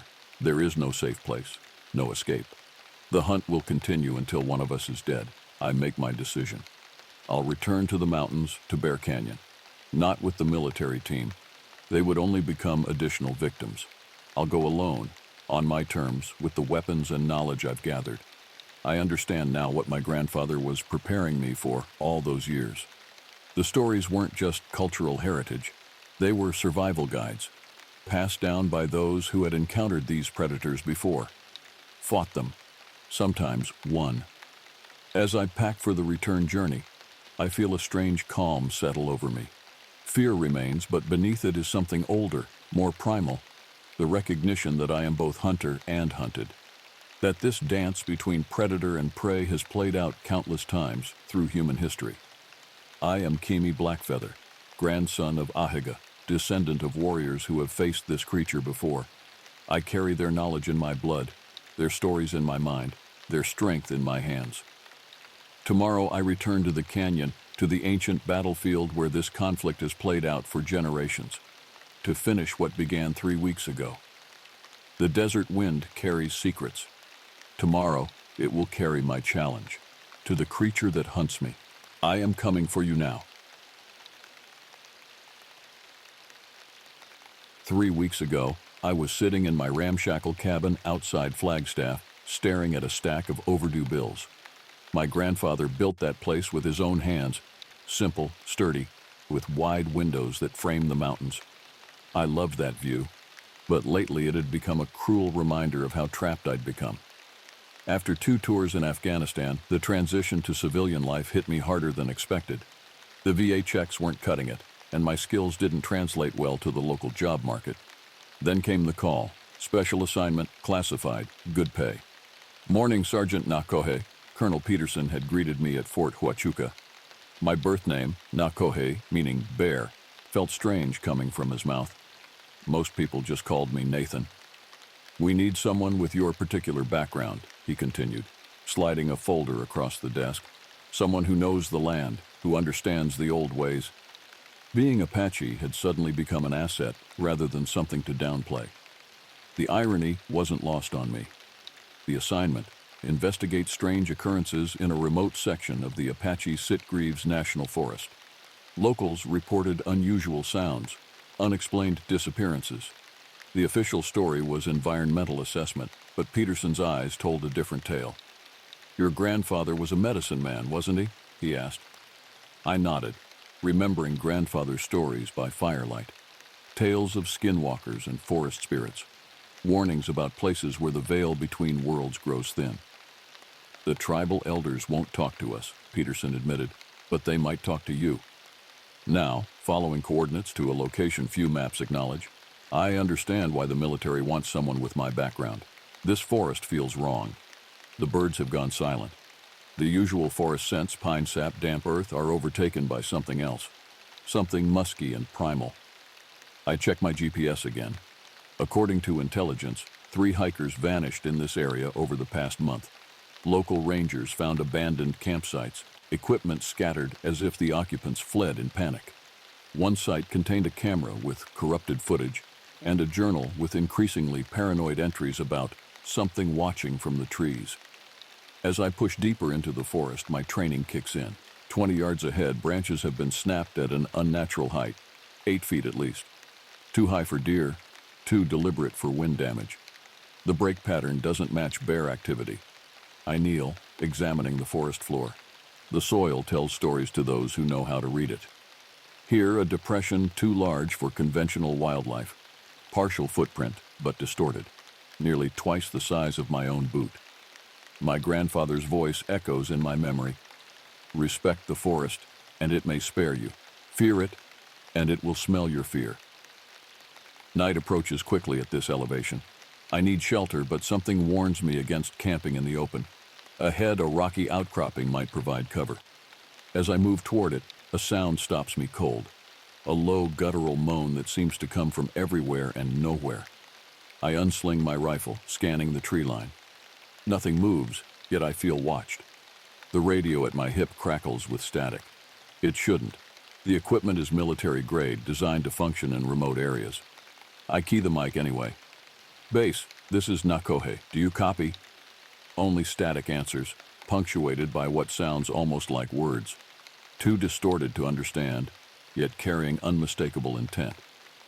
I switch off the radio and continue toward the outcropping, fighting the growing certainty that I've made a terrible mistake by coming here. As darkness falls, I can't shake the feeling that whatever I've been sent to find is actually finding me. The night passes fitfully, dreams of running through endless forest corridors, pursued by something I dare not face. I wake before dawn, drenched in sweat despite the mountain chill. My training dictates movement at first light. Stay mobile, survey the terrain, establish contact with command. But something about this place disrupts protocol. Radio signals remain dead, and my compass needle spins erratically. Grandfather taught me to read the land when modern tools fail. The moss pattern on trees, the movement of ants, the direction of prevailing winds. These become my guides as I push deeper into the restricted zone. By midday, I discover the first concrete evidence that I'm not alone. A clearing roughly circular, where the forest floor has been cleared of debris. At its center, a crude arrangement of stones surrounds what appears to be a fire pit, though no fire has burned here recently. I crouch, examining the arrangement. Not random. The stones form a pattern reminiscent of the symbols my grandfather would draw when preparing for certain ceremonies. Protection symbols, warning symbols. A twig snaps behind me. I whirl, rifle raised, but see only trees swaying in the breeze. Yet there is no breeze. The air hangs still and heavy, thick with anticipation. Who's there? My voice sounds thin in the vast silence. No answer comes, but as I scan the tree line, something moves just beyond my peripheral vision. A shadow darker than the forest shadows, tall and broad-shouldered. I swing my rifle toward the movement, but it's gone. Only disturbed underbrush marks where something passed. Following the trail leads me to a stream cutting through the forest.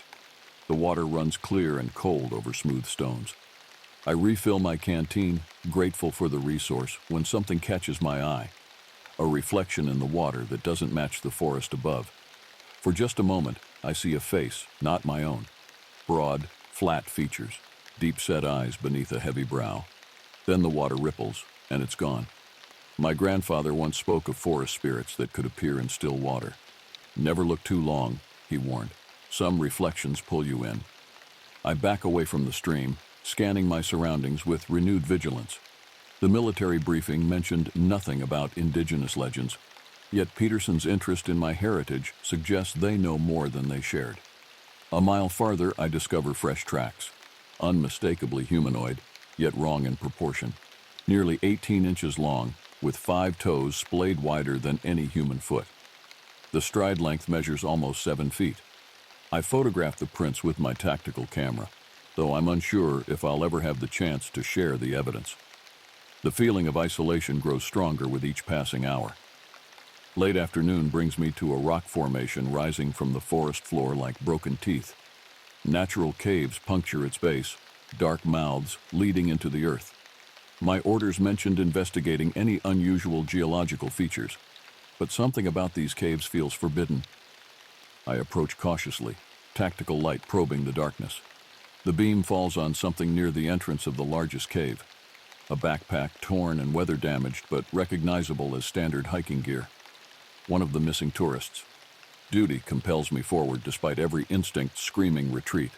The cave mouth yawns before me, exhaling cool, damp air that carries an unfamiliar odor, musty, animal, yet with undertones of something else.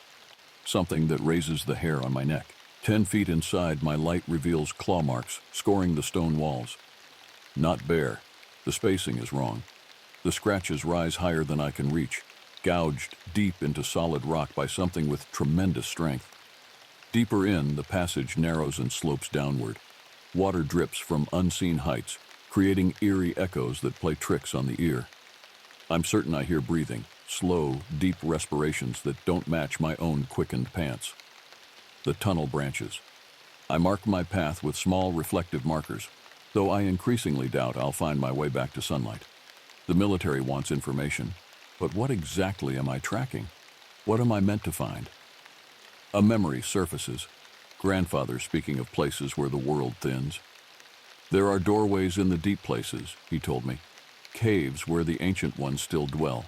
The people before people. The first hunters. The passage opens suddenly into a chamber large enough that my light cannot reach its boundaries. The air here feels different, charged, as if before a storm. My radio crackles to life unexpectedly, emitting a burst of static followed by a single word in what sounds like my grandfather's voice. Run. Movement registers at the edge of my light beam, massive, swift, and deliberate. Then, darkness as something strikes my hand, sending the tactical light spinning away. In the instant before darkness claims everything, I glimpse my pursuer. Tall, broad, covered in dark hair, with eyes reflecting red in my fading light beam. The stories were real, and I am being hunted. Darkness becomes my ally. While my pursuer has the advantage of familiarity with these tunnels, I've trained for night operations. I slow my breathing, relying on senses beyond sight. The creature moves with surprising stealth for its size. Occasional scrapes against stone are my only indication of its position as I press myself into a narrow crevice. Its breathing, heavy, rhythmic, passes close enough that I feel warm exhalations against my face. A musky odor envelops me, primal and unmistakably predatory.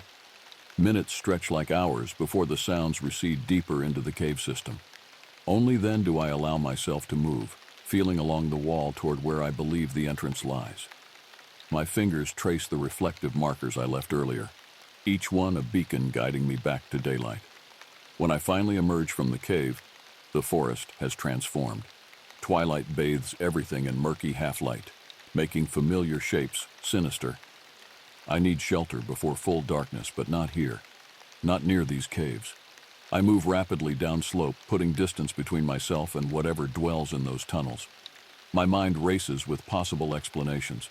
Some undocumented species, a military experiment gone wrong, or something else entirely. Something the elders warned about in stories dismissed as mere superstition. 2 miles from the caves, I find a defensible position. A natural depression surrounded by boulders, with clear sight lines to approaching threats. I establish a minimal camp, foregoing fire despite the dropping temperature. Better cold than detected. As I check my equipment, I discover my satellite phone damaged, likely during my hasty retreat from the cave. The radio remains functional but produces only static. I'm effectively cut off from command. Night deepens. The forest comes alive with sounds. Not normal nocturnal wildlife, but something orchestrated, almost like communication. Whoops and howls exchange across distances, answered by wood knocks that cannot be explained by natural phenomena. I review what I know. The tracks, humanoid but oversized. The strength, enough to score solid rock. The intelligence, evident in its hunting strategy. All consistent with what locals call Sasquatch or Bigfoot, though the military briefing studiously avoided such terminology. What the briefing didn't mention was why they were interested.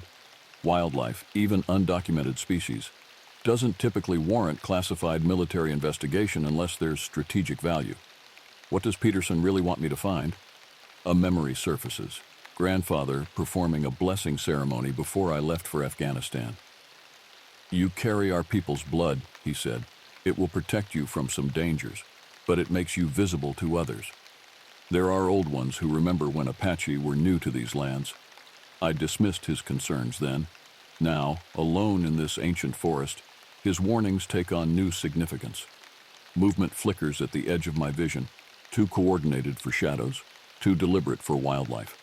I raise my night vision scope, scanning the tree line. 3 distinct heat signatures move between trunks, maintaining precise formation. Not animals. Their movement patterns suggest tactical positioning. They're flanking my position. I abandon the campsite, moving quietly through underbrush toward a rocky ridge. If I can gain elevation, I might stand a chance of observing without being observed. Halfway up the slope, a sound stops me cold. A low, melancholy call that seems to resonate directly in my chest rather than my ears. It carries meaning beyond words, stirring emotions I cannot name. Grief, recognition, warning. The forest falls silent in its wake. I reach the ridge top and settle behind an outcropping. Below, moonlight illuminates 3 figures entering my abandoned campsite. Their movements are fluid, coordinated. They examine the ground, clearly reading the signs I've left. One kneels, touching the earth where I sat, then raises fingers to its face, smelling my scent. They're tracking me. Through my scope, I can make out details that defy conventional explanation. They stand between 7 and 9 feet tall, broadly built, covered in dark hair. Their faces combine simian and human features, heavy brow ridges over deep-set eyes that reflect light like a predator's. But it's their behavior that chills me most. They communicate through complex gestures, examining my equipment with obvious intelligence. One finds my damaged satellite phone and studies it with what can only be described as recognition. These aren't mindless beasts. They understand human technology. One suddenly looks up, staring directly at my position despite my careful concealment. It makes a gesture, and all three melt into the forest with impossible silence for creatures their size. I don't delude myself that I've escaped detection. They know exactly where I am. They're either retreating or repositioning. As if confirming my fears, a new sound emerges from the darkness behind me. I turn slowly, rifle raised, to find myself facing what I can only describe as their elder. Taller than the others, with silver-shot fur and eyes that hold unmistakable intelligence. It makes no move to attack. Instead, it extends an enormous hand, palm up, a universal gesture of showing peaceful intent. In its other hand, it holds something that stops my breath, a military dog tag. Not mine, but bearing the name of a soldier reported missing in these mountains during a training exercise 3 years ago. The message is clear. It knows who and what I am. And it has encountered my kind before. Dawn breaks hesitantly over the mountains, revealing a landscape transformed by overnight fog. I've moved again after my encounter with the elder creature, finding shelter beneath a fallen sequoia. Sleep came in fitful bursts, interrupted by sounds that might have been pursued or merely forest life continuing its ancient rhythms.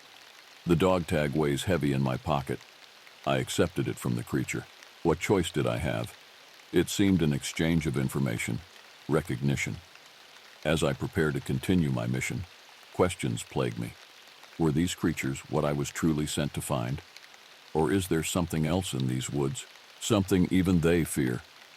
Grandfather's stories returned to me. He spoke of the hairy ones as guardians, not threats.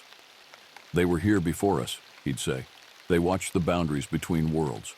When they show themselves, it means balance has been disturbed. The military knows something they didn't share. Peterson's interest in my heritage, the specificity of this location, the careful avoidance of local legends in the briefing, all suggest an agenda beyond simple investigation. I check my compass again, still malfunctioning.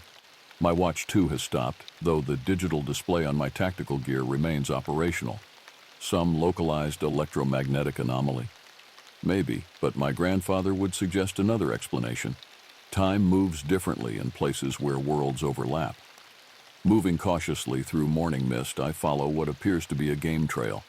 The forest feels different today, watchful, but not threatening. I sense I'm being allowed to proceed rather than hunted. The trail leads to a clearing unlike any natural formation I've seen. Perfectly circular, perhaps 50 yards across, where nothing grows. No trees, no undergrowth, just bare earth that appears scorched in spiral patterns. At its center stands a stone structure resembling an altar. Ancient, weather-worn symbols cover its surface. Some I recognize from my grandfather's teachings, others entirely unfamiliar. The stone itself seems wrong somehow, not native to these mountains, with a faint luminescence visible even in daylight. My radio crackles to life unexpectedly. Kohei, report position. Repeat, Sergeant Nakohe, report position. Peterson's voice breaking through static. I key the mic. This is Nakohe. I'm approximately 6 miles northeast of insertion point. I've made contact. Silence then. Nature of contact.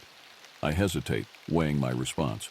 Indigenous entities, intelligent, aware of our presence and purpose. More static, then Peterson's voice returns, tight with what sounds like anticipation. Have you located the site? Affirmative. Circular clearing with central stone structure. Excellent. His tone changes, dropping professional pretense. Listen carefully, Nakohe. There's a chamber beneath the altar. We need you to access it and confirm the presence of artifacts. Specifically, look for a cylindrical object approximately 2 feet in length, metallic with inscriptions. The mission parameters shift into focus. not wildlife research, not even cryptid investigation. They're after something these creatures guard, something hidden. Sir, with respect, what am I really looking for? What's down there? Peterson's pause speaks volumes. That's need to know, Sergeant. But I'll give you this much. Your grandfather might have called it medicine. Very old, very powerful medicine. The radio dies again, leaving me alone with this revelation. Military interest in indigenous medicine has historical precedents, none of them benevolent toward my people. Examining the altar reveals what I missed initially, a seam running along its base, suggesting it can be moved. Applying pressure to one side causes ancient mechanisms to activate. Stone grinds against stone as a section of the altar slides away, revealing steps descending into darkness. The air that rises from below carries the same charged quality I felt in the cave, but stronger, metallic, almost electric. My skin prickles with warning. I activate my tactical light and begin the descent, counting steps. 27 before the passage levels out into a chamber that defies explanation.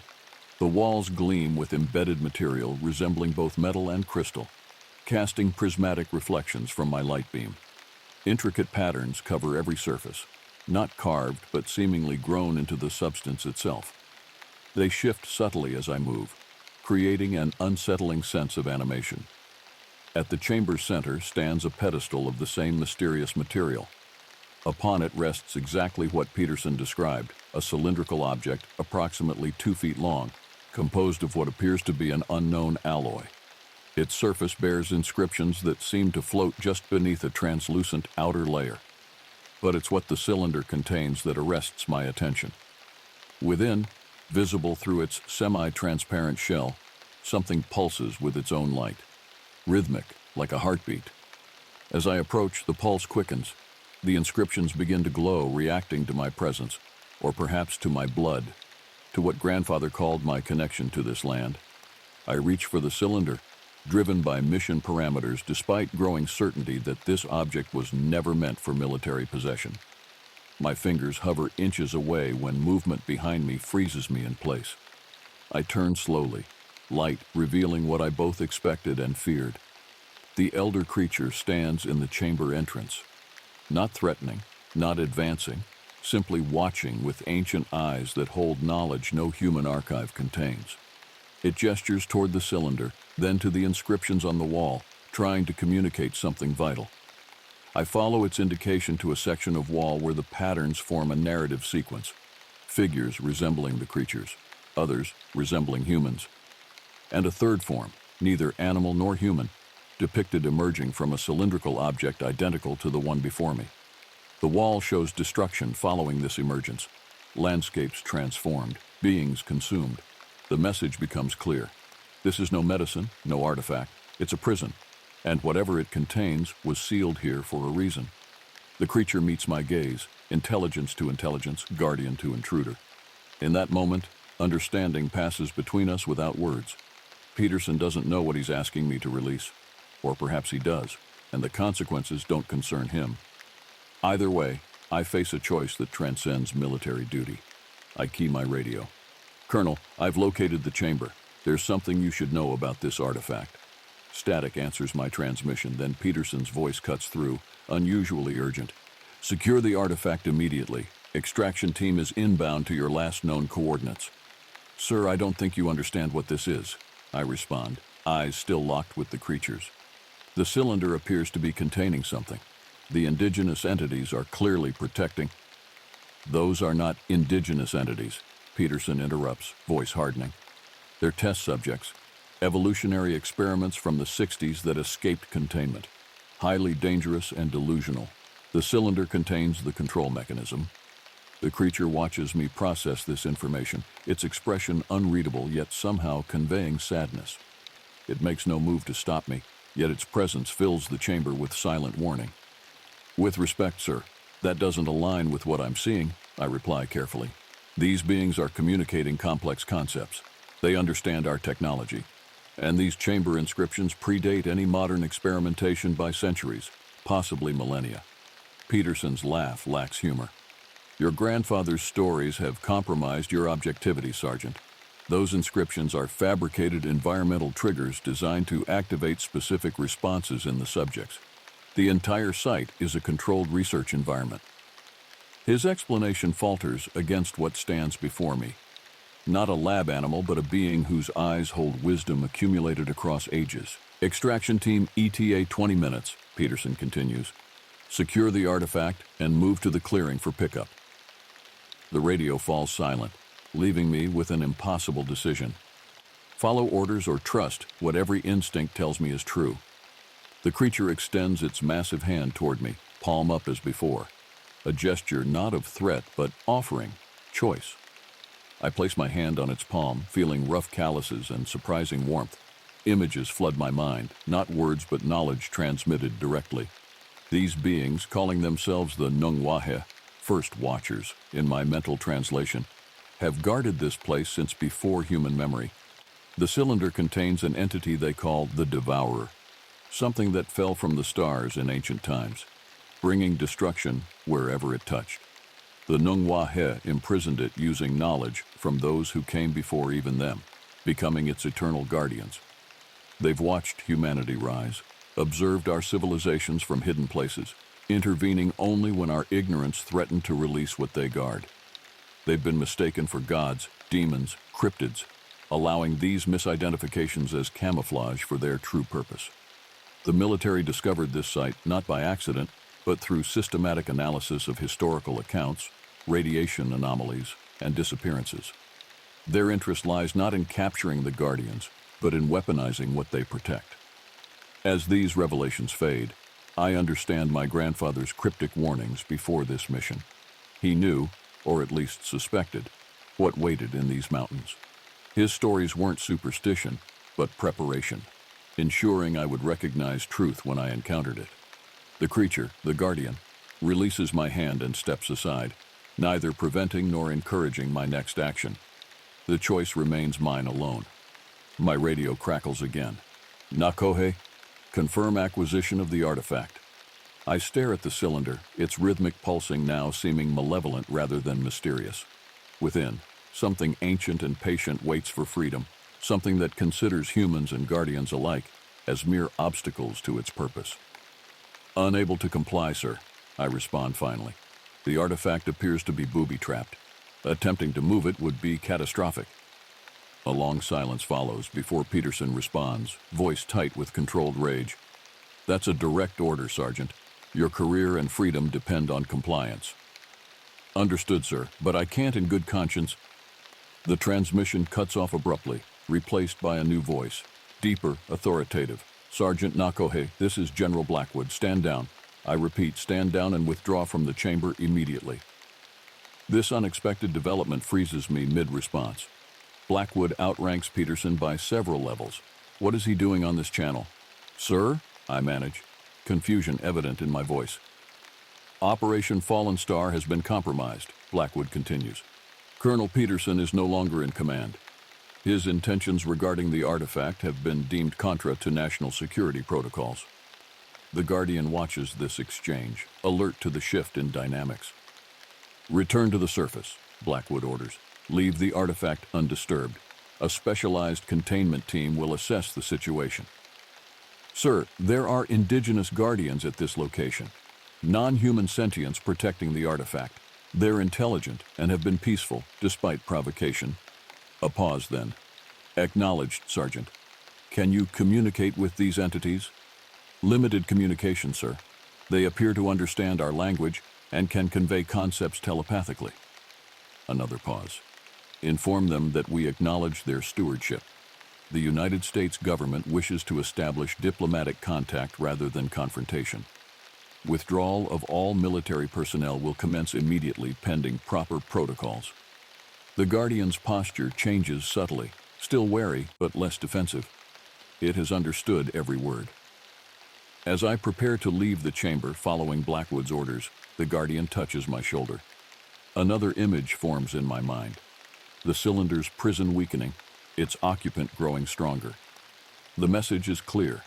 Whatever temporary resolution has been reached, the danger remains. I nod my understanding. Then, in English, knowing the Guardian comprehends, I'll make sure they understand what's at stake. This isn't over.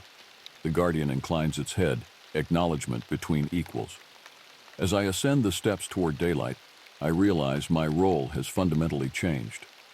No longer simply a soldier following orders, I've become something else, a bridge between worlds, between human ambition and ancient wisdom. Above, an extraction helicopter approaches. But the forest secrets I've glimpsed will travel with me long after I leave these mountains behind.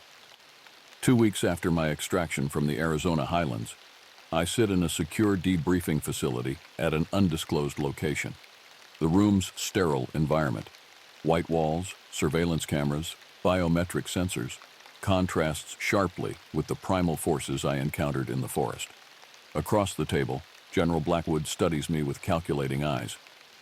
Unlike Peterson, whose ambition blinded him to consequences, Blackwood possesses the weathered caution of someone who has glimpsed things beyond conventional understanding. "Your report makes for fascinating reading, Sergeant," he says finally, tapping the classified folder between us. "Beings that predate human civilization, a prison for an entity from beyond our world, telepathic communication."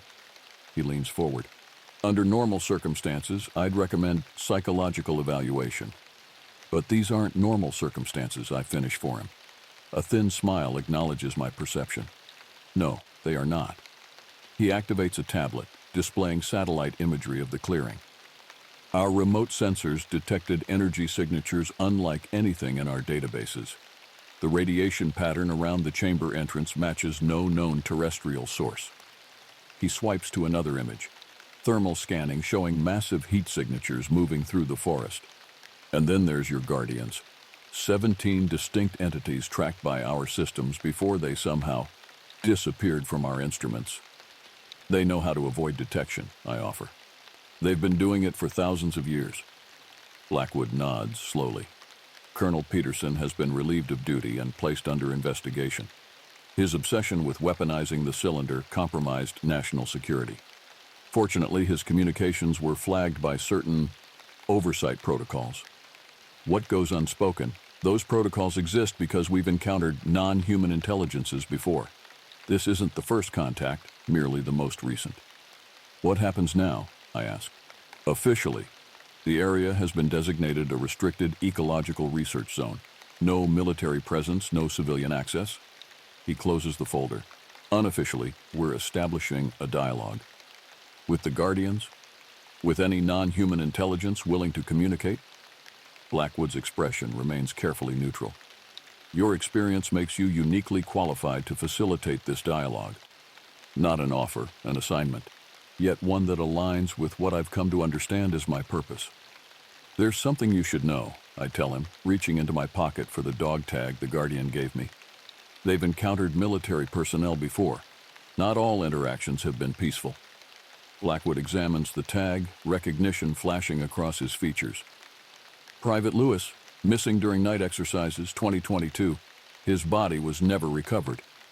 He looks up sharply. "Did they kill him? I don't believe so.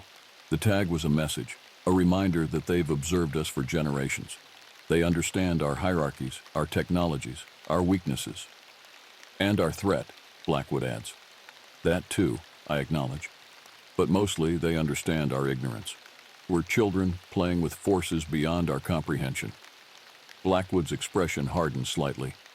"The United States military doesn't appreciate being condescended to, Sergeant, even by beings older than recorded history. With respect, sir, it's not condescension. It's perspective. They've guarded that prison for thousands of years without failure. We nearly released its occupant after less than a week of discovery. This lands as intended." Blackwood has read the complete analysis of the chamber inscriptions, translated partially through my recollection of the Guardian's telepathic knowledge.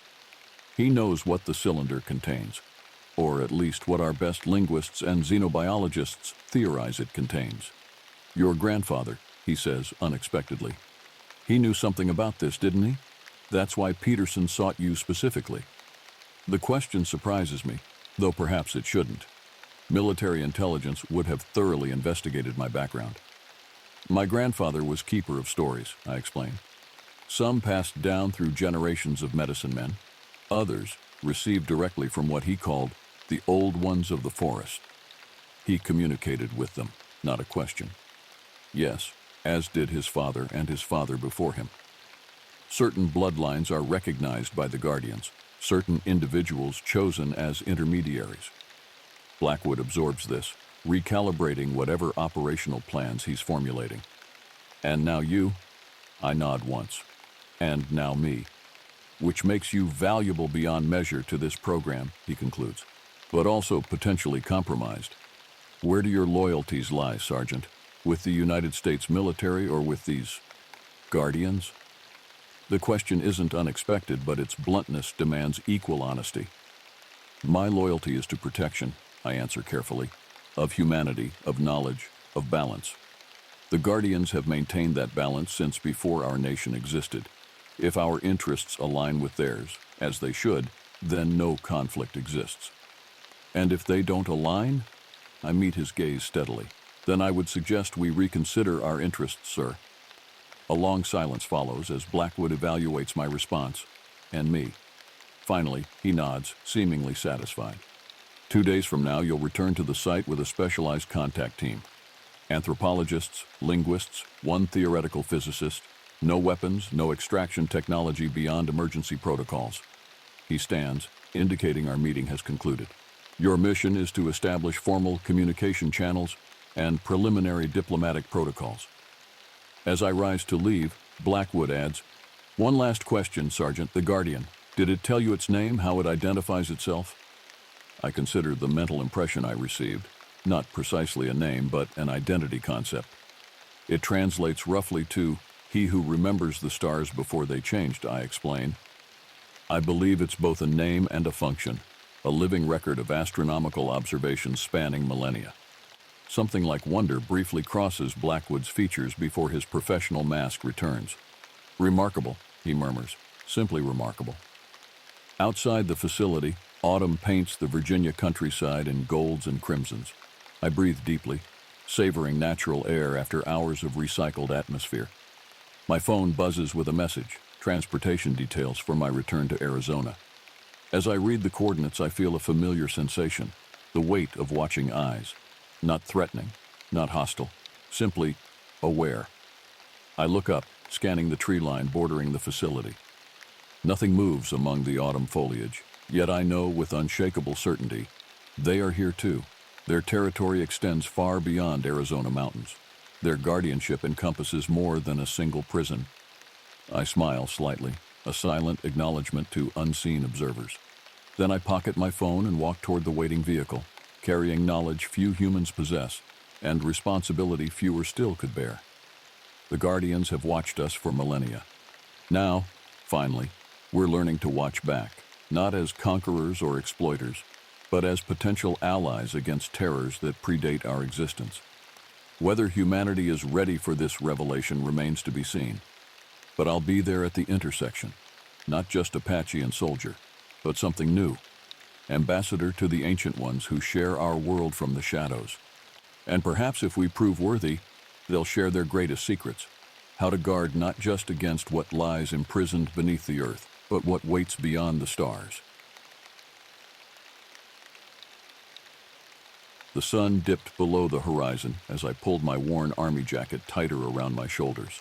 3 days into these Arizona mountains, and already the mission was going sideways. Special Forces training prepares you for a lot, but not for what I'd encountered in these ancient woods. I'm Sergeant First Class Coda Blackhawk, Dine, Navajo to most folks, and third-generation Army. My grandfather served in Korea, my father in Desert Storm, and here I was, following invisible footsteps through territory my ancestors had known for centuries. The assignment had seemed straightforward when my commanding officer laid it out. Investigate unusual activity in the Mogollon Rim region, possibly foreign surveillance tech hidden in the wilderness. Satellite imagery had picked up strange heat signatures, and as someone with both tracking skills and specialized tech training, I was the natural choice. "Just you in the mountains for a week, Blackhawk," Colonel Weiss had said. "Report back what you find." What they didn't mention was how these woods would feel alive in a way I couldn't explain, even to myself. I'd grown up on the reservation in a small cabin near Window Rock. My childhood was split between my grandmother's traditional teachings and my father's military discipline. From her, I learned the old stories, the respect for the land, the proper ways to hunt and move through wild places without disturbing their spirits. From him, I learned tactics, endurance, and how to keep emotions in check when things got rough. Both came in handy when the economy tanked 3 years ago. The modest savings I'd built up disappeared quickly when my mother's health deteriorated. Cancer doesn't care about your bank account, and treatment cost everything I had. After she passed, I threw myself into more dangerous assignments, the ones that paid better. Anything to escape the empty cabin and the crushing medical debt. This mission carried a substantial bonus, enough to finally clear what I owed and maybe start fresh. All I had to do was find whatever was causing those heat signatures and document it. Night fell completely as I made camp under a towering ponderosa pine. The forest here was old, older than the United States itself. My grandmother would have said such places had memory. As I built a small fire, I couldn't shake the feeling of being watched. Sleep came reluctantly, filled with disjointed dreams of shadowed figures moving just beyond my firelight. I woke suddenly at 2:17 a.m., my watch glowing in the darkness. The fire had burned down to embers, and all around me the forest had gone completely silent. No insects, no night birds, nothing. That's when I heard it, a low rumbling sound, somewhere between a growl and human speech, coming from the ridge above my camp. Something massive moved through the underbrush, snapping branches like dry kindling.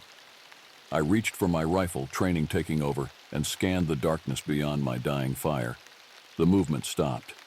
Then, clear as day, I heard what sounded like someone or something inhaling deeply, as if catching my scent.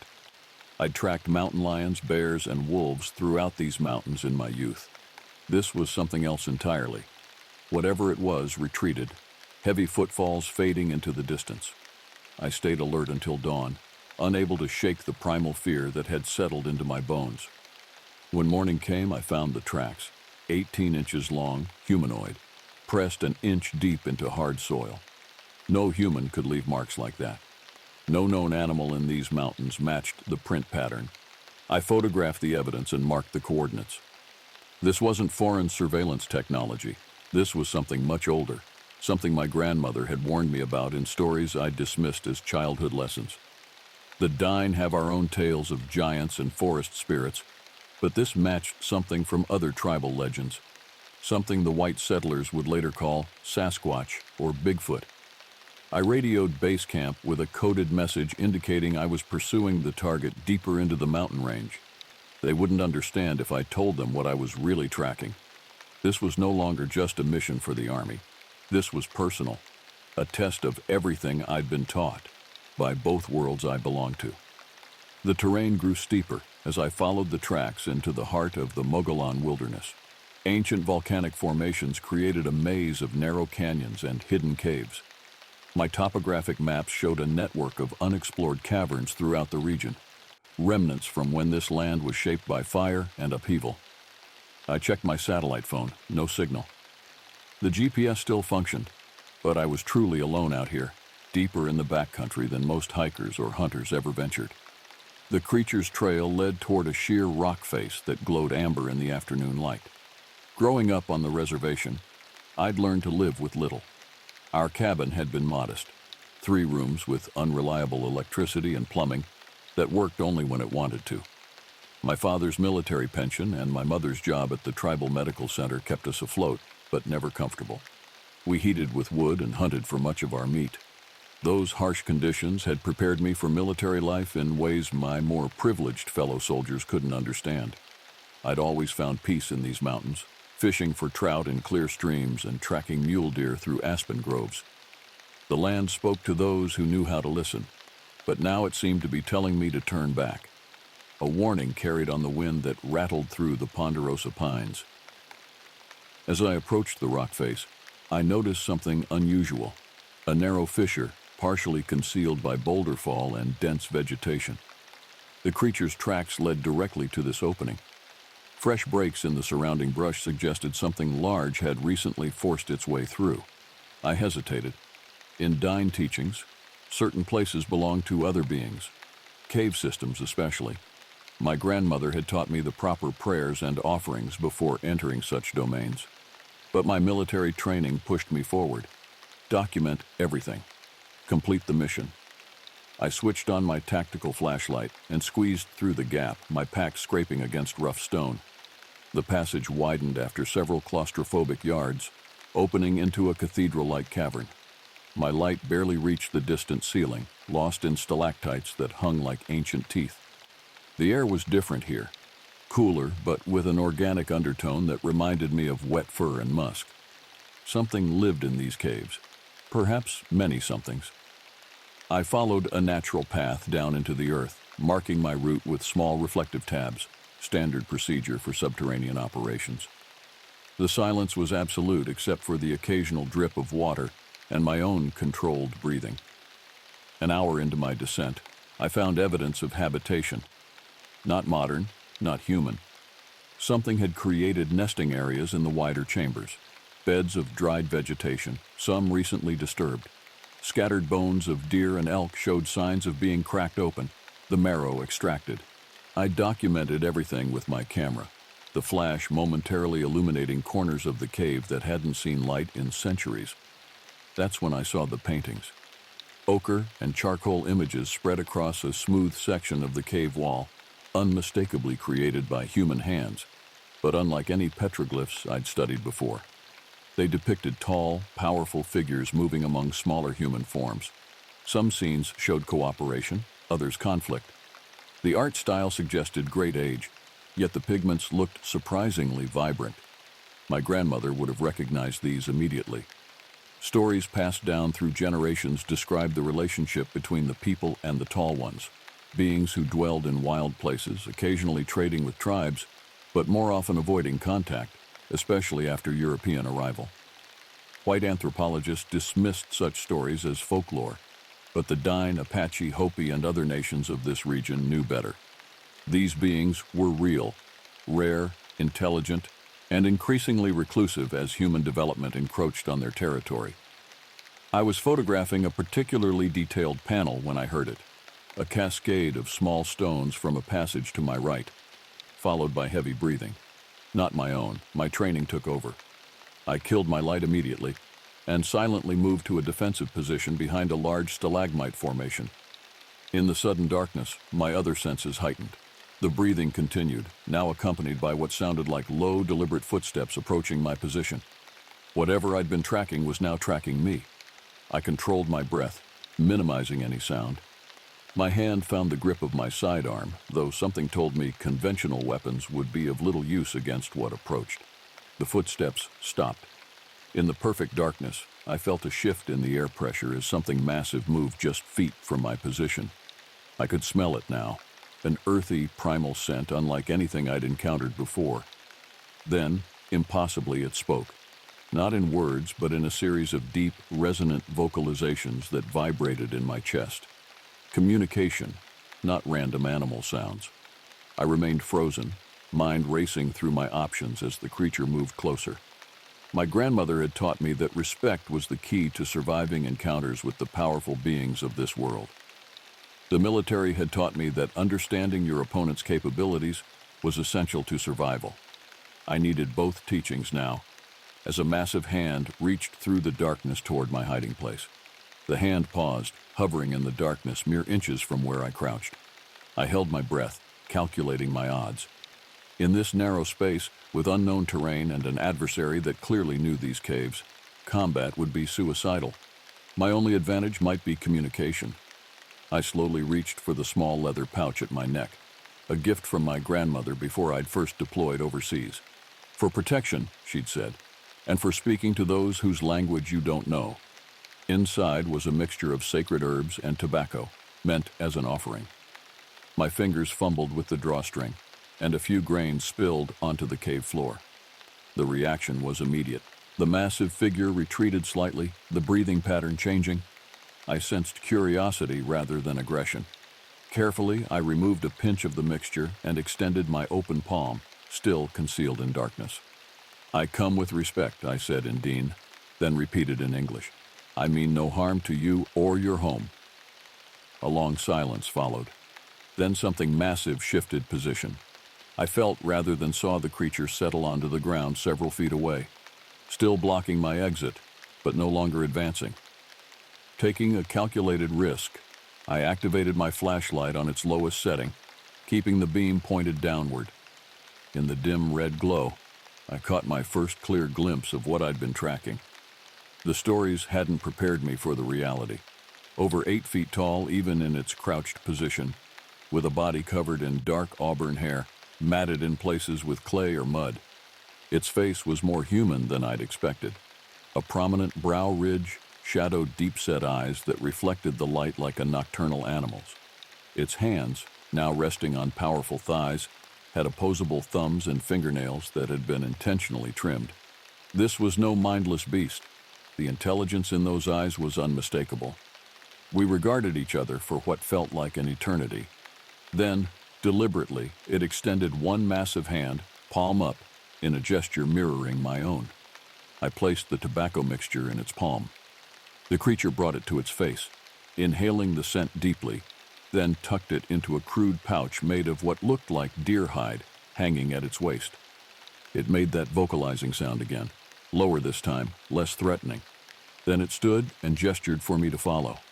Every tactical instinct warned against it, but something deeper, the part of me connected to my grandmother's teachings, knew this was a rare opportunity. I'd been invited, not captured. We traveled deeper into the cave system through passages that showed signs of deliberate widening. In some places, crude tools had been used to expand natural openings. In others, stacked stone created platforms and living spaces. The creature led me to a larger chamber where a small spring emerged from the rock, creating a pool of clear water before disappearing again into the earth. The walls here were covered with more elaborate paintings, scenes of daily life, hunting, and what appeared to be ceremonial gatherings involving both the tall beings and humans. My guide indicated I should sit, then retreated to the shadows. I heard movement in connecting passages, more than one individual. I was being observed, evaluated. I thought of why I'd taken this mission in the first place. The financial pressure after my mother's death had been crushing.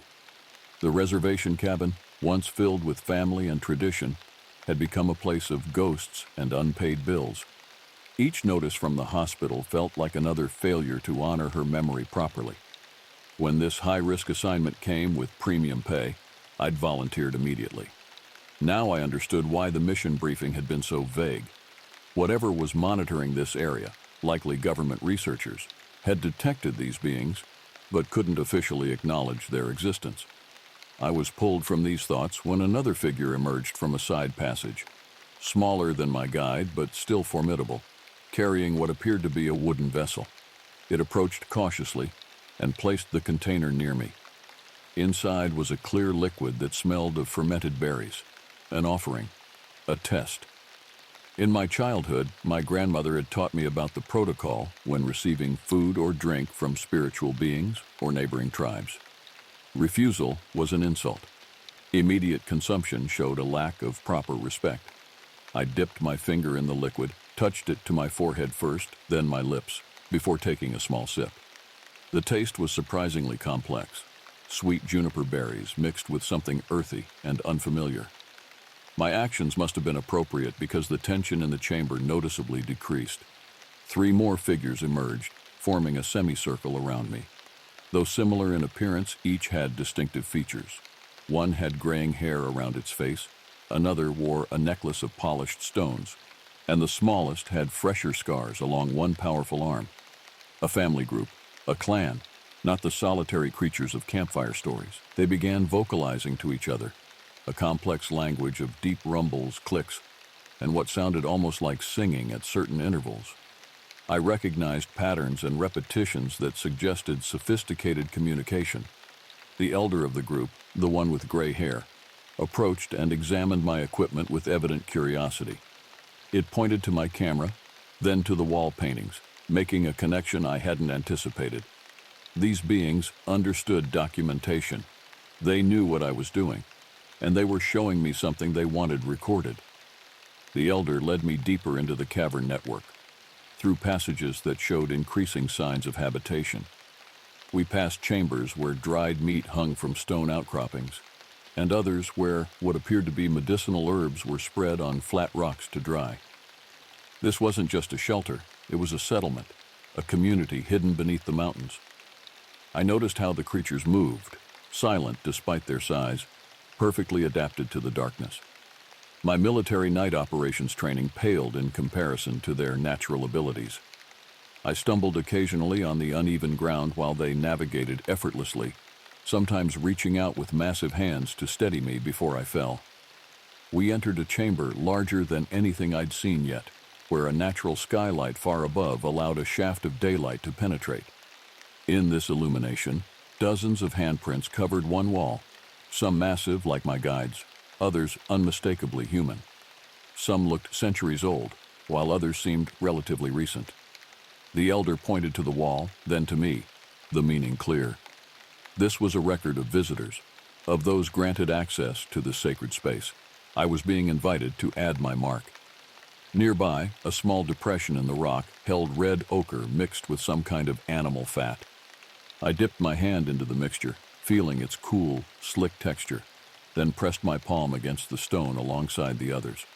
My handprint looked child-sized compared to those of my hosts, but they made approving sounds as I completed this ritual. The gray-haired elder then led me to the center of the chamber, where a flat stone surface held what could only be described as a map, not drawn, but constructed, using small stones of different colors to represent terrain features. With what appeared to be territorial boundaries marked by lines of red ochre, it pointed to several locations marked in black, vocalizing with evident concern. I recognized the topography. These were areas where recent mining exploration had begun, places where humans were blasting and drilling, expanding our reach into these ancient mountains. I understood then what was happening. These beings were showing me the threat to their territory, perhaps hoping I could communicate this to the outside world. They'd recognized me as someone who might bridge their world and mine. My mind raced back to the mission briefing, the satellite heat signatures, the government's interest in unusual activity in these mountains. Did certain officials already know about these beings? Was my real mission to confirm their existence without creating official documentation that would become public record?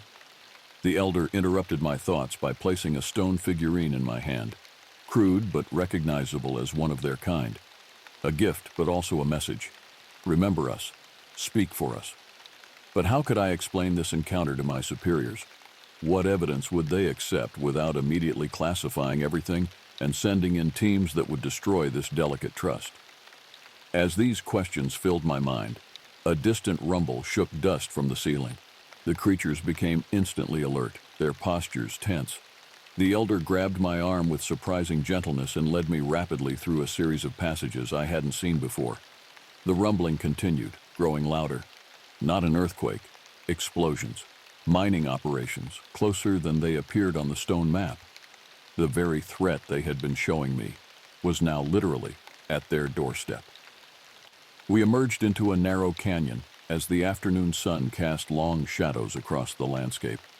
In the distance, I could see dust clouds rising from what must be a new mining operation, less than 2 miles from the cave system's entrance. The elder pointed to the dust clouds, then to the caves, then made a sweeping motion across its throat.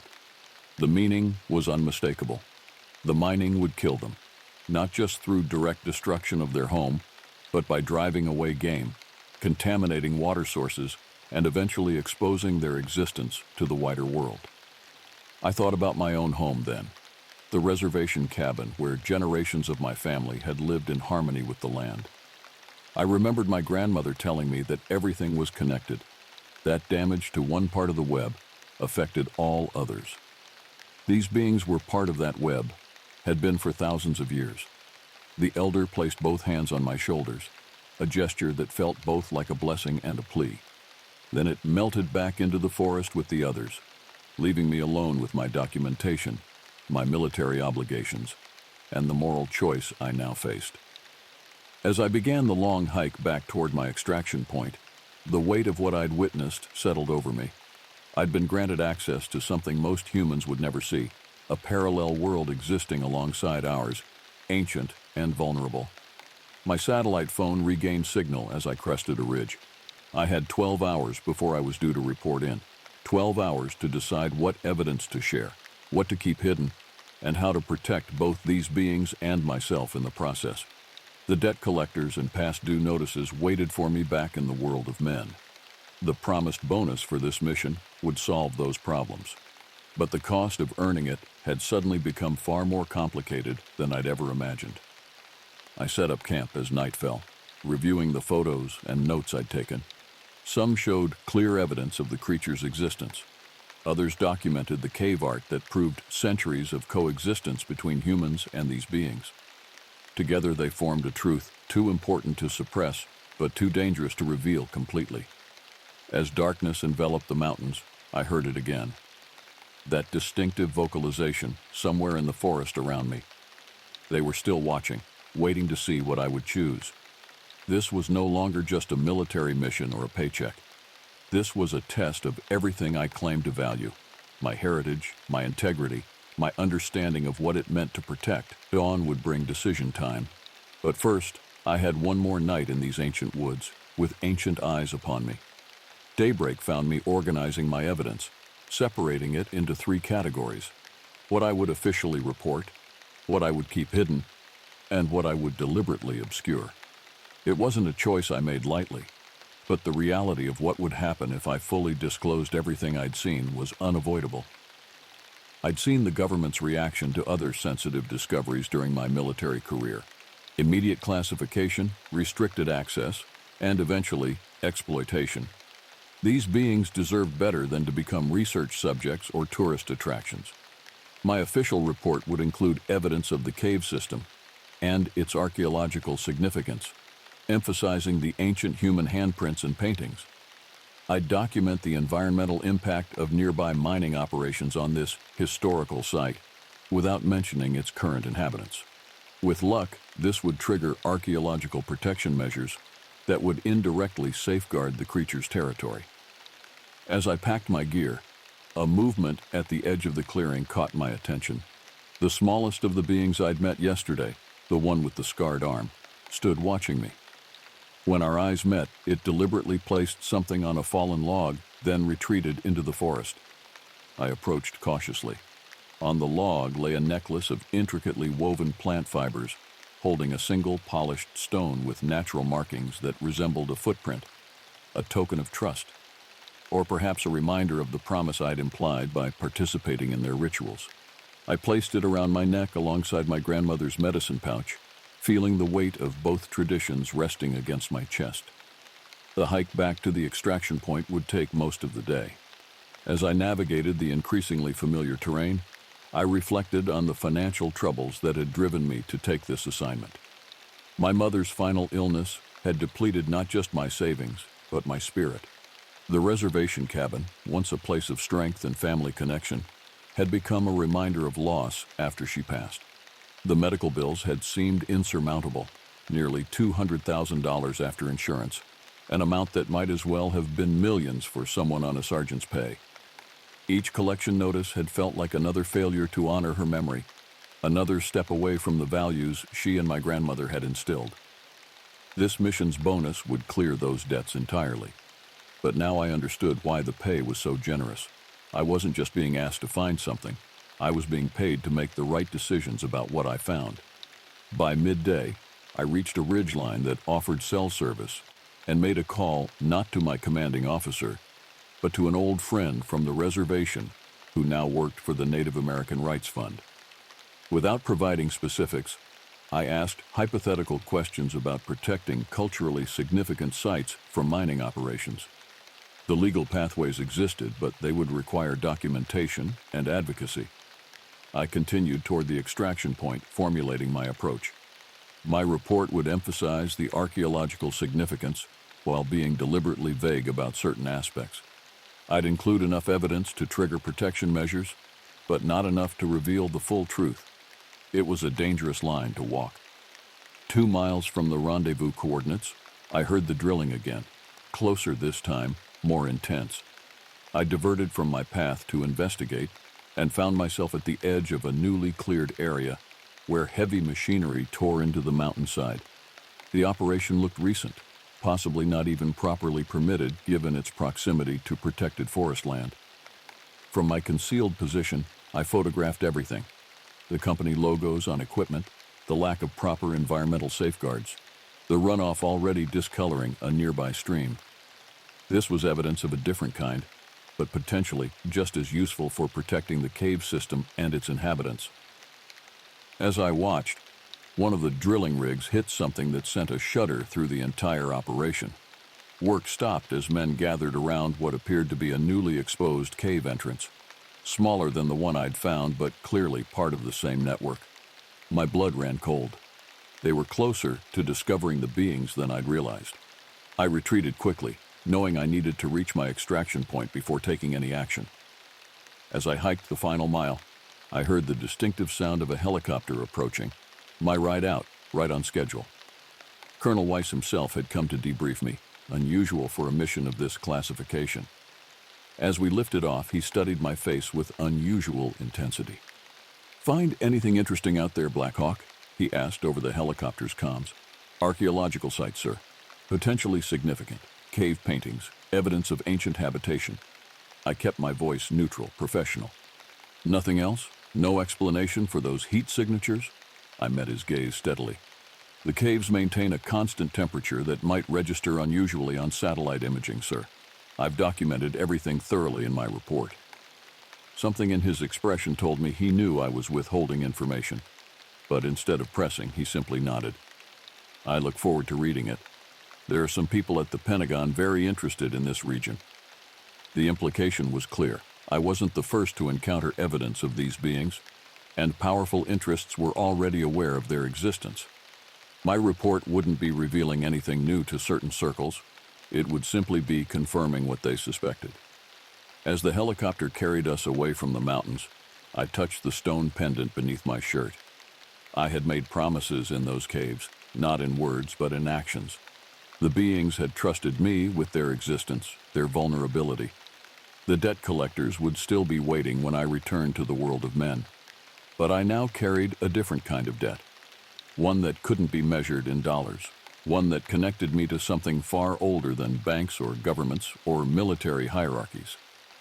That night, in temporary quarters at Fort Huachuca, I began writing 2 reports.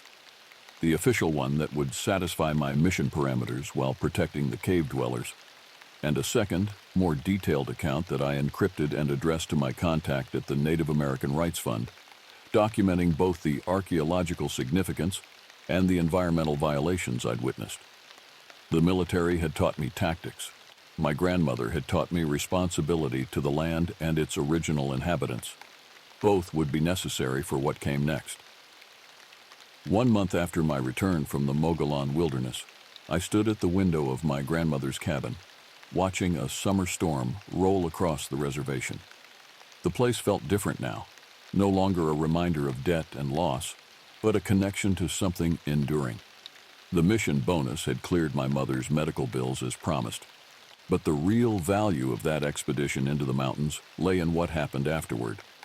My official report had been received without comment, classified immediately, as expected. Colonel Weiss had called me to his office once, asking if there was anything off the record I wanted to share. The knowing look in his eyes confirmed my suspicion that others in the military had encountered these beings before. I maintained my position that I'd found only archaeological evidence, nothing more. Meanwhile, my anonymous documentation of the mining company's environmental violations had made its way through proper channels. Operations had been suspended pending investigation. The cave system was now under review for protected status due to its significant prehistoric art and cultural importance to multiple tribes. I'd been careful, covering my tracks while ensuring the being's territory received protection without exposing their existence. It wasn't a permanent solution, but it bought time, the most precious resource for a species trying to remain hidden in an ever-expanding human world. Thunder rolled across the plateau as I unpacked the last of my mother's belongings, a task I'd avoided since her passing. Among her personal items, I found an old journal written in her precise handwriting. Within its pages, she described her own encounter with the forest beings decades earlier. a secret she'd kept her entire life, sharing only with my grandmother. The revelation stunned me. The connection was deeper than I'd realized. Perhaps this was why my grandmother had been so insistent that I learn the old stories, why she'd given me the medicine pouch before my first deployment. They had been preparing me. A knock at the door interrupted my thoughts. I opened it to find a package wrapped in waterproof material. No delivery service label, no return address. Inside was a carved wooden figure depicting one of the beings, standing protectively over a miniature representation of my cabin. The craftsmanship was unmistakably human, but the details could only have come from someone who had seen the creatures firsthand. Attached was a note from a tribal elder I'd known since childhood. "You are not alone in what you know. We have been their guardians for generations. Now you are one of us." I placed the carving on my mantle, understanding now that I'd been initiated into an ancient pact, one that predated the United States itself. The beings had survived conquest, development, and modernization by placing their trust in select humans who would protect their secret. My satellite phone buzzed, a message from Colonel Weiss. Another mission, similar parameters, different mountain range. The subtext was clear. There were more beings out there, and the government wanted confirmation without official acknowledgement. I would accept the mission, but my loyalties were now firmly established. My debt to society had been paid in dollars and cents. My debt to the beings, and to my ancestors who had protected them, would be paid in vigilance and discretion. That night, as rain lashed against the cabin's metal roof, I added my own entry to my mother's journal, documenting my encounter in the fullness of truth that I could never include in an official report. Someday, another dying child would read these words and understand their responsibility to these ancient neighbors. I stepped outside onto the porch, feeling the cool rain against my face. In the distance, lightning illuminated the sacred mountains that had always defined the boundaries of our world. Somewhere in their shadows, the beings continued their hidden existence, as they had for millennia before the first European set foot on this continent. My grandmother once told me that some secrets aren't meant to be revealed, but passed on like precious heirlooms to those who will honor them. The weight of the stone pendant against my chest reminded me that I now carried such a secret. The military had given me the skills to survive in hostile environments. My heritage had given me the wisdom to recognize responsibility beyond human institutions. Together, they had prepared me for a mission far more important than any government assignment, becoming a guardian of the balance between worlds. As the storm passed and stars emerged above the reservation, I felt a deep certainty that I was exactly where I needed to be, standing at the threshold between ancient mysteries and modern reality, between what we think we know and what actually exists in the shadows of these ancient mountains. Some would call the beings monsters, others would dismiss them as legends, but I had touched their reality, had been touched by their trust, and in that exchange, I'd discovered that the true monsters were not the creatures hiding in forests and caves, but the forces of greed and indifference that threatened both their world and ours. I returned to the cabin and placed my mother's journal in the cedar box where my grandmother had kept her most sacred items. Then I began preparing for my next mission, not just the one assigned by the military, but the greater one passed down through blood and bone and stories told around fires when the modern world wasn't listening. The beings would remain hidden, their secret would stay safe, and somewhere deep in the Arizona wilderness, ancient eyes would continue watching from the shadows, as they always had.